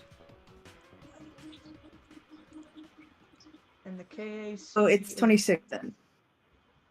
She rolled a 26. What was her flat roll without modifiers? 14. That is enough. She needed a 14. 12 or higher.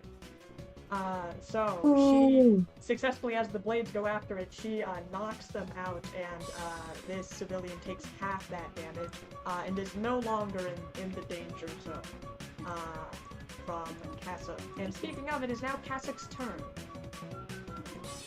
Yay! Okay. So like that counted just reaction. I can still do movement yes, that was a and melee reaction. now, right? So you get one reaction. So like if 2 people got hit next to her, she couldn't use another reaction. But this is like her turn now, so she gets the full movement, standard action, swift action if you have it.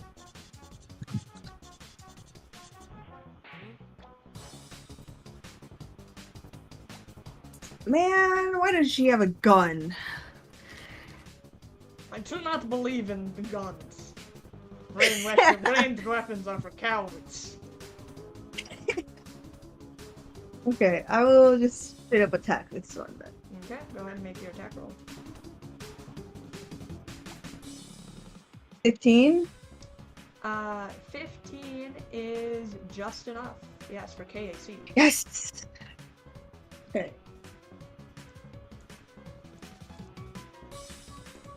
And this is the new one, the one that has not gotten hit. Nice. So 16 damage. 16 damage, pretty good. Is that max for Casa?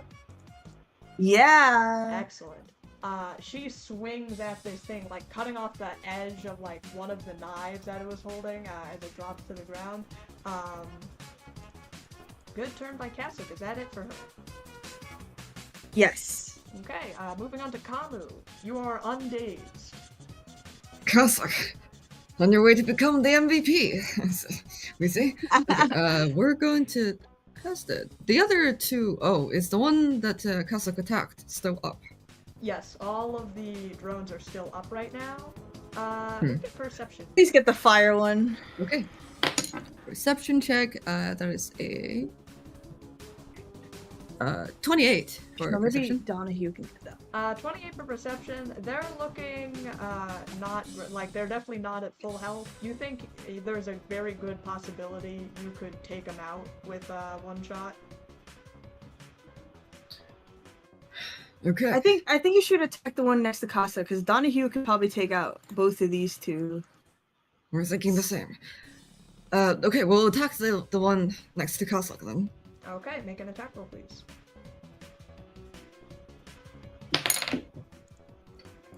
Rolling trick attack, and then regular attack.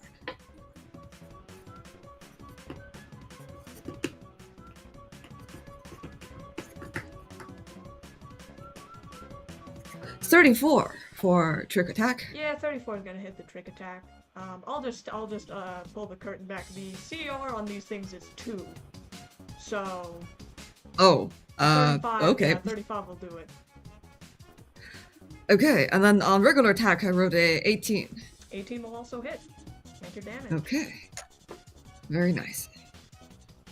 I mean, I didn't roll an 18, but it was an 18 in total. Yeah, 18 total will. These things are not very armored. Oh my gosh, man. I don't have time for this. I'm gonna watch my movie. 26 points of damage. Yeah, that'll do it. It had 9 hit points, so you obliterate this thing into a fine metal mist as you shoot straight through. Actually, you aim, fire, it goes straight through. You see your bullet pierce through like the processor exactly of this thing, and it falls to the ground. Nice, Khamu. That is Mercy up next. Oh, yeah, I'm getting Take that thing down, Mercy. 1, 2, 3, 4. No, I gotta save the civilian. Get out of the fire, you idiot! Please make a medicine check.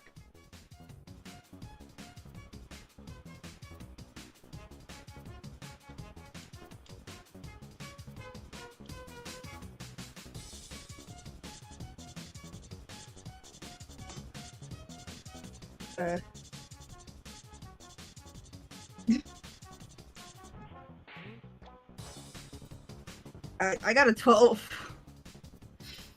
I'm not trying to heal them. I'm just trying to drag them out of the fire. Okay. I would say at a 12 you can put out the fire. So they are not going to continue taking damage, but they are still they don't look too hot. and you're kind of blocking this situation. Yeah, that's what I'd say you do at a 12. My bad. Donahue, can you please kill these? This person's gonna die. Out this person, like patting out the fire while they're still sitting, like in the fire.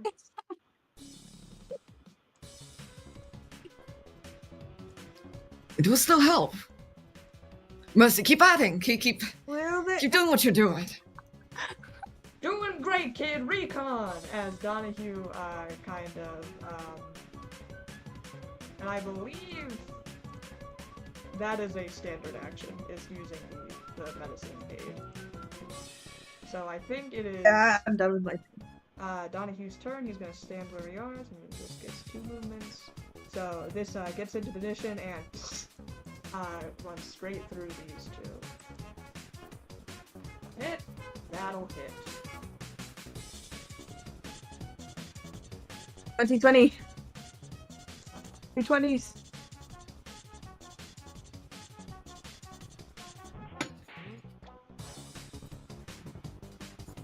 Woo-wee. This device smashes through in quick succession both of these drones as they are obliterated, and draining bits of metal fall to the ground. As that is the last of the boss, you may now exit combat. Mercy, this Lashunta man who is kind of next to you, still like trying to pat the fire out, like crawling out of the fire. I'm think of it as a warm bath, you know? There's so much pain. Just don't worry, you'll get stronger from it. You'll gain fire resistance. I don't think I'm getting stronger. I don't think I'm getting, and he kind of looks to you, he's like, could you help me to medicine wing? Thank you for looking out, as you see the clock and that it is 2:59. Oh! Donahue, hello! Father, can you please help this person to the medical wing? Donahue is kind of like giving orders to people as he's looking around. As he kind of like takes this guy up on his shoulders, like, yeah, we'll send the report for this thing. Probably another technical bug with the... Hey, thanks, bye! Oh, alright, yeah, I guess. As you start racing off. Khamu, you turn to see, Kasuk is still here amidst this, the now food court littered with bits of debris. People are like cowering under tables, like hiding in trash cans, and those sort of things. And Kasuk kind of like brushes off bits of like metal and like soot from her. What do you think? Shadow Walker, I see now. You have brought us here so that way we can fight on behalf of Sarenrae and protect the people of this station. I was not quite sure of you before, but now you have solidified my trust. Madalo. Madalo.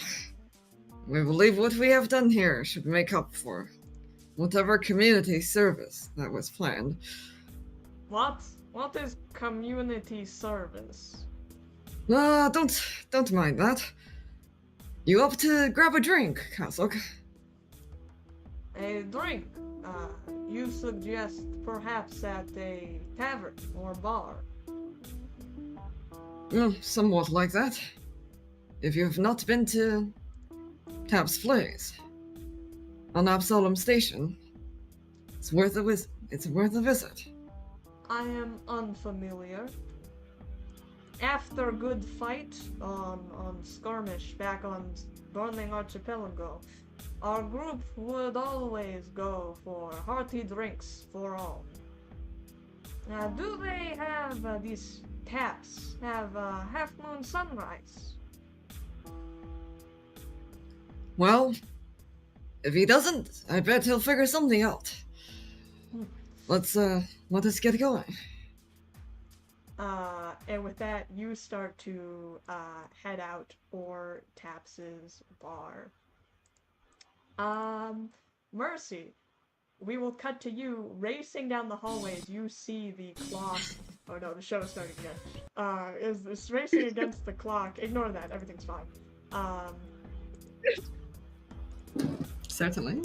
Towards, although actually, it's a bit of different music. As you are racing down the halls, trying to find Tobar, as you come up, the clock reading 3:05, as you see in the distance the Absalom Station Cinema Theater in big kind of letters, and this wing kind of over. Tobar! Why are you here? Make a perception check.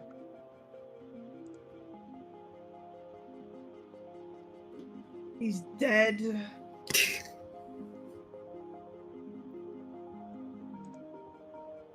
$28. Tobar turned into vesk sashimi. Yeah, you find Tobar dead on the floor, having died from server bot related issues.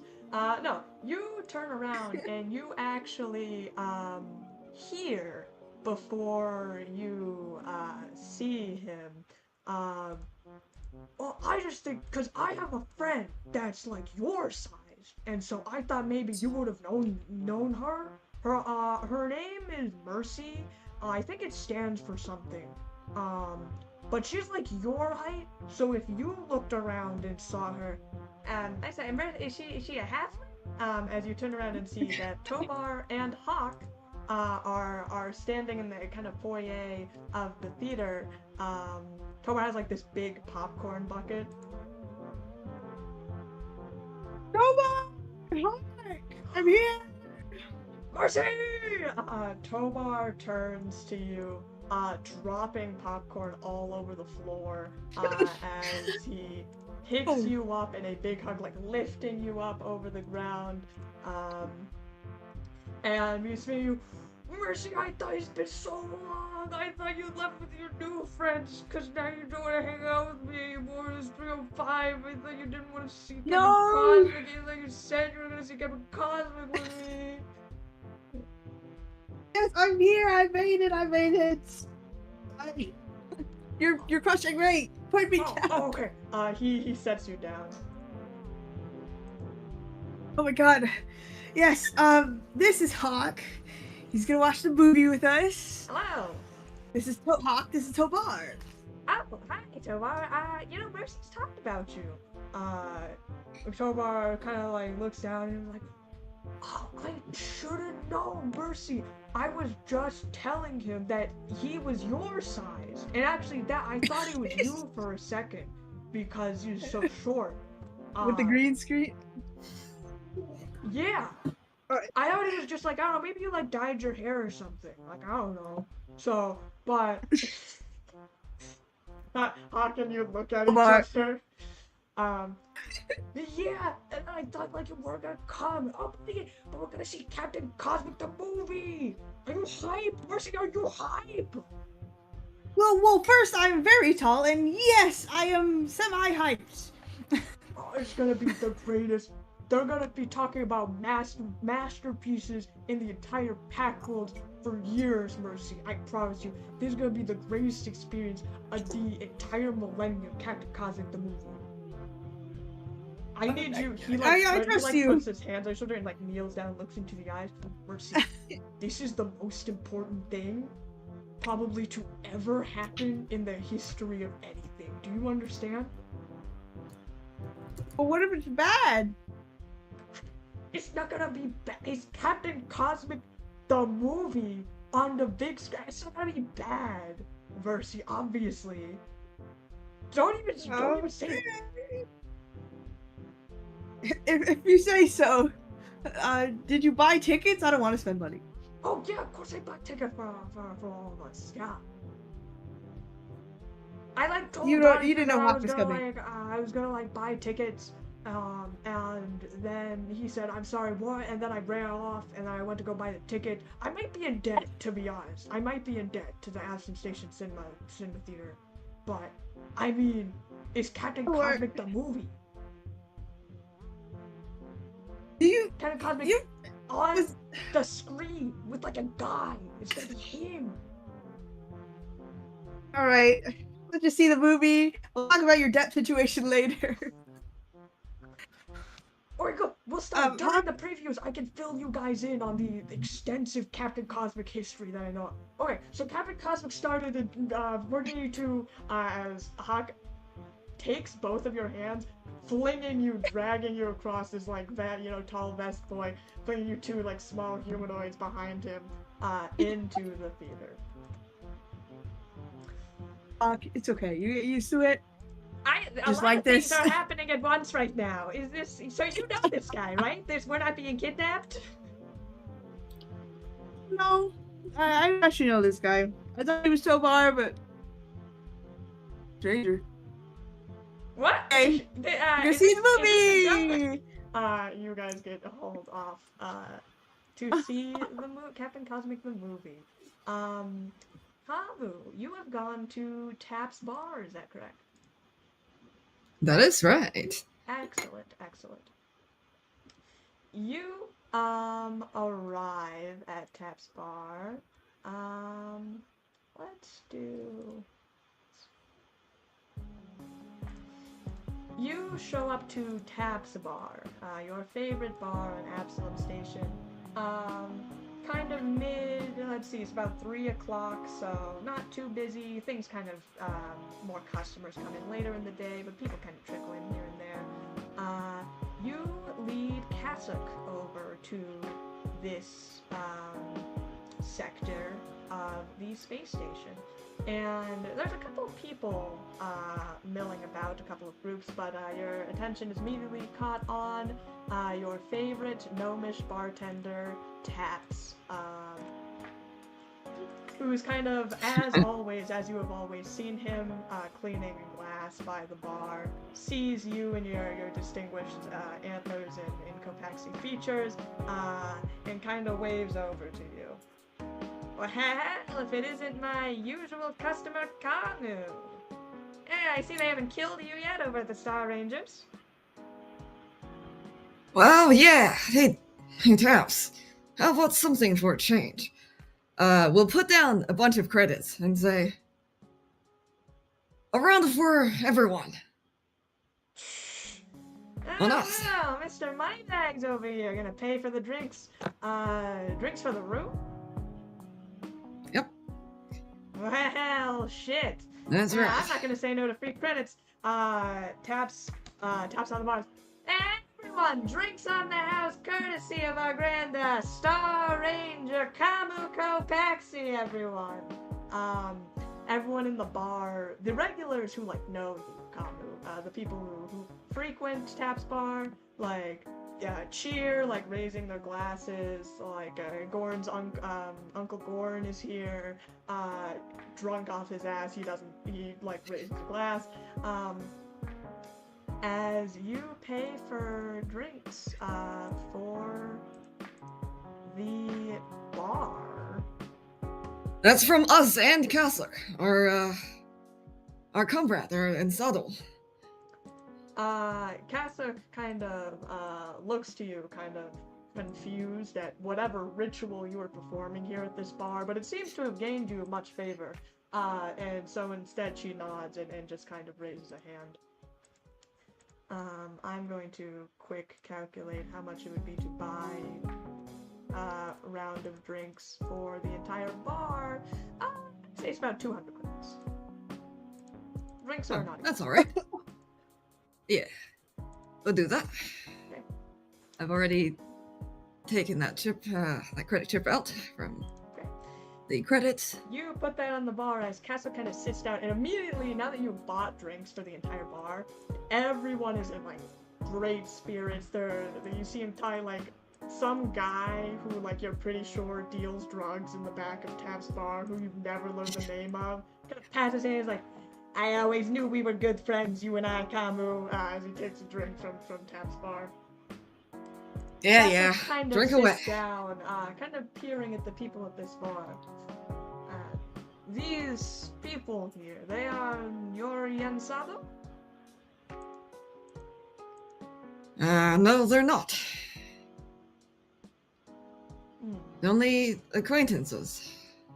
There are a lot of people here on Absalom Station.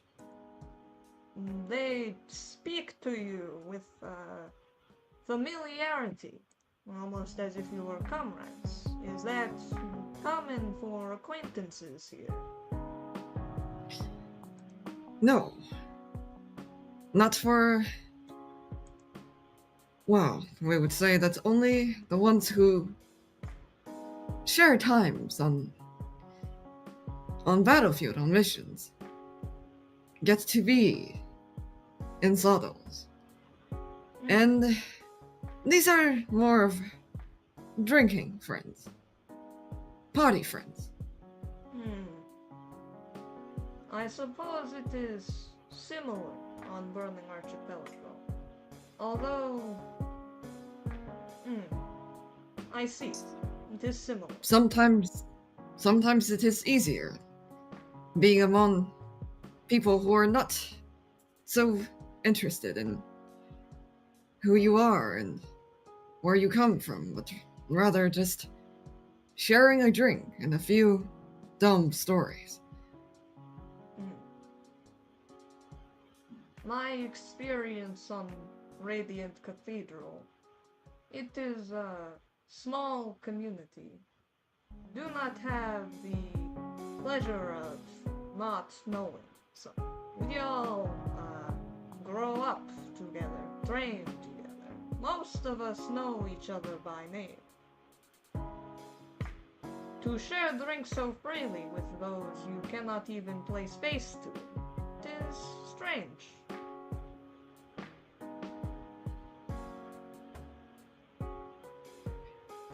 But It I is interesting. suppose there are benefits.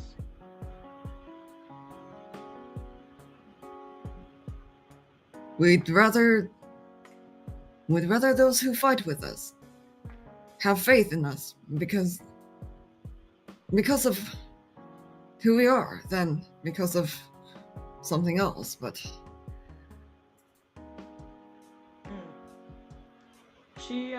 She gets a half moon sunrise from Taps, kind of pulling into it as she kind of takes a drink. Sometimes those who are not Yensado, but these what do you refer to as your acquaintance? Sometimes it is better if they perhaps know less about you.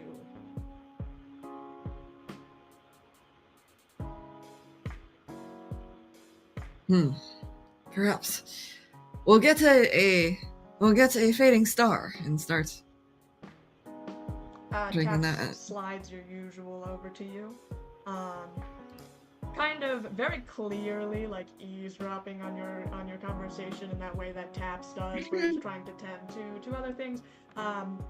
You would know Taps long enough to know that he is always listening to everything in the bar. Yeah, well, I have not... This crew, is that what you call, with you and the Metal Mage and the Small Solarian and the others. It is strange. You know each other, but not really know each other. There's a hard word to explain. we'd agree. We spent there's so many battles where for a second there we thought we might lose to something. Yet we made it out. And at the end of the day, you look around and you know, it's like you know everybody, but you don't. On Burning Archipelago, as I said, we all know each other, but perhaps it can sometimes be a detriment to know everyone so closely. There is much sentiment among us. When you say these people in this tavern are acquaintances, and you... She kind of looks over towards the drug dealer who just patted you on the back and said that you were best friends. Thanks for buying a drink. He points, you do not know that man. You do not know what she thinks of you, and you do not... It is of no importance to you, da? Duh.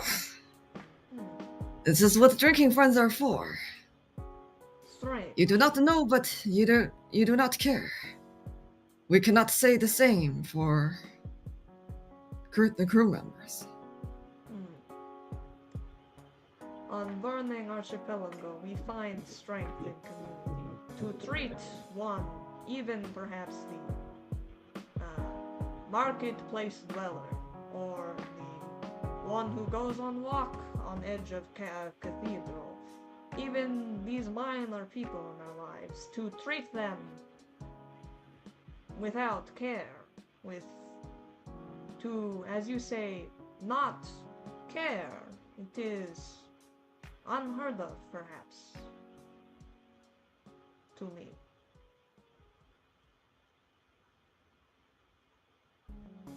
Interesting. There are many customs I must commit to my heart.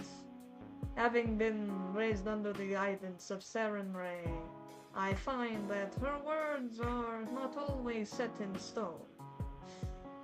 It is a idea that some Sun disciples perhaps would scoff at, but I suppose I am Sun disciple no longer. Is this care that you spoke of more a responsibility?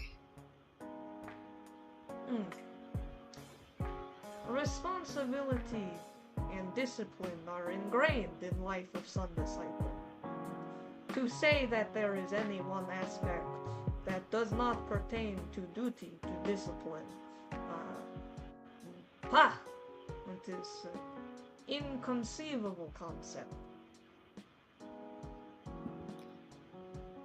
I see. Well then, it might be a fun thought exercise to decide your own principles. Sometime.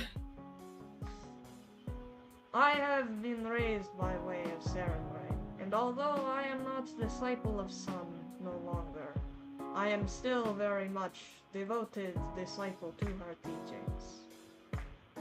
However, as I have seen, her teachings are not always interpreted the same by even those Sun disciples in Radiant Cathedral, or those of Church of Burning Mother. Perhaps in some way, to follow her principle is to follow my own. I do not believe I would be out here in inner worlds outside of Burning Archipelago had it not been her wish.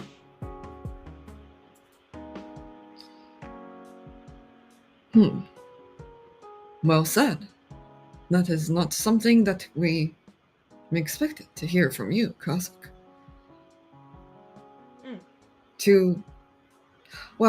I'm just going to raise the glass and say, to protecting those who we care for. Da. Yukmadalo, as she cheers your glasses with too much force, it breaks both of your glasses as they shatter. This material, not very durable, da.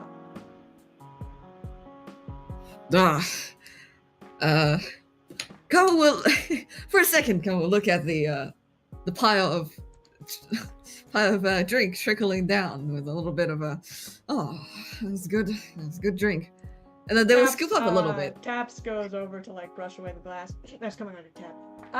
And it clears the way.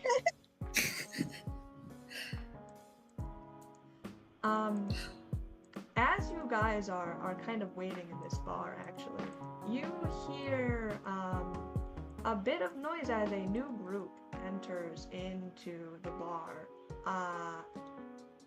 And as they begin to filter in, we will cut very quickly back to Mercy, watching the movie Captain Cosmic, the movie, highly anticipated film of probably the entire universe, according to Tobar.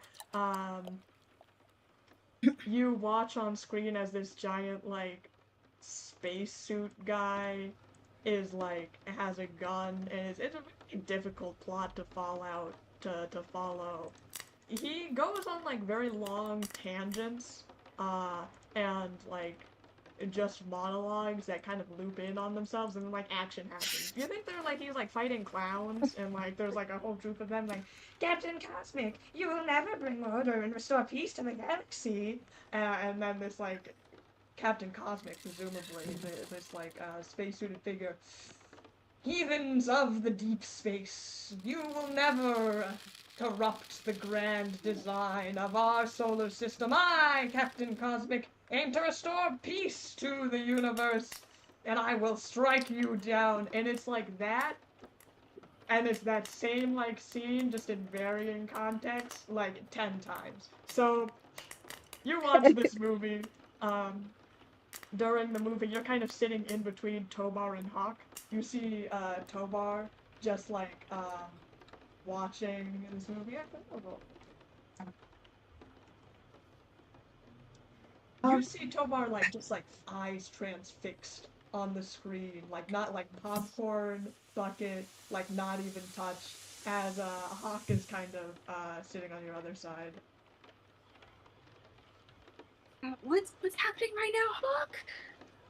I'm going Kinda to be lost honest, track. I kind of lost track of it after, like, the third, like, witch scene when they were, like, fighting and then they had to, like, go back in time again. It was really, I feel like a movie, you can only limit it to, like, a couple time skips, but, like, this is way too many. Yeah, I mean, like, Shush. I never really got the It's whole... gonna give his signature monologue to the Plomancy Clown! Tobar slaps a hand over both of you, as you continue to watch the movie. Mercy holds back the urge to lick his hand.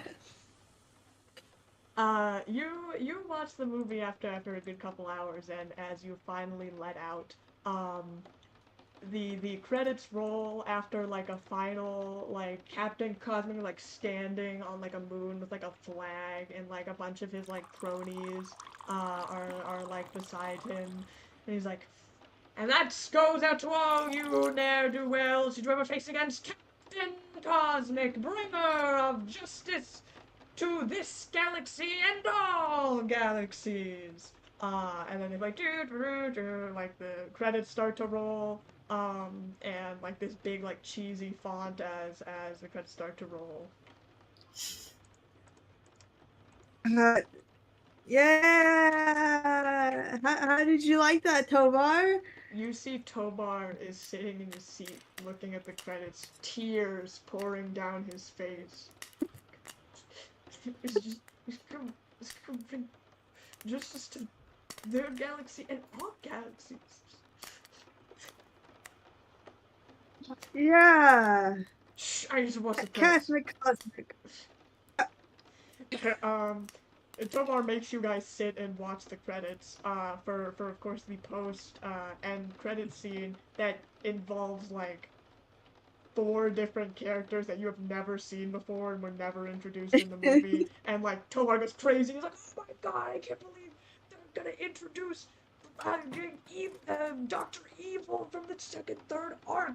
Oh my god, as you guys start to leave, the cinema. And then the part where he used his ray blaster to reverse time again to shoot the clown, it's pure art, Mercy. It's pure art, and nothing can ever top it. So what do you guys think? I think it reflected the comics really well, really loyally. It was certainly very fun, and flashy, a lot of colors. it was that they managed to squeeze into an hour and a half. What? Tobar just kind of looks at you two. Am I like hallucinating? Do you guys feel like? Oh yeah, you guys are in. Oh, you are outside. You know, there's like the concessions, like machines are running, like popcorn and stuff for the sounds. He kind of narrows his eyes for a second at both of you. Wait a second. Are you telling me that you two are secretly Captain Cosmic fans and you never told me? Mercy, you just didn't follow the comics. You read the comics. Mercy, how could you keep this from me?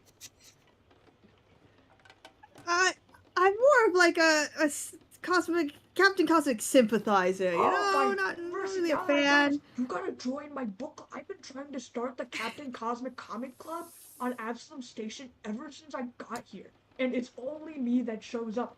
I can't believe that I finally have people to go to attend the club meetings with. Okay, so the initiation fee is 15 credits.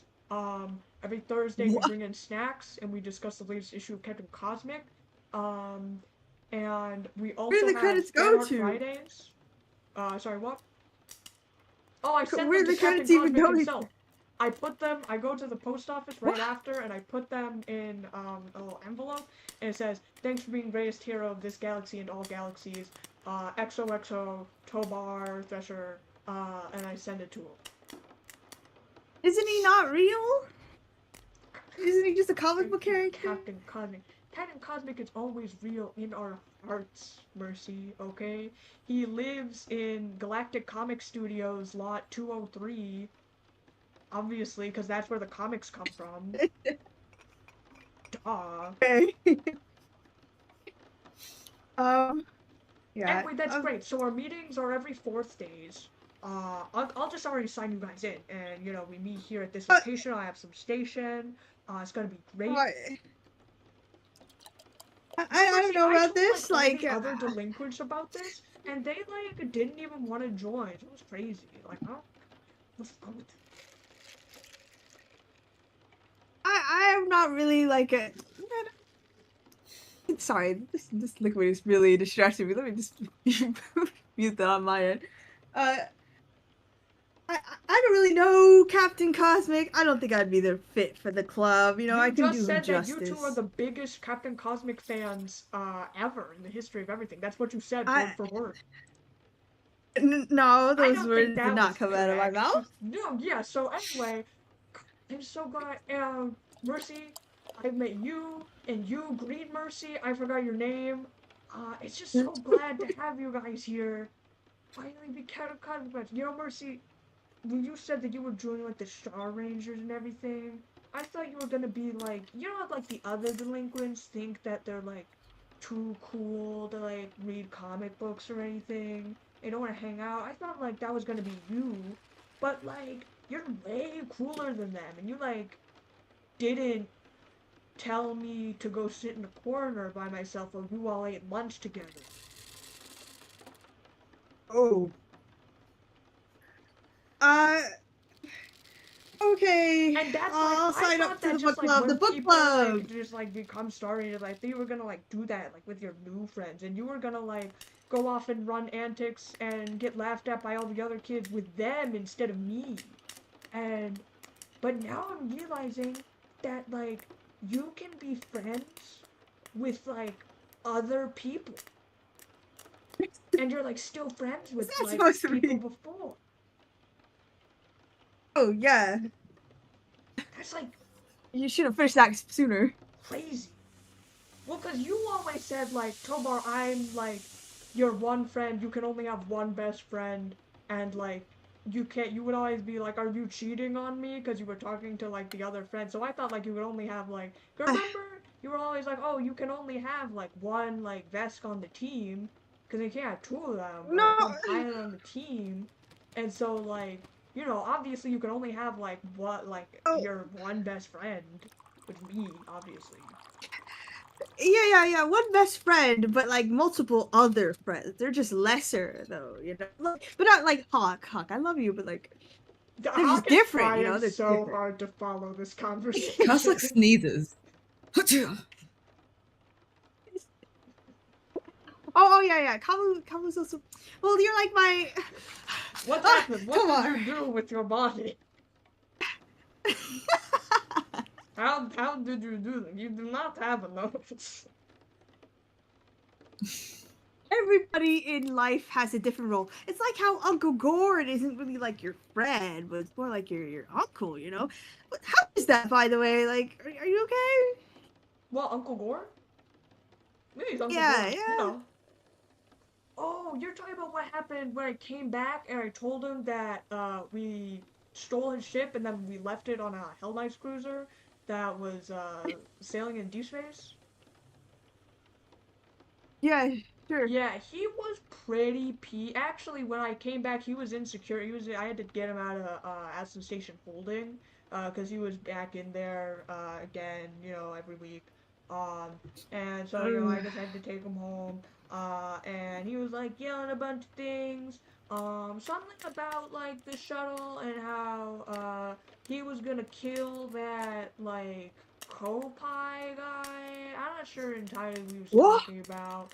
Um, well, yeah, Gorn. Oh, speaking of, Omar, since you I like don't like. Star Rangers, can you, like, get his shuttle back, by the way? Because, like, I left a couple CDs in there and I kind of, like, want to get back. And we kind of just left him on, like, that Oh. Hell Knight ship. Was the Hell Knight ship we boarded the same as the one that we left? Yeah, good The ship on? question. The Hell Knight ship wouldn't happen to be the same ship, was it, Mercy? Oh. I hope not. I don't think so, right? It was a different one, right? Make a intelligence check. Oh. I totally forgot about that. Did you just open the can? Oh Tomar no, opened the can of I soda. opened my laptop. No, I think that's not ambience noise. Uh, What kind of ASMR is what? opening a can? It's called Cinema Ambiance, guys. Well, hold on, what's the full It's title so of the video? distracting. Popcorn, soda, and rain sounds for relaxation. I got a net one. No I don't clue. know what the hell. Tovar. Like, I'll try to get it back, but like, say we couldn't. Like, would he be like really mad? You know? Oh, well, he's like already mad, like normally, but like, since losing the freighter, cause we would like sleep in that, so now we have to like go back to the cardboard boxes. Um, and so, yeah, he was kind of looking to get back of it, and he told me to go, actually, he asked me what the name of everyone who was involved on the ship was, and so I told him all about you guys. Um, and then he said he had some like untoward business he had to go tend to. So I mean, whatever. He seemed pretty chill Tovar. about it. No, that does not seem chill at all. Okay. Do you have to stay here? Like, can we take you again? I changed my mind about the one vesk thing. Like, you're living on cardboard? And, Wait, what do you mean like, can't you live with director? Wait, what do you mean what? You know another vest? Uh, sorry, I misspoke. Cardboard. You said you're living on cardboard. Do you want to live with Director Donahue or something? Oh, Like this well, is like, child it's abuse not at this all point, the right? time we live in a cardboard box. Well, it's just like, me and Gorn, we kick around with cardboard sometimes. Normally we would sleep in the shuttle, but now the shuttle's gone, so we have to go to, like, Absalom Station housing. But sometimes Gorn says he doesn't trust the people there. So usually he sleeps there. I think it's pretty cool. I mean, usually I just sleep at the, like, delinquent's bunker. But sometimes I'm gonna chill out with Dunk Gorn, so we kick it on the cardboard. Real old school style.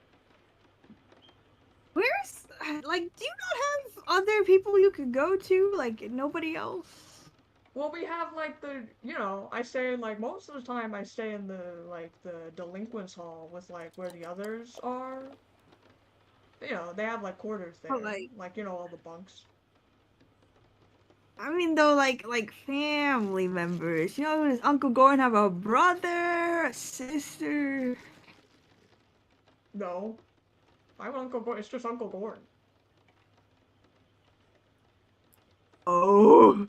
Hawk Come is on, like you want some increasingly money? concerned hearing this. It's like, yeah, do you need a? There's got to be a helpline for this, right? There. Yeah. Here's some money. Like, how much were the tickets, at least? Oh, tickets were 30 credits. Usual. Okay, here, take 100, man. We, like, Oh. get you food. Whoa, you're like a Star Ranger now? You're like getting money? Whoa! He kind of like takes the credit check. Well, thanks, Mercy. I could buy like probably a lot of jerky with this. It's probably like 10 things of probably. Oh man, I could actually splurge Oh, on the new Captain Cosmic issue. you should. Thanks, Mercy. You kind of pats No, yeah. no, Tell you what. Tomar. I'll waive your fee for joining a Captain Cosmic Club. I'll see you at the meeting next week. Thanks! By the way, I'm totally not jealous if you met with another vesk. I would have been beforehand, but then you just gave me money. So I'm gonna take this bribe. Thanks. You're supposed to spend it on food, Tomar. Maybe like an adult. I like always just get like for most of like the food and like housing things gets taken care of because I'm like a part of the juvenile delinquent program. I don't want to eat stupid like broccoli on the plate, but Donnie tells me I have to. It's like, okay. What happens when you grow up, Tomar? Hmm? You get a job or something? Oh yeah, well I'm like kind of employed by Uncle Gordon. He says he's paying me through exposure. I mean, like I haul cargo. Like that's what Uncle Gordon's job is. He hauls cargo. I like help out sometimes. And he pays you physical money? Or no. Well, he keeps saying he'll pay me in exposure. I don't know exactly what that is. Alright, Hawk, can we like talk over there I for a think we second? need to have Like, a very hold serious on, conversation about your friend Tomar, actually. Yeah, so, I don't know what to do. Who is? You know him? He's been living like this? This is insane. Yeah, I kind of want to take him back onto the Star Rangers, but that might be more dangerous. He has a home at the delinquent center, but like, I don't think his uncle's good for him. This Uncle Gordon? What did he mean when he said of course Uncle Gordon doesn't have any how is he his uncle then if he doesn't have siblings? I don't know, man. Like, maybe he doesn't know he has parents, or like, maybe he's adopted by Uncle Gordon and just calls him Uncle Gordon. I don't know, man. This Uncle Gordon seems very bad for me. Yeah, very bad. And he seems really shady too. What the hell? What happened? Did you steal their shit? Yes, and I only regret it for Tobar. Uncle Gordon can sleep on the streets. Okay, yeah, obviously. Tobar deserves better, though. I mean, we could like buy him. I don't know. Let's just kidnap him again. I don't think that's considering that we just got out of prison and us being in the Star Ranger is contingent on the fact that we don't return to prison. I think maybe a no-go on the kidnapping, just my personal opinion. Also, I mean, I don't know if you remember, we almost got kind of killed by the Hell Knights last time. I don't think that would be good for Tovar. Yeah, but like, oh, let's just convince Donahue to adopt him. Oh, okay. Who's Donahue? That's his like. Well, that's my second dad, and it could be Tobar's second dad too. Okay. Well, look, if he really needs a space to play, I mean, my family live on Absalom Station, and it's kind of a full house right now. But he's a vesk, but Would they, would they accept them? He'd probably just immediately call them all a bunch of mini mercies. yeah, I'm not entirely sure. I mean, I know that my room is empty unless they converted it to something else, and it's not a particularly spacey apartment. But I mean, I just feel like really bad. Just not doing anything. I mean, we could maybe pay Yeah, for him to stay in a hotel or something, or even just like pay for like, you know, amenities like a good pillow or like a gym membership and like, you know, those kind of things to get him started on something. the problem is that he seems like he really likes Uncle Gord, so he'd probably share. And then I don't trust Uncle Gord not you to are take not advantage putting Uncle anymore. Gorin in my apartment. No, I will expressly forbid that. If I found out that this terrible vest man was anywhere near I would go berserk. I would go crazy. Absolutely not. I think he wants to kill Khamu too. Like, What? he's doing some shady stuff. Well, We just need to teach Tobar that his uncle is a bad person. But okay, I don't know how to that get might through to be him with that. difficult over some like look. I think the Uncle Gorn thing might not be a problem. I mean, I don't even know how this Uncle Gorn might even know Khamu, but what are the Absalom Station's like a huge, you know, it's an intergalactic hub for everyone in the galaxy. What are the odds that this Uncle Gorn is going to find Khamu? And then we're gonna cut.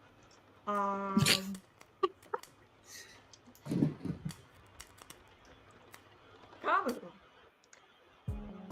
you Poor are Tobar. sitting in the bar, people still patting you on the back for ordering drinks for everyone, kind of tending. Taps has gotten you a new drink. Cleared the shattered glass kind of from the ground. As you are sitting here kind of at the bar, milling about. Thanks, appreciate it. Anything for my star customer. As he kind of gives a glance from Khamu, from you to Kasuk, and then back to you. And he just kind of nods, kind of thinking something in his head before he starts whistling and heading out, giving you kind of a wink as he heads back to the bar.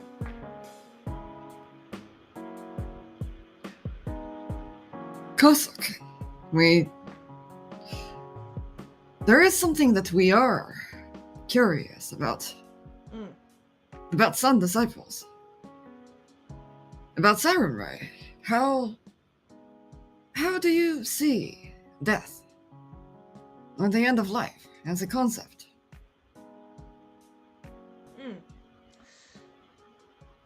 Well, I am not sure what the common way to see death is, but for me it is not something that I fear. As a Sun Disciple, I am willing to devote my life to serving Saradray, to serving our principles, and upholding her wish. Perhaps to others it may seem something to fear, but to me it is simply the end of a journey. Whether it may come sooner or later. Interesting. And in some places that hell? we've been to, the end of a journey signifies the beginning of another. But perhaps a talk for another time. Shut the hell up about your talks of journeys as you look behind you and see that a kind of crowd has cleared behind you as this vesk, this large kind of orange vest, clearly staggering, a bottle dropping from his hand, kind of looks up at you. You're that fucking antlered fuck from Taps You went missing when that Carmine went missing. You know where my ship is. Gorn, we didn't expect to see you here.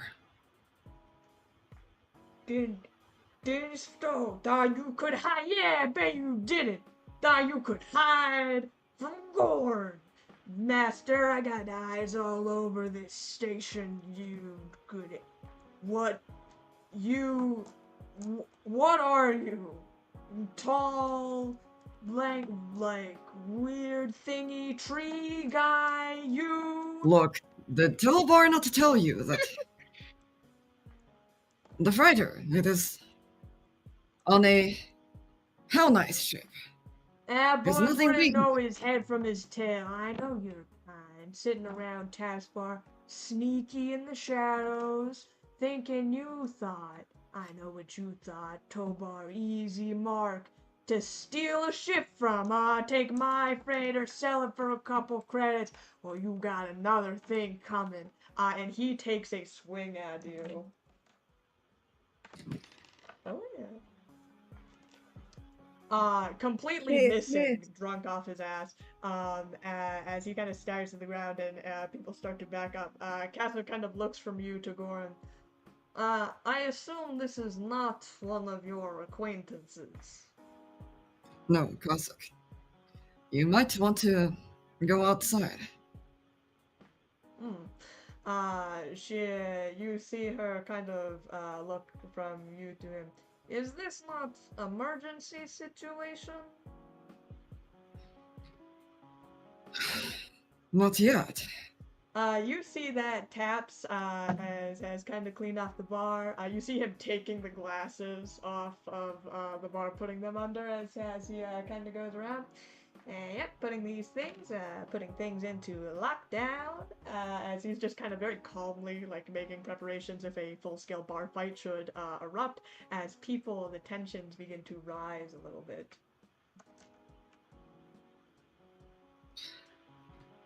Let's take it outside. I'll take you Shall we? outside! Gorn flips again to make another attack. Again, kind of slumping over to the ground. But other people are starting to kind of get, like, rowdy, starting to, like clap their hands, like, yeah, hit him! Get him, Khamu! As Gorn is just kind of drunkenly stumbling along. Yeah, get him, Khamu! Can't let him talk to you like that!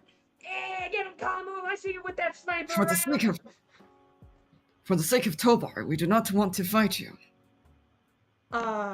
Gord is fully not listening to you, about to take another swing, before you hear a, voice at the, entering the bar, looks like we've come in at, quite the bit of commotion going on here, as, everyone's attention turns to, a familiar Lashunta with a, wide smile, standing behind him, 5 other aliens as Osiris Nivea and his crew enter in to Tap's bar. Osiris obviously at the lead. Osiris, to what do we owe the pleasure? No pleasure of mine at all. I was just taking the Waydan's blessing out here for a couple of rounds of celebratory drinks after we just got back from our missions report at the Star Ranger Society. Oh, I hope I'm not interrupting something going on here. Hello, good sir. Cyrus kind of kneels down at Gorn, like, on the floor. He's like, you calling your reinforcements from your Star Ranger? You think they're gonna help you? Oh, I see. A great round of drunken debacle going around in here. Well, I suppose we will have to mitigate that with your permission, Khamu. You see Osiris takes out his staff, swings it, and there's kind of a light blue glow as kind of like his eyes and his antennas start to light up, and this almost like bluish powder sprinkles over Gorn. He's like, "Oh, what type of mystic ass bullshit you Nap time, and he falls to the floor, and snoring. Huh. Nice move, superstar. Superstar, what? Nice word for you. Nice job as you handling that situation right there, cowboy. And he kind of like nudges you. Khamu, I must say, it is quite a pleasure to see you here, although an unexpected surprise. Certainly is nice to see another fellow Star Ranger, and I don't believe I frequented this place, although I've heard much about it by a couple other adventurers. We would be surprised. They do have the finest drink in all of Absalom Station. Why, my word, I suppose I will have to judge that for myself. As he goes over to Taps. Good man, the finest drink that you have, and how about drinks for the house? As Taps goes, yeah, drinks for the house on this fine gentleman. That'll be 100 credits. Drinks on the house for this fine. What did you say your name was? Osiris! Drinks on the house as everyone begins to cheer like, yeah, Osiris! The same, like, guy who, like, tapped you on the shoulder goes up, like, taps him. Osiris, I knew you and I were best friends. I knew that you're a good guy coming in here into Tap's bar. You're a good one. You're a good one as he takes a drink. Quite a friendly lot in here. Hey, don't you say. Well... So, is my Wi-Fi still working? And, of course, Sasuk, I believe. We had fought together back on the Burning Archipelago, I will say it's... Well, I certainly wasn't expecting to see you here, although I think I had heard rumors that a certain Sun Disciple had decided to join the Star Rangers. It is a pleasure to fight alongside you again. Yuk Madalo. And then she goes, Madalo. And I will say at this time, Mercy, you and Hawk have just been kind of wandering about, like, thinking about what to do, when you have caught eye of this commotion over by Taps's bar. You want to check it out? Is that, Oh, so we left Tobar? Yeah, I'd say Tobar is probably left to go, do his own thing. He's probably gone back to, like, the delinquent hall, back to, like, his quarters, essentially. What are we saying, Hawk? Is that common? And wait, isn't that what's his name? Those other, like, Star Rangers that, like, we keep seeing? Osiris, Nivea, and his crew. Oh. Do you think they're, like, talking about Star Ranger business or something? They better not be. Well, if they are, it should include my name. Let's go see. Okay.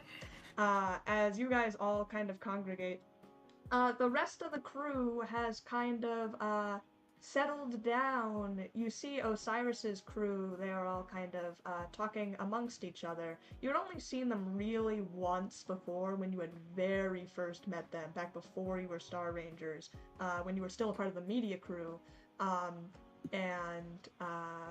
In fact, not all of them were there at that point, but now you can kind of see and get a read on kind of Osiris's full crew as you are all, as a round of drinks has been bought again at Tap's bar.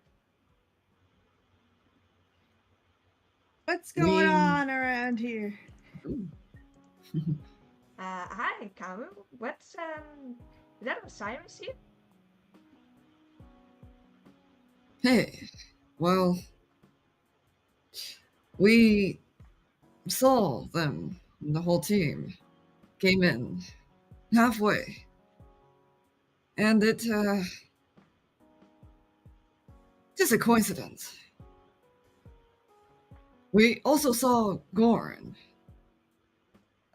well, who's still on the ground, right? He kind of points to the vesk on the floor. Mercy, is that, like, the Gorn?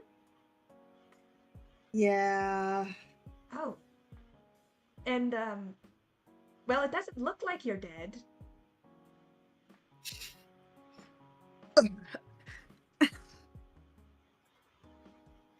Sorry, we had a conversation. Toba? He's this kind of vesk, kid. We were just talking. You know, it's a conversation for another time. It's good to see you, Khamu. Yep, it is good to see you. Can we approach Khamu? I believe is the name. Yes, so Osiris's crew, they're kind of scattered about, so they're not like closed off in like a group. But I would say each of Osiris's crew is kind of milling about, having their drinks, and the other Kopaxi on Osiris's team is actually standing kind of isolated off to the side of the bar, like looking out the porthole of the ship, just staring into space, kind of with a little like martini in hand, very like silently. Khamu, is it? The Kopaxi turns to you. You see, they have this kind of very coral pink, but you know, still kind of colored Kopai polyps. As they turn to you, like kind of high, their cape almost kind of half a mask. As they turn, oh, 'tis, I believe, Khamu, was it? Yes. Nice watch you have. Here. He kind of looks down at on his belt. He has this little like watch kind of ornament. You can see it's got kind of like some runes inscribed on it.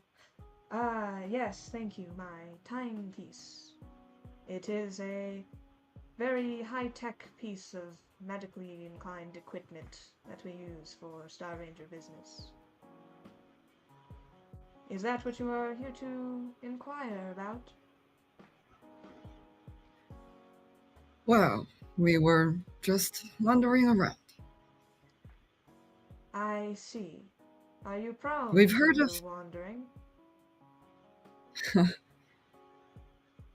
likely.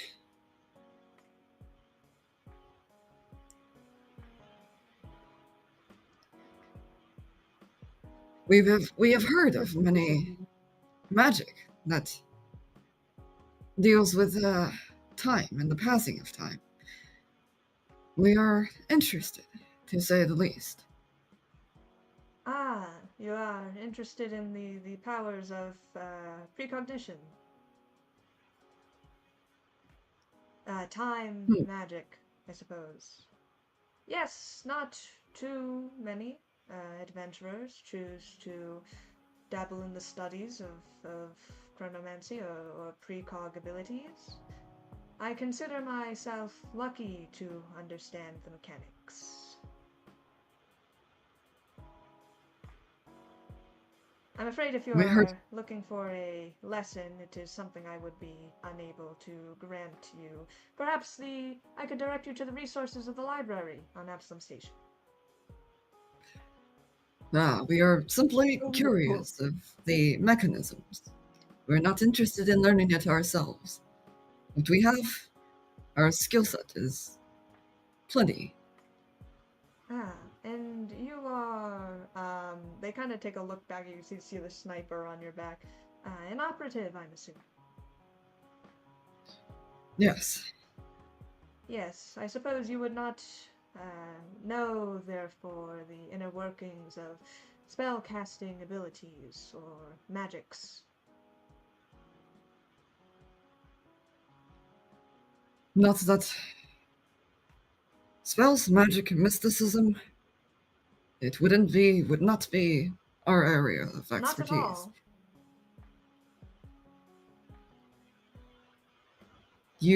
The first time we met, you were taken aback. You don't have a question for us? A question. Make a sense motive check.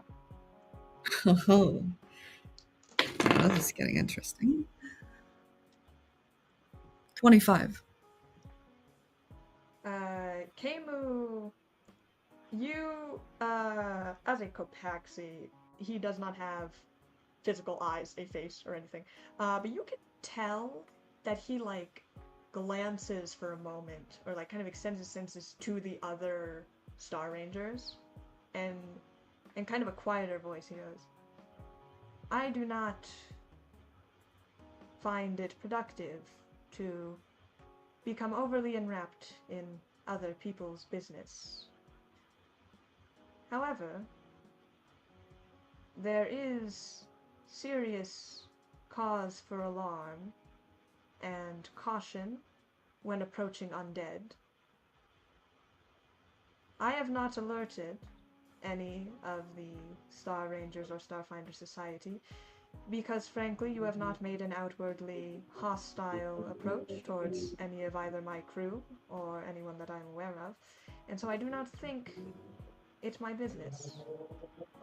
However, if you are not aware, if you truly do not have any knowledge of mystics, magics, or etc., then you would know that the powers that be to bring something back to life lie almost entirely within magics that are since henceforth been banned or not practiced within the inner planets. And so we have heard. We appreciate your discretion. There is no need to. This is not a favor done on your behalf. And should I get the sense that perhaps it would be beneficial for the group as a whole, then I will let the Starfinders know. But as of now, I currently do not see the need to do so. Well, do as you please. And we will, we will leave. They kind of dip their head to you a little bit as you, leave. Mercy, you're hanging around. You want to talk to anyone? Asak, do you have a twin? What? Do you have a doppelganger? A sibling? Every child who is born on Burning Archipelago is raised together. You are asking if I have blood sibling. Truth be told, I am not entirely sure. None that I know of. Why do you ask such questions? Prophecy. Ah, you have received prophecy from higher power? Yes. Yes. Of We'll which say that. god? I have no idea. Strange that a god would give prophecy without letting themselves be known to their disciple.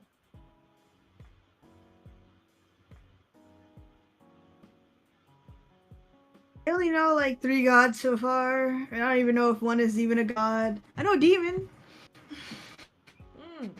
Very well versed you are in knowing astral bodies then. That's not helpful though. Do you know who Gerdeline is? Gertaline? Yeah. Gerdeline? Like, that doesn't really sound like a Sarenrae name. Apparently that's the new... Gertaline? I have not heard such name. I don't think I'm saying it right. Is Osiris still here? Yeah, Osiris is in the bar with you guys. Osiris! Osiris, help! Come over here! Give me a quick moment. What can I do to help you, my fellow Star Ranger friend? Could you say the name of the new Hell Saga again? Oh, you're talking about Gerlouis! Customer goes, yeah. Gerlouis, yes, I am familiar. Has he changed his name to Gertaline? No, I misspoke. In that case, yes, I know Gerlouis.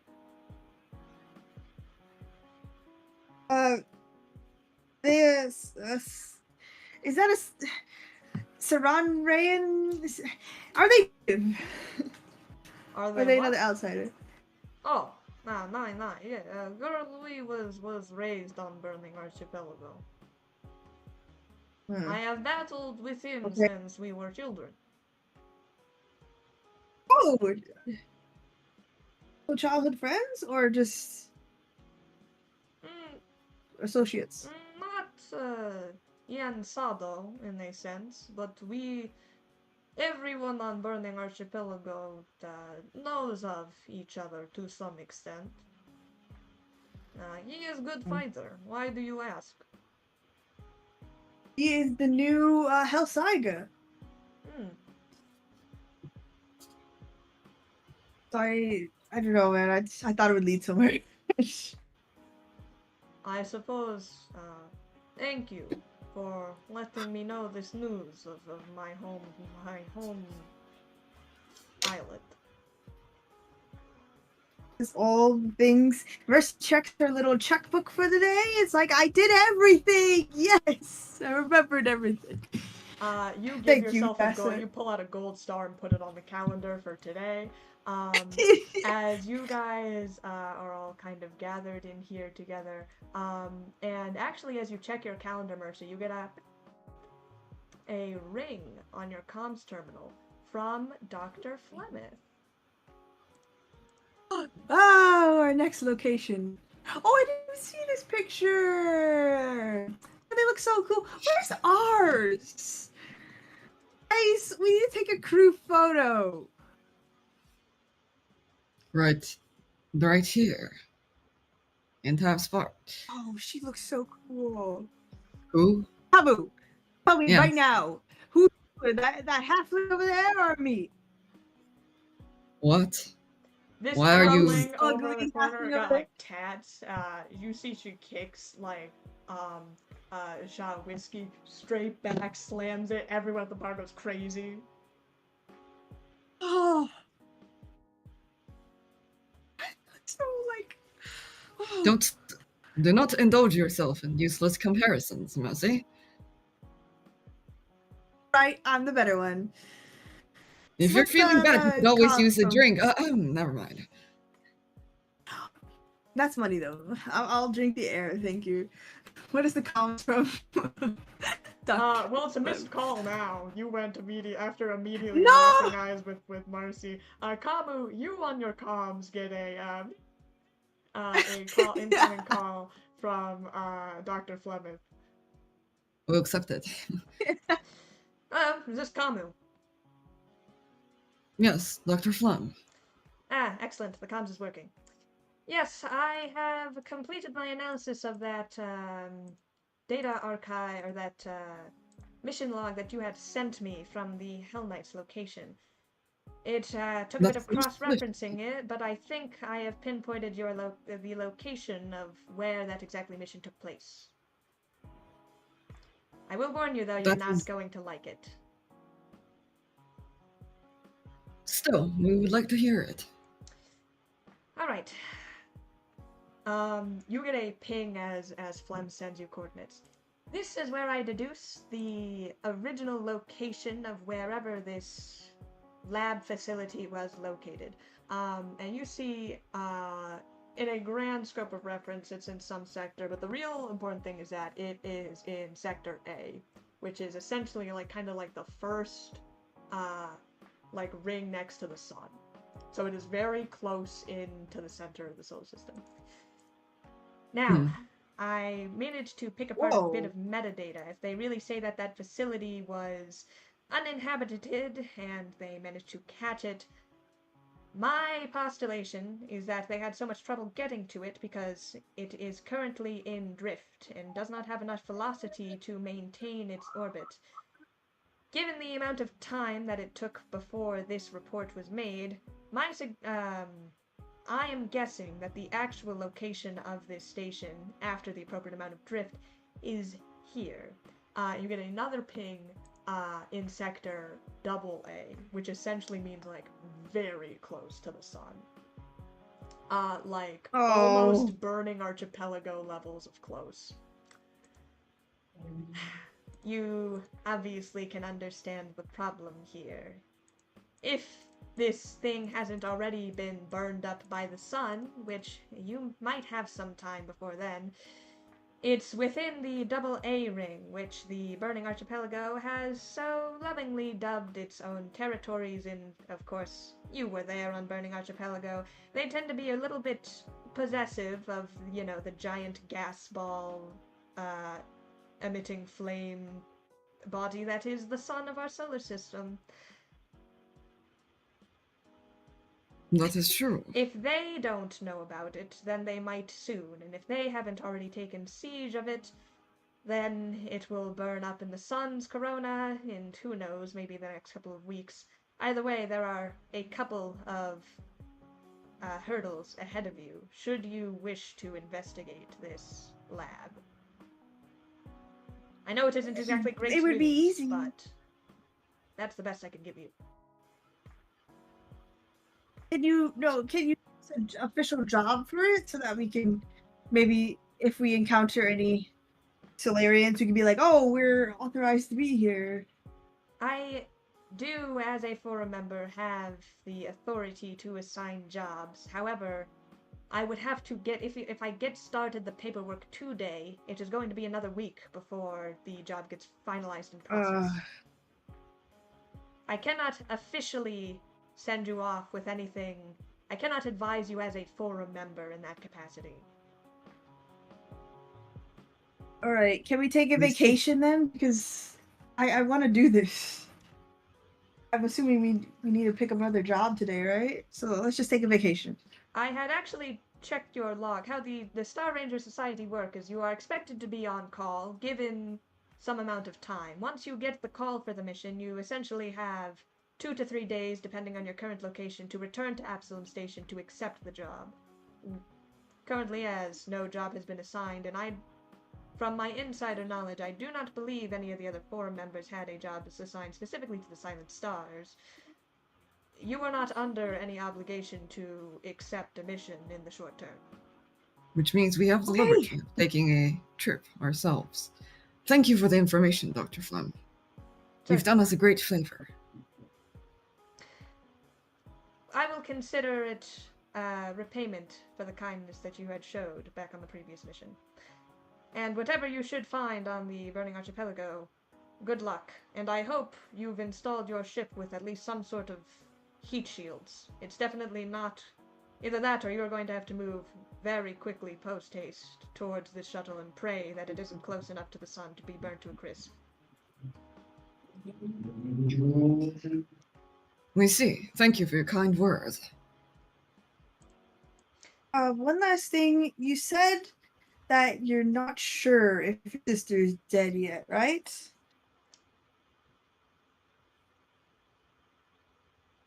If you give us her name, we can be on the lookout for her. That is very kind of you to offer. If I should send some information for you, obviously I being on Absalom Station do not, many of my duties resides me to be stuck in my office here in the Starfinder Society, so I do not have the physical ability to go looking out for her while I have other duties.